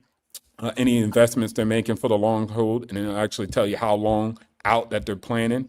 So like Google Cloud is to 2030, Waymo's to 2035. Here's the potential risk, competition, explains everything again. Wins and losses, the acquisition of Android, the acquisition of YouTube. Anybody know that they bought YouTube back in 2006 for $1.65 billion? Now today it generates them about $11 billion per quarter. So that's about a $40 to $50 billion on an annual basis. So that was a smart investment. Google tried to start a social media program to compete with Facebook for 1.5 billion, but they lost and they had to wash. It failed. Yeah, I remember that. Yeah, right. Flat on their ass, right? Or you might have known this also, Darnell. You got Google Fiber. They try to be an IS internet provider. They try to lay fiber throughout the United States of America. It didn't work. It's completely hard to do that, considering Comcast and all them got the rights to all the undergrounds. So they, even though they had all the money, the government fucked them over. The government fucked that them too. over. That too. So you got DeepMind. They bought them in the UK for about 600 million, but now they're worth around 200 to 400 billion as an enterprise. So that was a smart investment. Pixels and all this other stuff, phones, all this information that's just like necessary. This is my favorite one too. So you might know the CEOs, but what do you know about the employees? What kind of employees are they drafting? How long do they stay in the company? Where do they come from? What universities are being pipelined for? So all this is kind of like basketball. Y'all got, like everybody will know who's getting drafted, who's going to this team, what's his ability, what's his dexterity. Well, a company is the same thing. It depends on the employees and what kind of quality employees are they keeping in the company to give it the value that it actually goes for. Are the companies buying into the company? How much are they invested themselves? So all this is in here. It's almost done. I'm almost here, finishing out. So same thing, company voice, official centers, and all the information. So if you go down here and you toggle, then you can get the information from like CNN and all that other stuff. But I don't source them because they be talking nonsense. So I kicked them out. Versus most platforms, they let them in. So, you know, the media never get money. They don't know nothing about getting money. So I'm not going to include them in. And then the same thing goes for patents. So if they got patents at IP, licensing deals, all that is here. And then timeline deliveries on a bunch of stuff. So the whole entire platform is built out just like that to keep investors in mind. So at the end of the day, you can learn about the business over the ticker. So you know what's going on. And if you're invested in a company, you can learn it from 0.0 all the way to 100. So yeah, that's just something I built. You know what I'm saying? Just a little work. How much do we owe you for that enlightenment? Nothing. You know, that joint is going to be just with me for now until I patent it. Wait, hold on. I'm going to share this because this is what I'm talking about. This is what you usually see. Oh, it's not up on the screen. Hold on. And I'll end here. I don't know if he's going to hit it. Just give me a second, Darnell. Go ahead. So this is what you usually see, right? So this is what you're usually looking at, right? So you can get all the information. You could even click here. As you can see, the articles are coming. They might be talking about nonsense. There's a rival. Somebody might be getting kicked out. What your mama cooking for dinner? Like this is the type of information that they're streamlining to you, which is basically noise. As you can see, same metrics for all the business and stuff, but you're not. What do you know about any of this? Where do you know this money comes from? So a lot of it just doesn't have that information. Even if you go to Market Watch Place, it's the same thing basically. So at the end of the day, I wanted to create something that's for business intelligence so you can know about the business and not just the numbers, because you need both in order to make a decision. So that's it, man. That's a little something I've been cooking up. I'm telling you, bro, it's going to be hot. I think that shit a little passion project. Like, so let me ask you this, once you patent it, are you gonna be like just selling access to it, or are you going to like just give it to your mentees, or how that's gonna work? Is it a membership right now? No, I'm not thinking about a business now. It's just a passion project that I use for my portfolio allocation. I don't know. There's a lot of regulation that goes with stuff like that and licenses, and I'm not too sure on the commercial side, but it's just something I use for myself, and then my brother's been using it just to do his due diligence and his research on his company.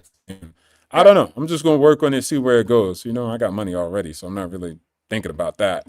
But I don't know. It could happen. I don't know. Well, 020, I got to give you some pushback because you trying to dip into Go my ahead. pocket. Of course, Because hey, he's dipping Mr. into my Professional pockets. Devil's Advocate. I created my own damn Spreadsheet? calculate. Yes, sir. I created my own. And how's that Then you working better out come for on here you? bragging about your shit not working out though. Yeah, wasn't he just whining about how he had a bad day? Yeah. You Well, sound that's But he crazy. is I a thought your professional woman had pushback it. kid. Like, you The sound professional pushback kid got something to say. Of course. She say she That's can't take no more round and she gone. Well, that's because I did some gambling, and my spreadsheet doesn't do gambling. You know, unfortunately, my gamble didn't Oh, work I out. see what you're saying. Yeah. But now, hold on one second. Let me show my product because since 020 he trying to dip into my pockets because I've been building my own thing. What do you mean, dip in Okay, the Elijah pockets? Muhammad, get your hands out my pockets. Yes, sir. Get your hands out of my pockets. Hold on one second. I'm gonna come up right now and show y'all my thing. Anybody got a stock they wanna see? No. Let's get in the NVIDIA. Yeah, look at NVIDIA or PAVE. Hell no. You say PAVE. NVIDIA? Who? PAVE. Pave. Give me one second. Are you sure this is the full screen that you want? Give me one second. Yes, I You know. really I got want- a Oh my I got a God. neck brace. What I need the a fucking hell? Surgery. Hey, Is it hey, Grizzly Adams? Is it the black Yeah. version of Grizzly Adams sitting there? It is. Hey, if you Yes, say sir. he been in It's the the Black lab, he Grizzly damn Adams. sure look like it. He been in Yeah. somewhere. Good job, man.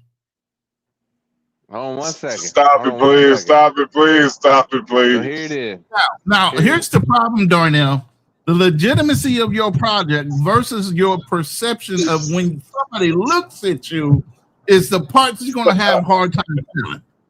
Hey, Stop If I'm it. gonna say anything, just from Hold the on one second. screenshot, I mean, just from your screenshot, I'm like, bro, look like he got some dope ass beats though.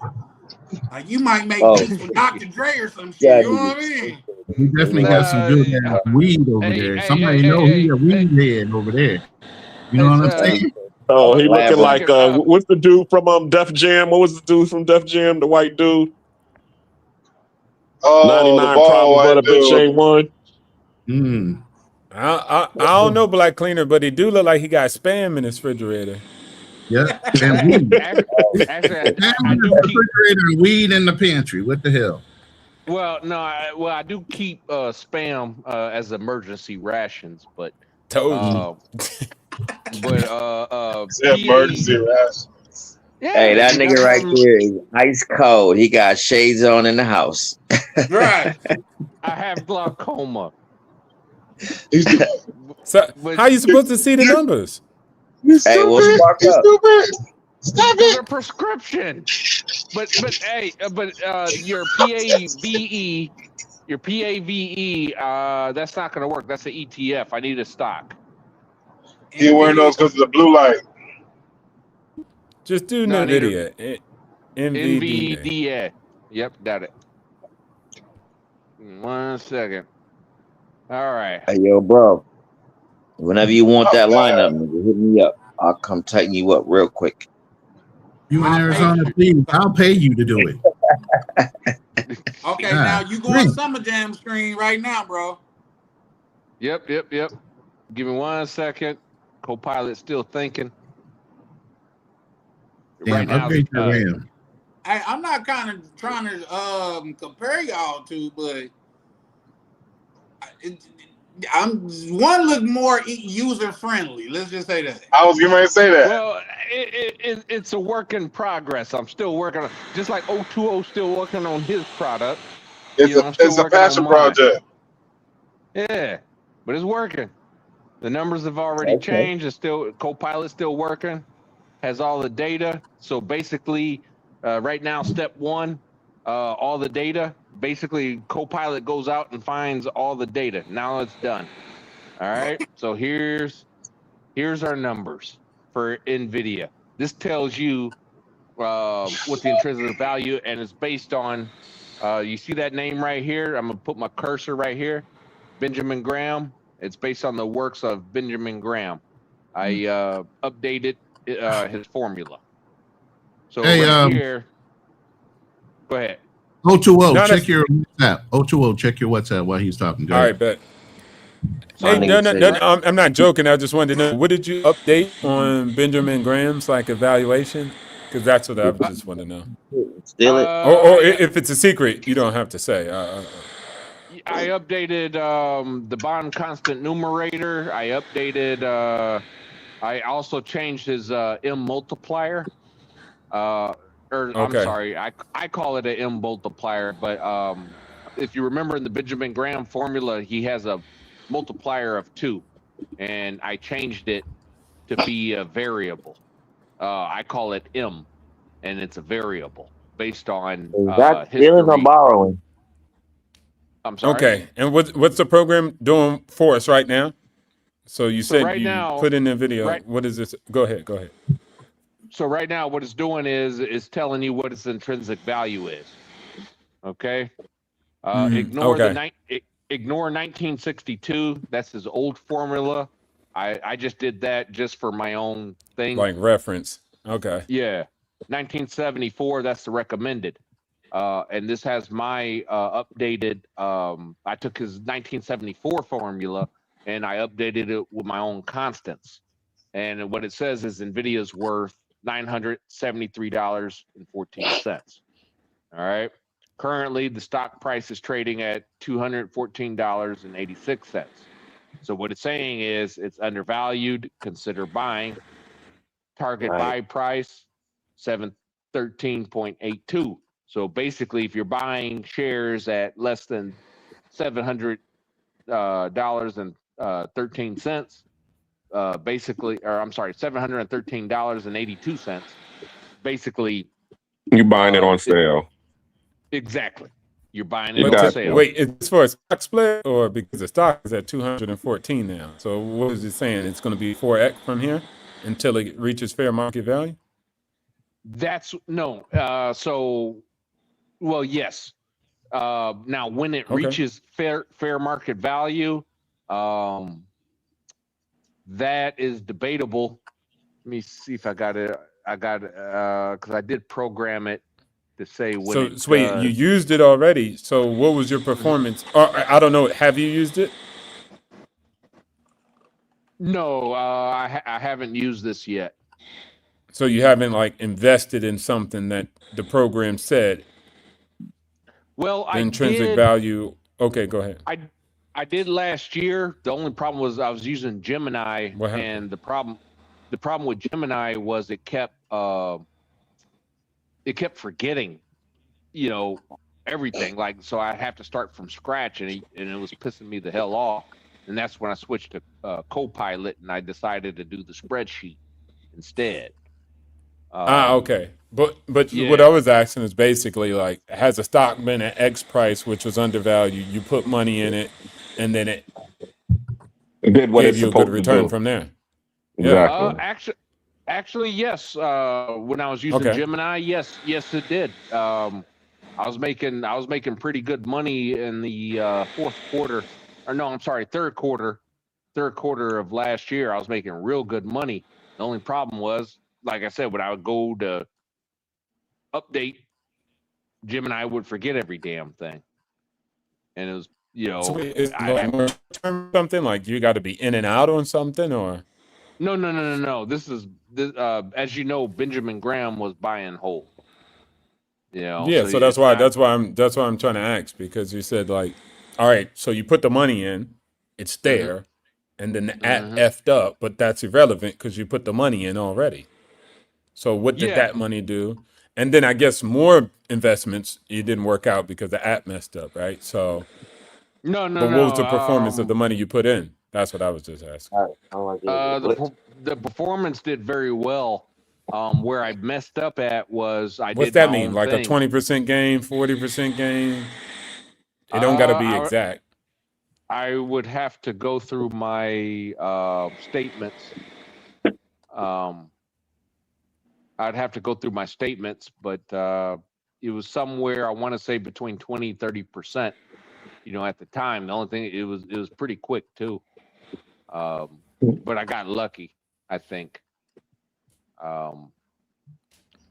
Because 20, 30%, we're talking in a quarter is fucking weird. If you say what you said is valid, right? Like, how is it weird? Because a 20, 30% gain in 90 days, that's on an undervalued stock.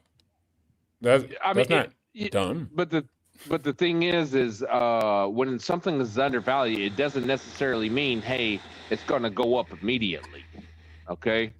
So what my but wait, hold on. It's not weird. What's the business fundamentals would shift, which might have led to it increasing in price, or did no fundamentals in the business shift? What about the business happen? What stock? Yeah, you get what I'm saying?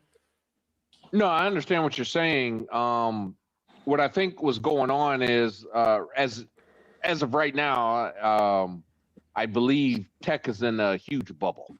Okay, just take a look. So we looked, but it's not a bubble according to your intrinsic calculation. Exactly.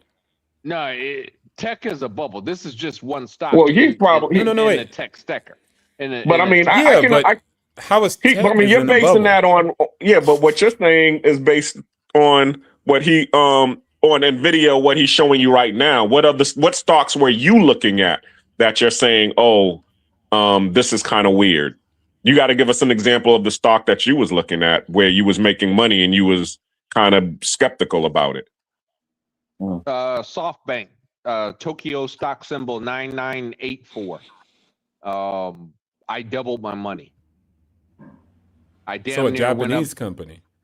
Yes. It was up at one point. It was up 150% in the third quarter of last year, and I didn't sell. I sold where I was, practically doubled my money. It was roughly 100%. Wait, hold on, but that's the company that was undervalued that the program told you to buy? Yes.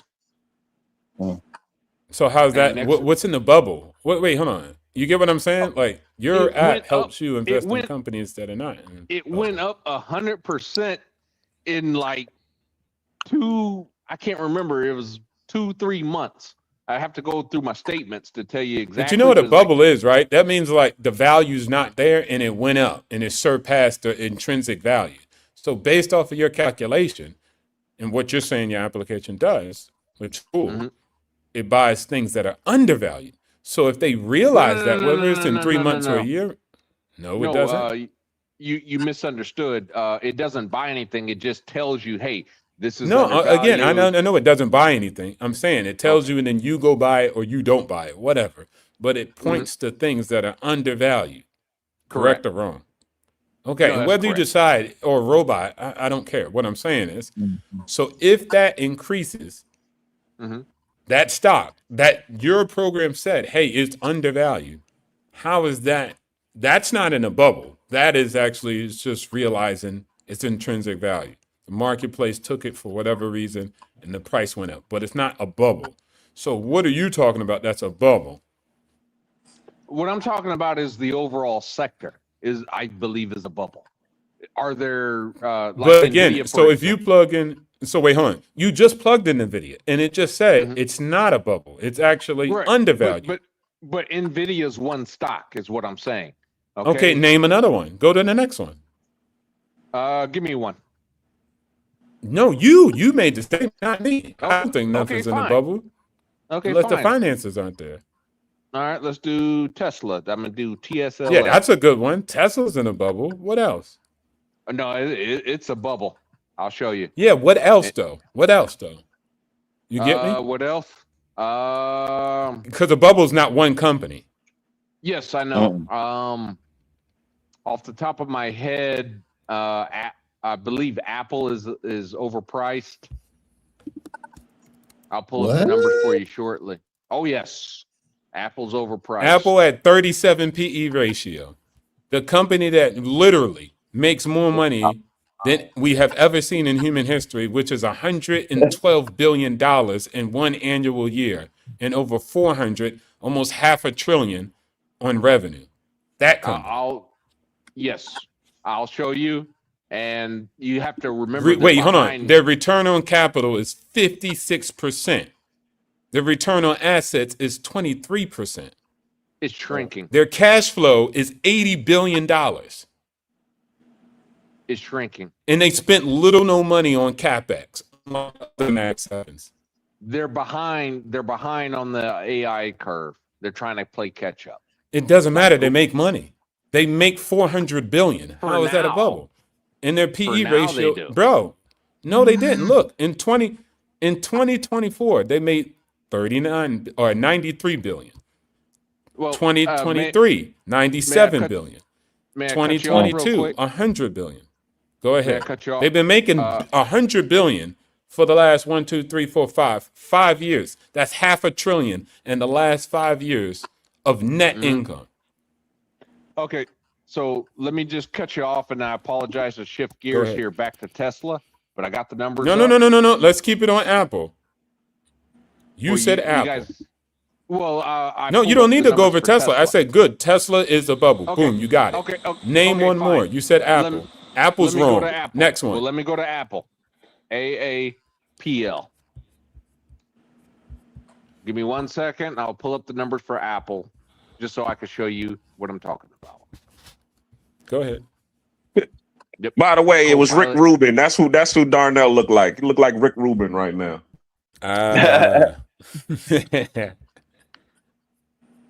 Rick Rubin. I'm broken, goddammit. I need neck surgery. All right, so now Copilot has the data for Apple. It's updating the calculator, just to show you what it's doing. It's thinking.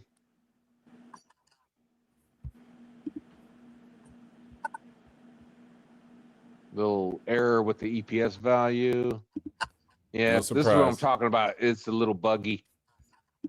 So it's a little buggy. So I'm supposed to put my financial feature on it, and it's buggy. Just Darnell, here's the problem. Here's the thing, Darnell. You don't realize that O2O will give you your props and probably would invest in the product, but you failed. Yeah. I haven't failed yet. I mean, like I said, it's still underway. No. Okay. So that's okay. Go ahead. It's done. Go ahead. Okay. You got it. All right. So right here, as you can see, you see the words overvalued, wait for a better price. What my system is saying is that its margin of safety is $170.53. Currently, it's trading. Oh, I'm sorry. As I was. Intrinsic value is $256.05. Okay. Wait, say it again. Go ahead. Its intrinsic value is $256.05. So it's about $50 overpriced, allegedly. Correct. That's it. So that's a bubble. $50 over the asking. All right. Well, I could use something better. How about Palantir? You want to do Palantir? Okay, you can shift there now. Yeah, you'll love Palantir. Yeah, we're gonna have to wrap up in a minute because I got an early morning. Yeah, but I'm liking this this spreadsheet that you got. It's if it's putting out information like that. Now I like the whole like say the comparing of the two. I just think a little bit, Darnell, it's almost like you went to the gym and seen a person that's one arm and 50 pounds and you tried to do it and knowing you're not ready. Damn. You know what I mean? Everybody started at a different place, but I see where you guys going, and I think both of you are on to something. It's just that I don't think you was quite ready to present what you got going yet. Well, O2O, if you could look at that video and then give me your insight on that, because I was looking at that myself until you brought up what you brought up.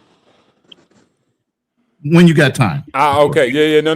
Okay. Yeah. I'll check it. I got it. So go ahead, Darnell, or if you were done. Yeah. Darnell. So right now it's working on looking for the data for Palantir. Done. Okay, we're good.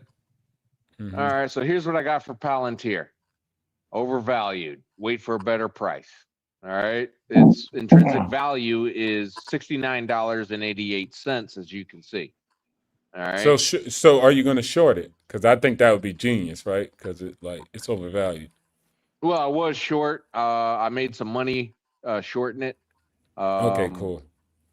Yeah, I decided to go to options though, so I don't tie up cash. Buy some puts. That way I don't tie up my own cash. Because the problem with shorting, you tie up your own cash, and it costs too much to short. I get you. Yeah. Yeah. Well, I don't have O2O money. Exactly. But because you listen to this Excel sheet, that's why. But keep going. I built this Excel sheet, goddammit. I built this Excel sheet. You look it broke, according to your words, but nah, I mean that's cool. I think we should have just let him explain it, and then we all should have just said, "What? That's crazy." Yeah. But it's doing. Wild. But as you can see, it's doing what it's doing now. You know, it's functioning. He just doesn't have the cover on it. That's it. That's it. I don't have the cover. It's kind of hard to market something like this because then my formula will get out there to the world, and anybody could just copy my damn formula and just do their own fucking thing, and I ain't gonna make shit.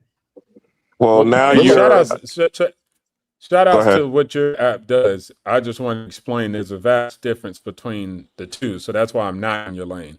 Mine doesn't tell you to buy stock if it's undervalued, buy now, whatever. It doesn't say that. It's just telling you about the business. And this thing that you just showed, nobody can learn anything about the business. And so that's why I created Minds, to give you more context. You can use this too, or any other app out there. But I just made massive amounts of wealth because I understand businesses when most people don't. Jeff Bezos invested in AWS. Wall Street Analysis, 95% said he was stupid, insane, and an idiot, and he should stick to what he knows best, which was retail.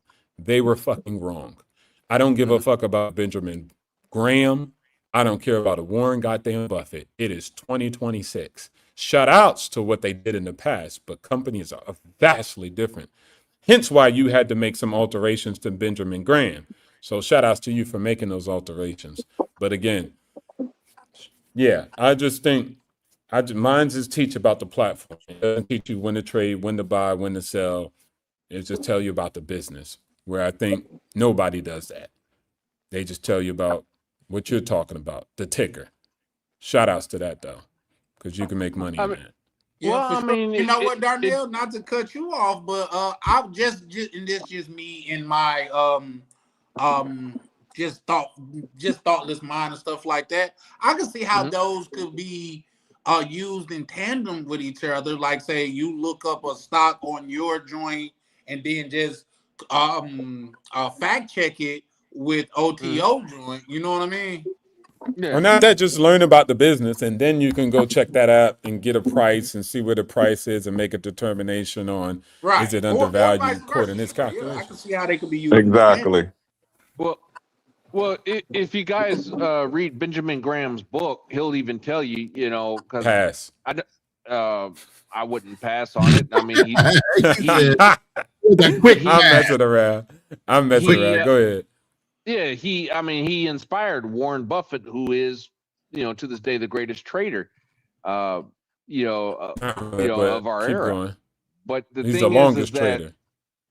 But the thing is that, so as you see here, the fiscal year, like I said, my program pulls up the EPS. It pulls up the numbers. It pulls up the fundamentals. All right. It tells you its growth rate. Right now, this is Palantir. Palantir has 3 years of positive growth. The rest of it is pretty much negative. Their EPS was all negative. Can you tell me something about Palantir? Name 3 products they have. I can't name 3 products, but I do know Uncle Sam used them. Name 3 products of Tesla. Tesla, they have the what do you call it? The electric car. No, don't give him, don't help him, Black Lady. Go ahead, Daniel. I was trying be to quiet, Black Tina. I was trying to be a Go. little more specific, but the Tesla Model S, they have the Cybertruck. Those are all vehicles. Don't name 3 different vehicles. Okay, well, Tesla also has solar panels. They, so for people that have solar panels, Tesla owns the solar panels that are on a lot of people's houses. I used to have Tesla solar panels. I used to have to pay them. Let's see, that's 2. Well, not including the vehicle. Well, 1 vehicle and solar panels, so that's 2. I'm trying to think of a third. I can't think of a third. I can only do what I'm familiar with. Okay, now skip that NVIDIA. There you go. So the white boy don't come back. Go. That's hilarious. What Hey, about somebody was in NVIDIA? the background. I just didn't recognize them, so I didn't let them up. What about You remember NVIDIA? the name? 3 products. Pulled up, I think it was called 3 products. Well, they make GPUs. They might make Name CPUs. the product. I'm Not like I can't say Tesla make cars. What's the product? GPUs. That's the product. Graphic processor. What's it units. called? There's a Graphic code or a processor GPU units. number. That's just graphics, period. That's not the name of the company or what the product name is. He's not Yeah. asking for the company. He's asking for the product, and the product Yeah, is name a the 3 GPU. products. Okay, They keep make going. 3 GPU. They make them? Yes, they make GPUs. No, they make, or you mean design or manufacture? To my knowledge, they design and manufacture. To my knowledge, I could be wrong on the Okay. manufacturing. All right, keep going. What else? 2. They might make CPUs. I'm not 100% sure, but they might. Okay, make, last one. CPUs. I don't know. So Tesla doesn't have their own charging station? So Yeah. shout outs to that too. But so what I'm just trying to show, Donnell, is that's why my app is this. Mhm. People don't even know the damn company. You putting in so many numbers via the Benjamin Graham. There's no way I go to Benjamin Graham and ask him, see, this is the part you're missing about him, right? And say, hey, name 3 products from that company. And he say, well, I don't know. Or I can't name them. He knows the goddamn business. You get what I'm saying? So that's why the app is there. So you can know the goddamn business. Because NVIDIA does not manufacture chips. They only design. I did not For know sure, that. for sure. Yeah. So you So got Grace how- Blackwell, Verbin Rubin, Hyman. There's so many different GPUs that you could have named. so- CPUs. Go ahead. So how did how is NVIDIA, if they don't make their NVIDIA. own Chips. GPUs, how is it that they're growing at 66% year over year? Like they average like 60% growth for the past 10 years. Wait, How hold on. is that So you possible? don't believe they do that? You think I'm fabricating that, or you just asking a question? No. I'm asking a question. I honestly did not know that. But you see, watch. This is why I love the app. But You the- see what I'm talking about, Charlie? So people with hair and neck braces, they're in the basement, God right? damn, you making, And you they making got a my book. handicap, Wait, damn it. I'm just making it funny. Hold on. hilarious. And then they got a book, and they got a book, and they say this. And look, they got to go like this too with their hands. This is Benjamin Graham, the greatest investor of all time. And then once you say, "Hey, excuse me, what 3 products does that company make?" Let me. So wait, type that into that calculator. Type it into the spreadsheet. It can't help you, right? So they don't even know the business. They don't even know what they're talking. They understand the ticker. They don't understand the business. And then going back to what you're saying, Darnell, use TSMC. TSMC is the manufacturer. They have co-packages also, like Foxconn, Windstrom. There's many different vendors that are in the supply chain.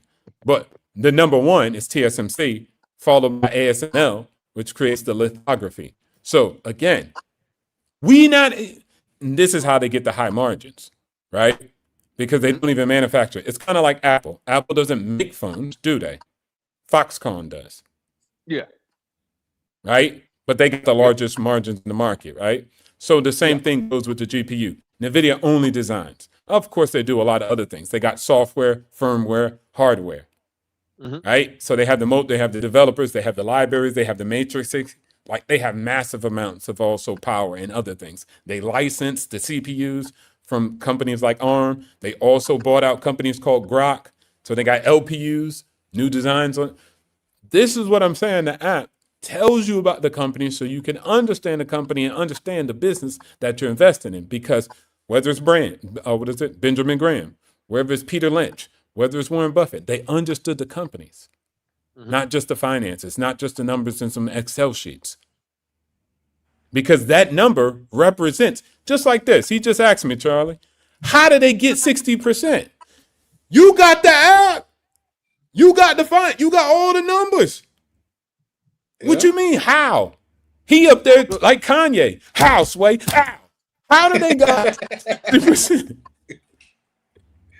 Yeah. Well, I mean, but the thing is, like I said, my app just does numbers. I mean, it doesn't do about what though? Numbers. Look! Watch, I'm trying to show you, Donna. You're doing numbers about something. It's not just numbers. Yeah, the numbers represent something. It represents a business. It's the growth. No, listen. Oh my gosh. It represents a business, but you don't even know what the business is. You don't even know what's down the pipeline. You didn't even know that they don't even goddamn make the damn chips. What? I mean, I didn't know that. No.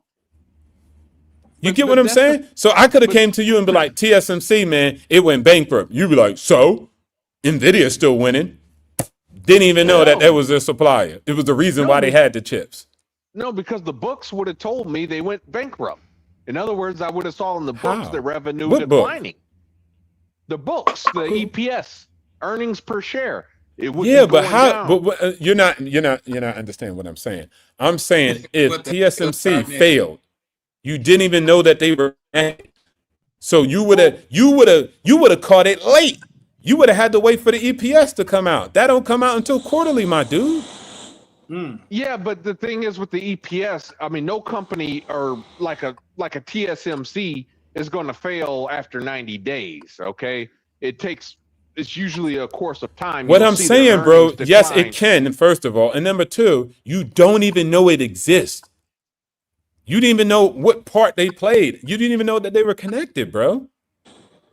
It's like the hotel chain that we were just talking about this with Cartagena Rooftop CTG. He said when Spirit went bankrupt, he lost 8 of his out of 10 out of his room appointments or book because all of them had Spirit flights. Exactly. So it's stuff like that. What you're saying, it's like, okay, the supplier is Spirit to this hotel chain. And now that they're bankrupt, he got to figure out, or now he got to find out how he can get these cheap tickets to his client so that he can get his hotel full, or who's going to be his next plug. And this is the very interesting part. Like if you would have known it, you would have been Gucci.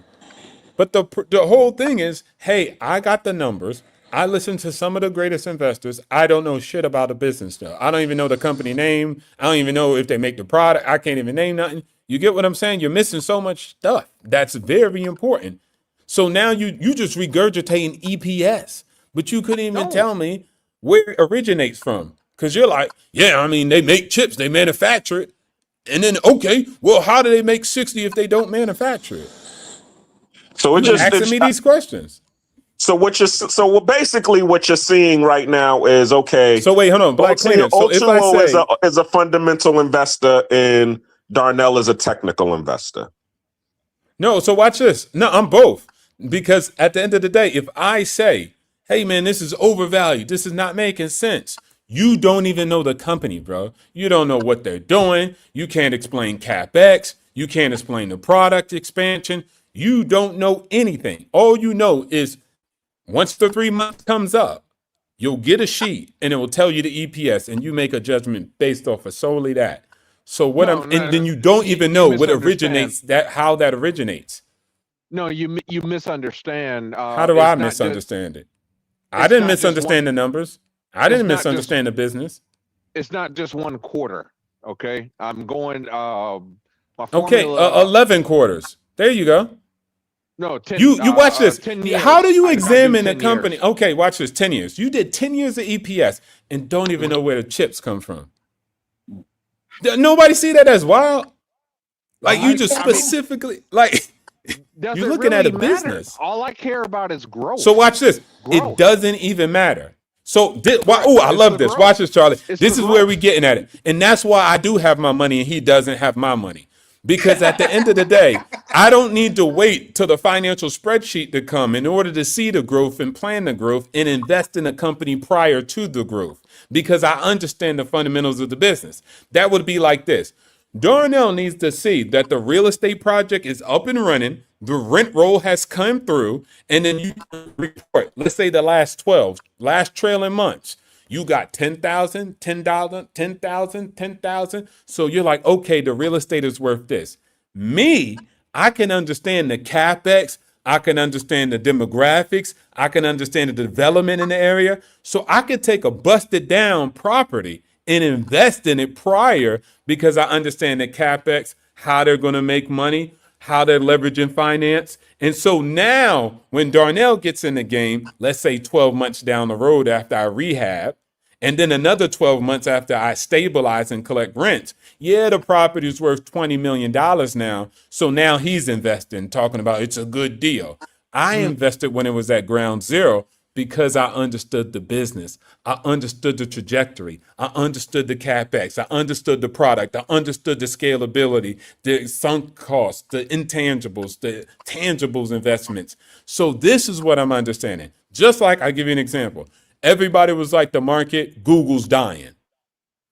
How many months ago were they saying that, Darnell, that Google was dead because of the AIs? So watch this. Darnell's saying Apple is behind in the race. They're slow on AI. People just said Google was slow on AI. Now it's up 178% since that 1 year mark. I love taking advantage of these guys. All y'all see is the sheets. I see the sheets in the business and we merge them together. Hence why we make a killing. Hence why we're in the Maldives. Well, I mean, as far Darnell, as, where are you at? Oh, Jesus. Don't do that to him. Hey, I'm still in Phoenix. I mean, so what? I mean, hey, Nah, it's I'm not a just bad messing town. with you. Yeah, But I'm just saying, you just got to see that side of it, Darnell. That's what I'm explaining to you. You get? You're not wrong in having this calculator. What I'm saying is, you got to know the damn business too, bruv. You can't just be like, I ain't know that. I don't know who make the chips. Why? Oh, you understand the EPS. Congratulations. Any fool looking at a calculator can understand it. But can you understand the business? So when you make statements of this company is overvalued, this company, Amazon was 300% PE ratio. It was overvalued. Now look at it. One of the greatest investments in the stock market of all time. Every company starts out like that. But they're even going to my be outside of it. They're going to be overvalued. But even my calculator even stated that NVIDIA is undervalued and it's worth a lot more than what it's trading at today. Even my calculator, I showed it to you guys. Yeah, and guess what? And there was people who saw it before your calculator even saw that because it said 250. People like me, I bought it at 90 before your calculator had any calculation. That's because I didn't build it when it was. So that's just real life. That's just real life understanding the business fundamentals beyond the EPS calculator from Benjamin Graham, revised to the 1974. That's just understanding. I didn't need your calculator to do that. Now, I'm not saying your calculator's wrong or anything. Maybe it would have said the same thing. You get me? But I'm just saying, understanding the business is also important too. Yes, Benjamin Graham said the same thing. Then why ain't you doing it? What the hell? Benjamin said that he didn't say put it in the sell sheet only. So he said it. Excel so did you're not failing exist Benjamin Graham. You're failing the guy. Excel did not Understanding the exist. business comes with knowing the demographics. Excel did There you not go. exist in 1962 or 1974. And that fact was There was brought no up. Microsoft. That fact was brought And he up. wait. Exactly. That doesn't help your argument. Actually, you got more tech than he did, and he understood the business. What's your problem? Well, I mean, as far as understanding the business, again, what Benjamin Graham and Warren Buffett, what they're concerned about is growth of the company. That's what. See, this is what I'm telling you, Charlie. But This is here's what the thing, so Shahid, you should be concerned about the same things. And the only way you can project or believe any of the data is you have to understand the workings of the company you're investing in. That's All correct. the Yeah, I pieces, think like that's what OTO is financial saying. freedom is trying to explain to you, you need to know all the working parts in order to make that product move. You got to just know the knowing the demographics. roles is not really knowing the business. you leave that to the professionals, the people that are What? working in the company. You know, Huh? You got to know that company is stable. If they're getting a third party part in order for their whole product to move off the shelf, and that third party product, maybe they have a fucking warehouse, and maybe they had 30,000 pieces ready to go out to finalize a full production on a line, right? That warehouse blows up, it's on fire now. Guess what that does? Slows down production, right? Yep. Does that now overall affect the sale pricing and everything else? Oh, it does. But you didn't know the warehouse EPS. blew up because you didn't know that product would affect the overall product. So you don't know that the company's going to have a drawdown. But then you Well, I step mean- on the gas and you put extra money in thinking you're going to get a rise because the company's going to be profitable for the next 6 months to a year. But you forgot about the warehouse that blew up. And it's going to take 6 months to a year just to get it back up to that full level of production. No, Well, we're I not mean, well, investing in. We're that's- not investing in having overstock. That- Never. Well, Don't that's make what, sense. That's what the news is for. That's what EPS is for. Like, if But it- you it's wouldn't what have the known news that is for. company was a third party. You wouldn't have known that Bro. third party company affected your overall product. You know, 'Cause you it's didn't know. funny. It's funny. I was just thinking about this book, Anti-Fragile, and they was talking about welcome to Turkestan, don't be a turkey. And it showed the turkeys showing all of the charts and the numbers about, you know, how they was going to get fat and make all of this thing. And it showed Thanksgiving, but they was looking past Thanksgiving. They didn't understand what Thanksgiving really was. So that's what I'm looking at right now. It's like you're showing all of these charts and all of this data, but you're not showing Thanksgiving. Yeah. Facts. So- Good Darn one. it, So you're just wrapping it up here too, guys. I'm not here to shit on. I think be in a productive criticism type way. I would wait till like the live close and rewind it back and look at everything you say. And that's the beautiful. I mean that because my sister, it kind of hurt her heart when I told her this. But I told her I bring my ideas to her for her to shoot holes in them. Because if it's something that she could think of on the spot that I haven't thought about, I'm not done. You see what I'm saying? So I'm just saying, like, I just think OTO, he helps you a lot more than you probably realize at this moment. Like, say, you should be able to answer a lot of those questions that he asks you. And like you say, I get you saying it's just about growth and stuff like that. But if you don't know the fundamentals of it, how can you just really predict the growth of any market or company in that matter? You see what I'm saying? The quarterly statements, that is fundamentals. It's telling But you like what- say, if you didn't know one company made the chips for this company, like NVIDIA, how would you know to like count that in? How you know that it's a leg of what they're doing or their company is based on this? Because if this company go out of business, this company by default go out of business. Well, usually a companies such as NVIDIA, Apple, or whatever. Let's just take Apple's, to make things easy. Foxconn makes the iPhone. Let's say whatever reason Foxconn goes out of business, Apple already is going to have contingency plans. They're already going to know they're going to find another supplier, and they're going to keep the supply rolling. But it's not, even if that's the best, even with that scenario, it's not going to be business as usual. Let me say this real quick. Darnell, you're famous for talking about shorts, right? No. Here's the thing. I normally don't like shorts. Okay, and- but here's the thing. Okay, you brought it up the other day. Either way, yeah, that's so what I did. the warehouse scenario I just told you about. If you knew that product affected the overall product that you were investing in, that one little warehouse, right? And you knew the inside workings of your company, what would have been the positive thing you could have done in order to turn over your money real fast? Sell at the high before the news got out and everybody knew that company was going to have a shift in production, which would have dropped down the price, right? So you sell at the high, you allow the product to drop down, and then you rebuy at a lower rate. Well, in my And case, you just doubled up your money. well, in my case, what I did was I shorted an index, and I'm not failed. saying your case. I'm bringing up just the scenario I told you. Would that not have doubled your money if you had done that, knowing that one little warehouse would have affected and held up the product enough that it might have drew down on profit margins and people would have probably jumped out? And then you could have brought back at a lower rate. Yeah. I mean, it's certainly possible. Game, buy low, sell high.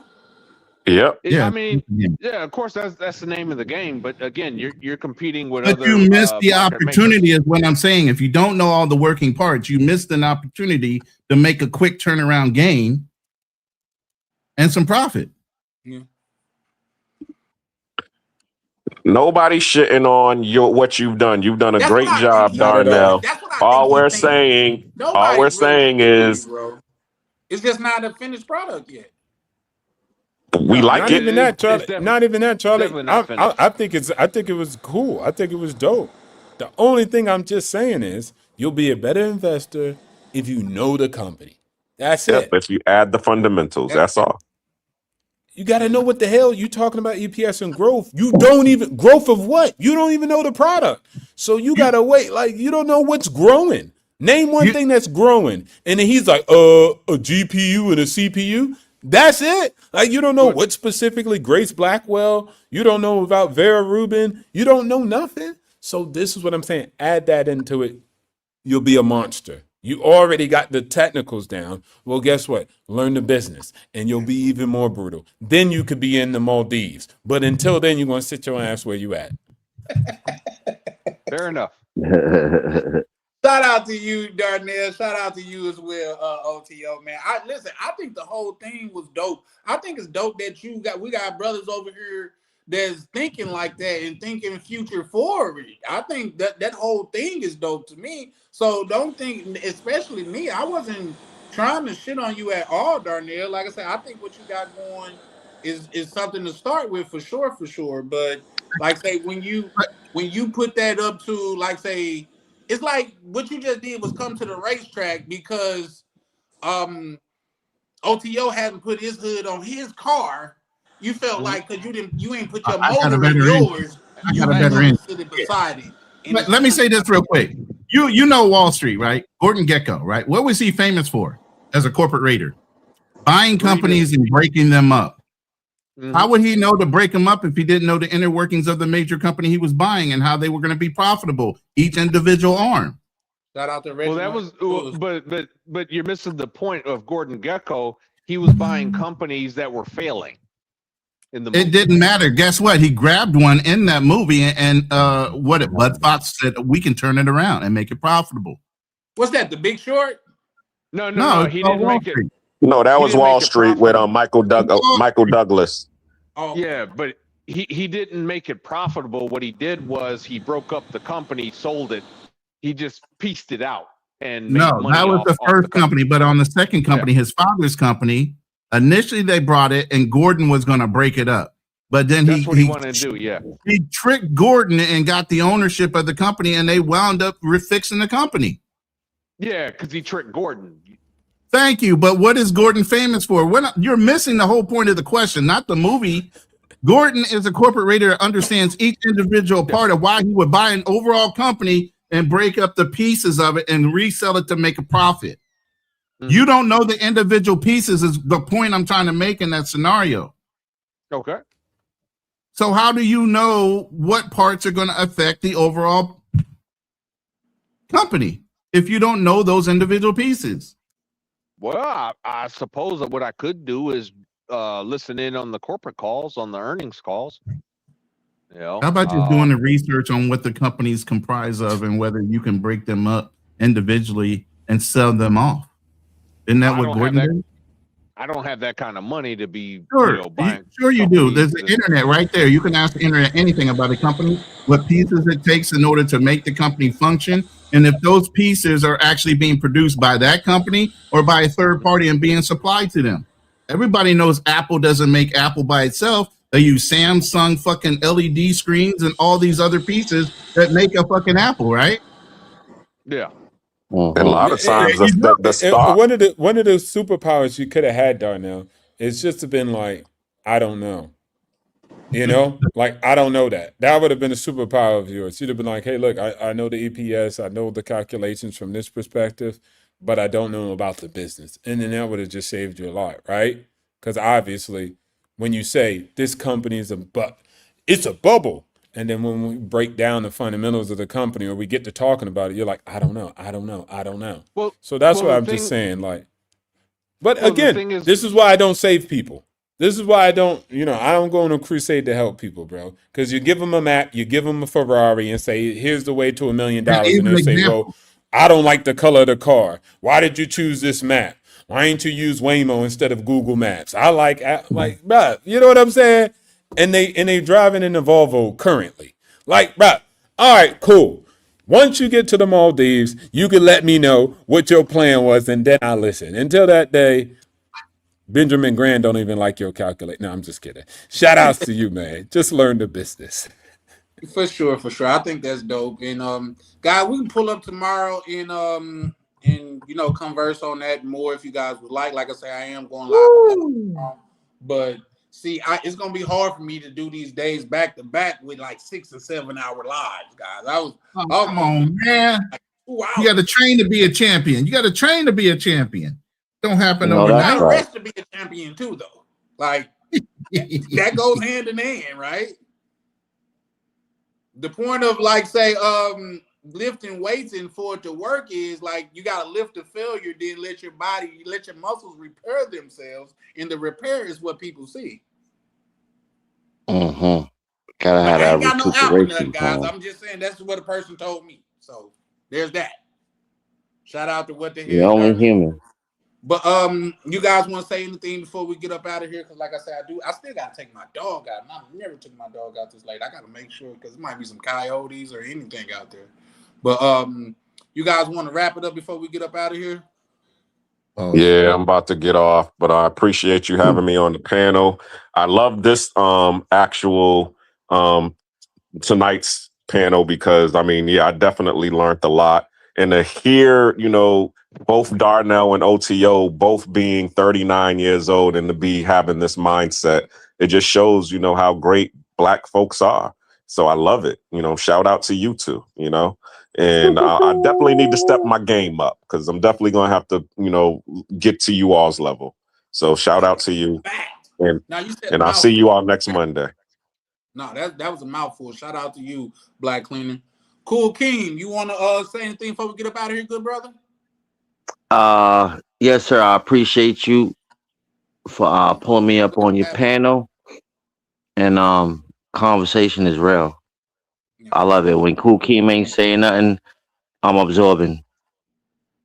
I'm the same way. That's why I wasn't saying nothing. Sometimes what Jay-Z say, I'm like a dog. I don't speak, but I understand. You know what I mean? So it's those type of conversations that really get my head going. And Black Cleaner just said a lot. For you guys to be working on almost something identical simultaneously, man, it just shows the level that you guys are on, no matter like how far each one of you guys are in the journey. It just shows that myself, I have a lot of growing to do. So I appreciate that, man. Sometimes you could just find motivation from people just living their regular lives, but I land there. What the hell, Darnell? You want to say anything before we get up out of here, my good brother? Just same as always. Thank you for having me. Always a pleasure. As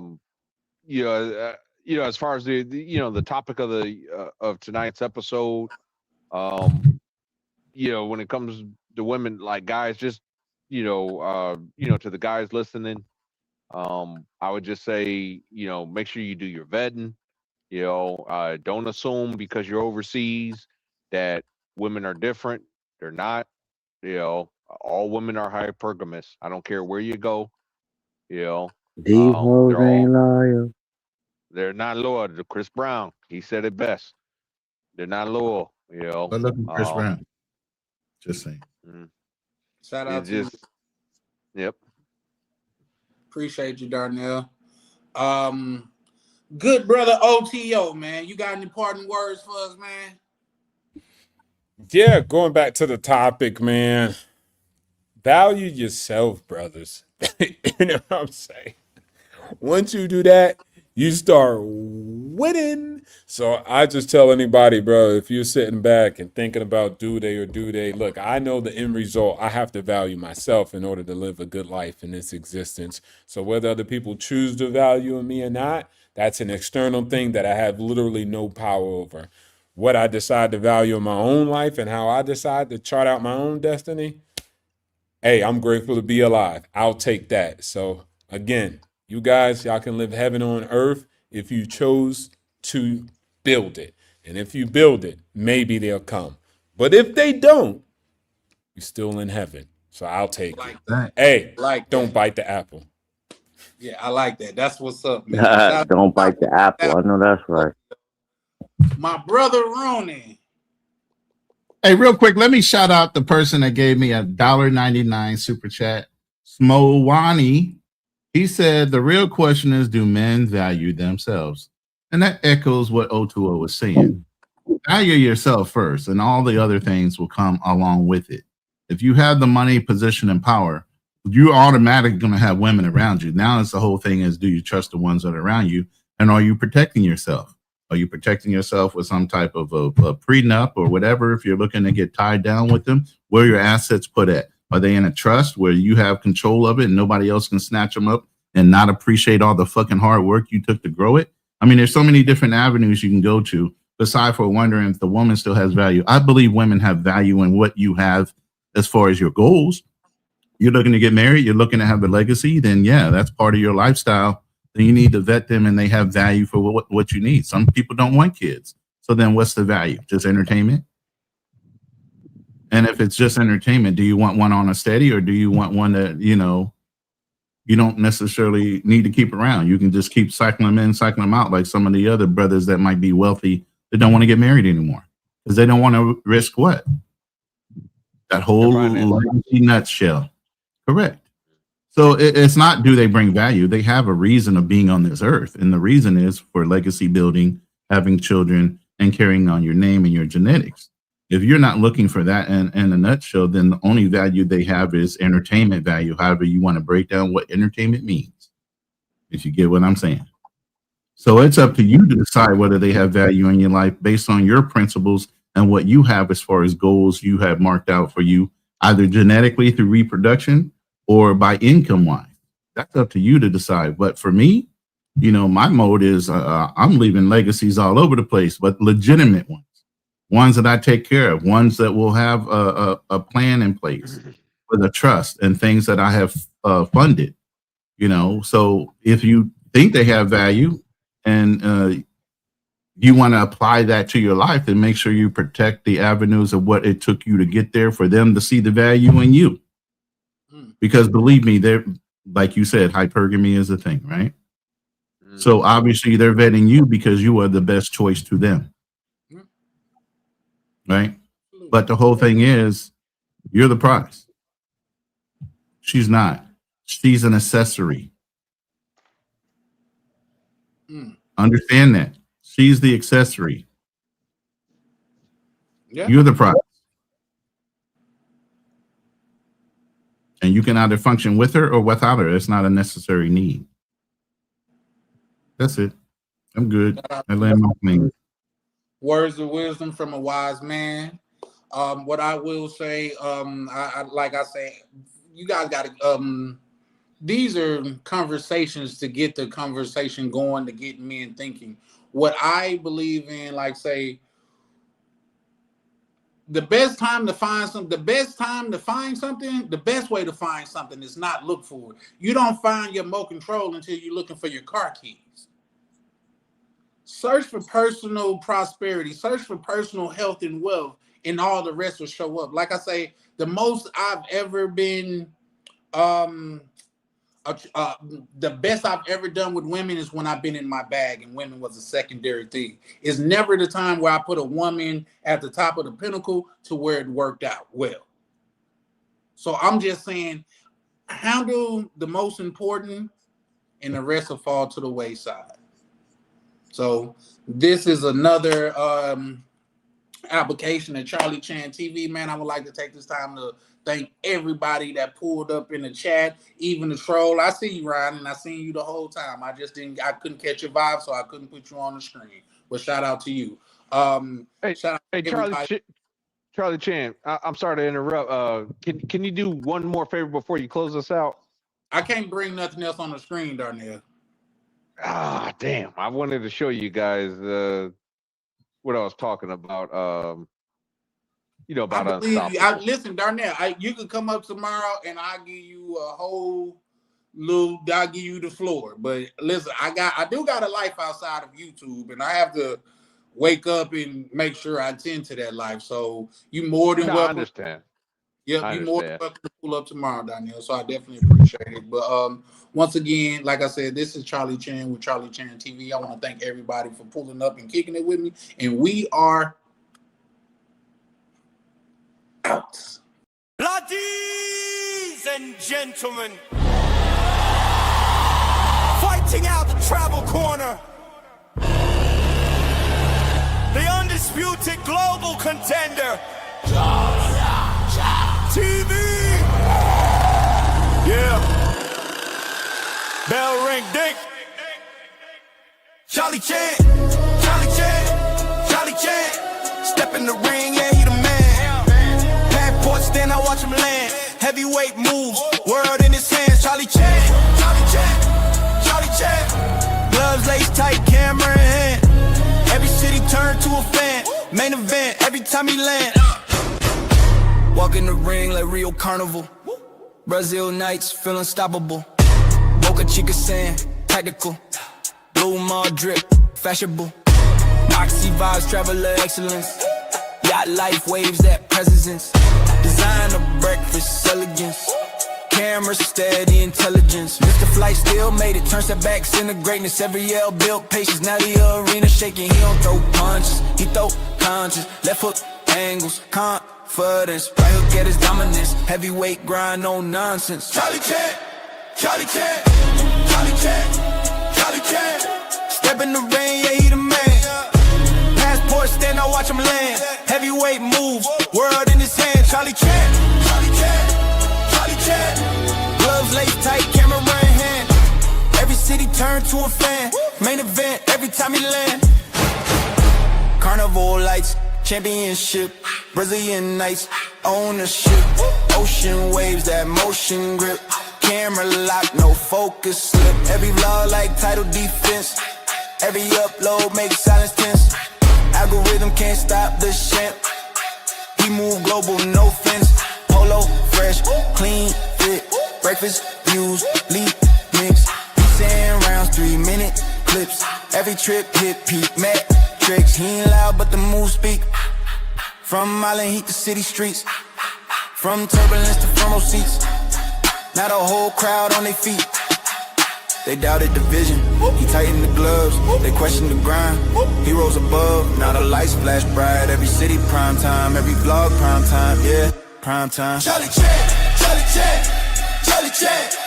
Main event across the land, yeah. From beachside sand to the stand. Heavyweight with the camera in hand. Charlie Chan, Charlie Chan, Charlie Chan. Bell ring loud, he don't stand.